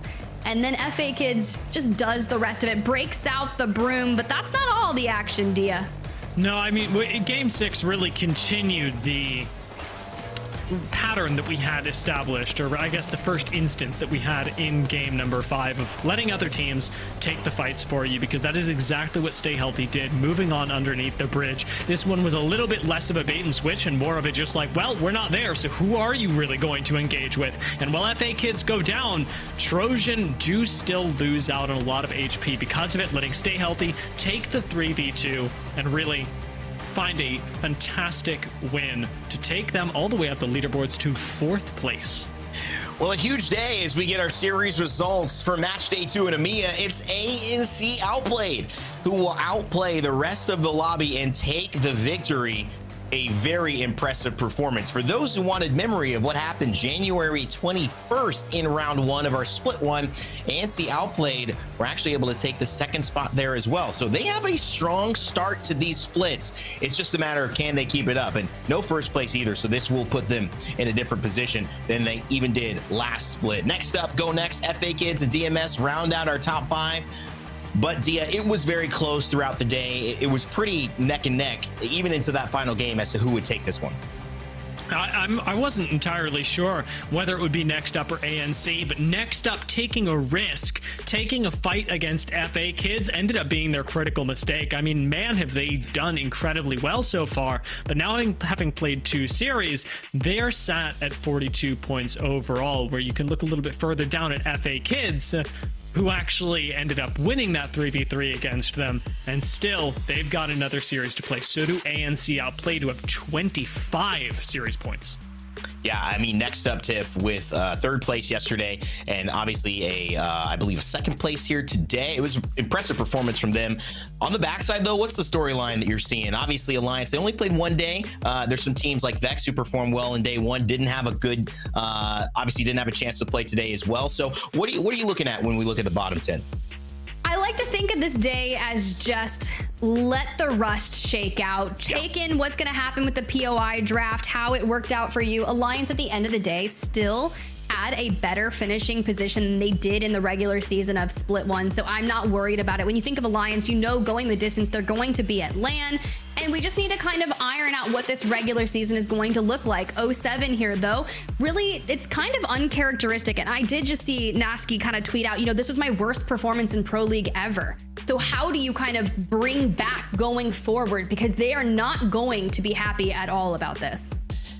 Yeah, they're not. Dia, I don't know. Is there an answer for that? I mean, sometimes, you know, you just got to take it, you know, as your personality. Obviously, Nasky's not someone to kind of sit in the back, so he's going to say things. He's going to be confident. He'll be vocal. But obviously, sometimes that means you got to be vocal when things don't go your way. Yeah, and I don't think that there's anything wrong with like owning up to the fact this just was a really bad day for them. It's going to happen to every team, especially in a battle royale. And 07 have been characterized to me not by their dominant performances, but by their ability to bounce back when things go when things don't go their way, whether it be in their individual performances, but especially Nessy when competing way back at LAN with KCP. Was able to bounce back incredibly well when his teammates weren't able to play because of complications. And ultimately, being able to keep that mindset going is something that I have faith in 07 that they can do really no matter what. I certainly have faith as well, and part of it is just finding the synergy. You know, there's obviously so little disparity in terms of actual talent. All of these players, if you put them in any lobby, would probably get 20 kills and finish first with their eyes closed in a normal game of Apex Legends. So skill isn't really the issue, but how do you have the synergy there, and how do you build on that with when things don't go well, and obviously when things do go your way? And speaking of somebody who had things go their way, ANC Outplayed. They made some historic moves here today, getting themselves into 1st place over the first few games without even winning one. And one of the players, while you can mention so many of them to Willem or Andy Jax, who really made an impact, I want to focus today on my MVP, which is Shex, bringing so much to the table of this Italian squad, this trio on the Bangalore. Shex provides, you know, a huge role here for that team, being able to shield them off and obviously set up plays, whether it's buying time with that Rolling Thunder or whether it's smoking areas off and maybe being the second or first person in and out, thanks to that double time passive, the 30% extra movement speed. ANC Outplayed would make great decisions, and part of why I think that they approached today so well is because of that. They weren't always in an advantageous spot. You see DMS had a better spot here to win, but they found themselves again in seconds, in thirds, and really had a performance that was worthy of a win. It was a different style of win, but certainly they got the job done. 5,000 damage, 10 kills, 12 assists. That's incredible. And again, Italy, a huge shout out. I'm actually going to Italy for a wedding in a couple of weeks. So I hope these guys are getting me excited for it for sure.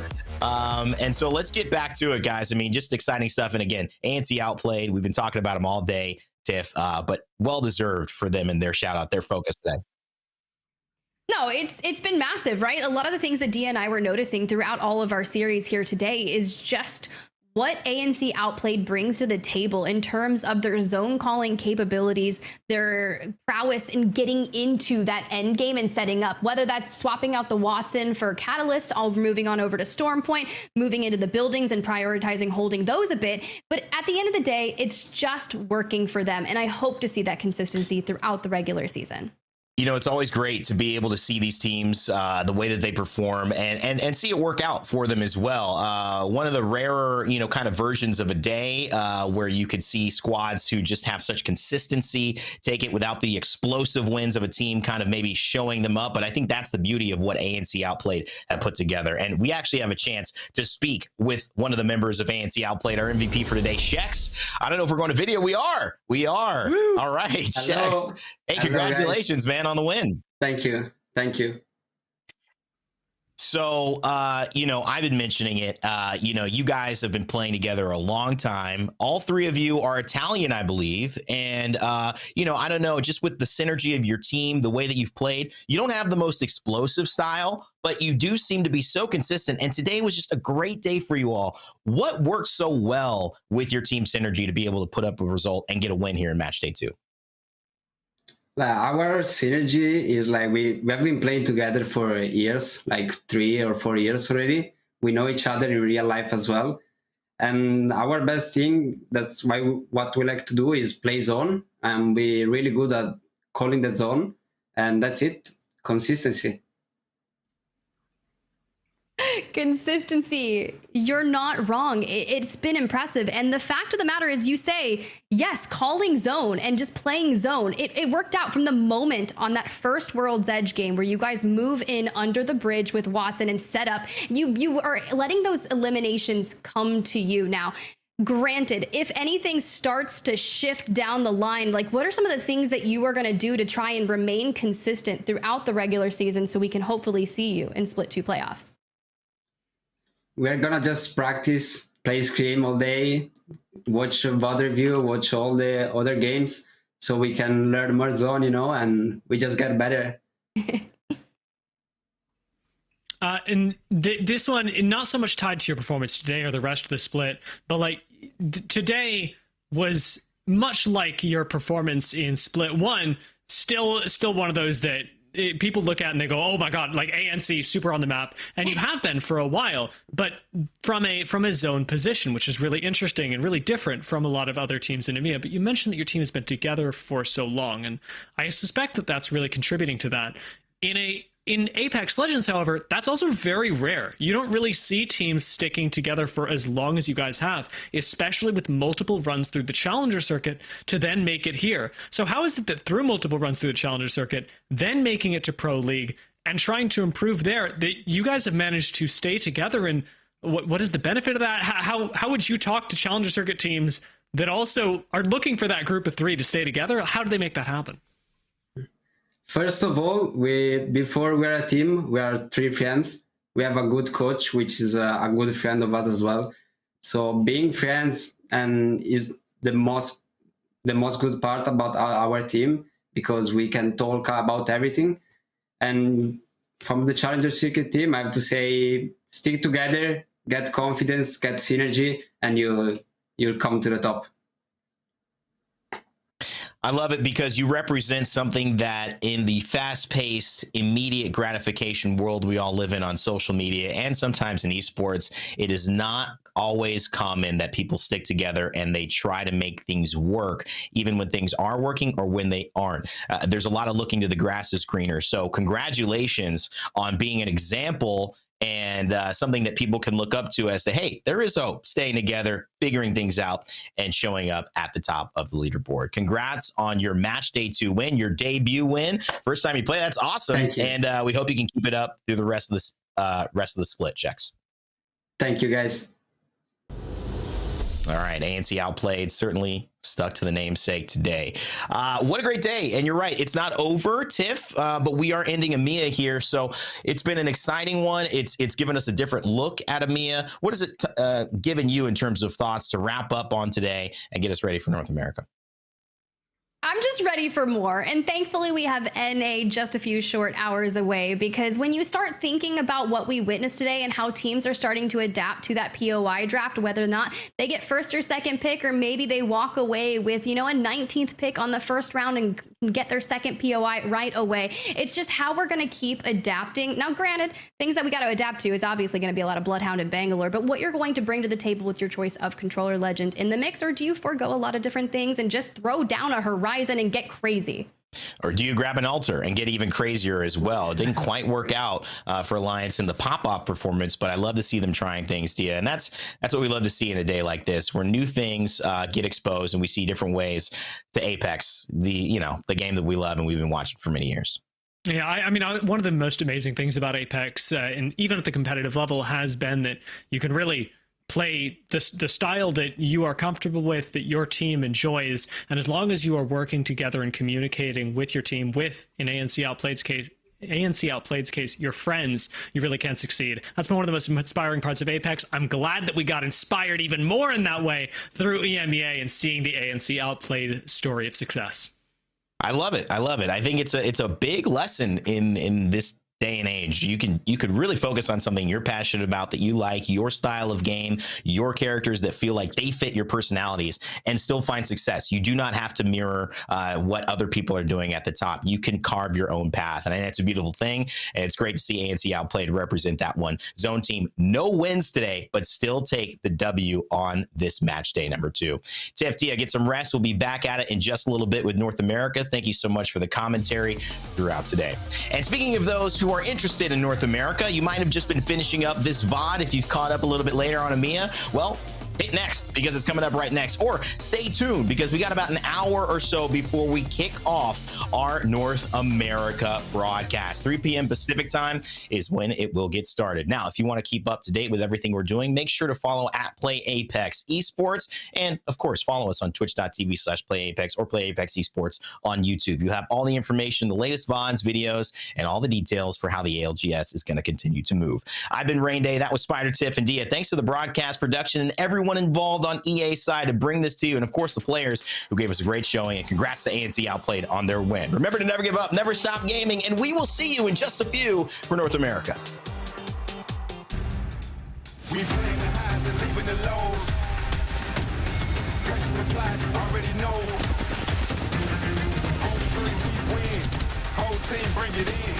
We go out and give it the business. We come and take over the scene. I got a lot of them on the 9. I got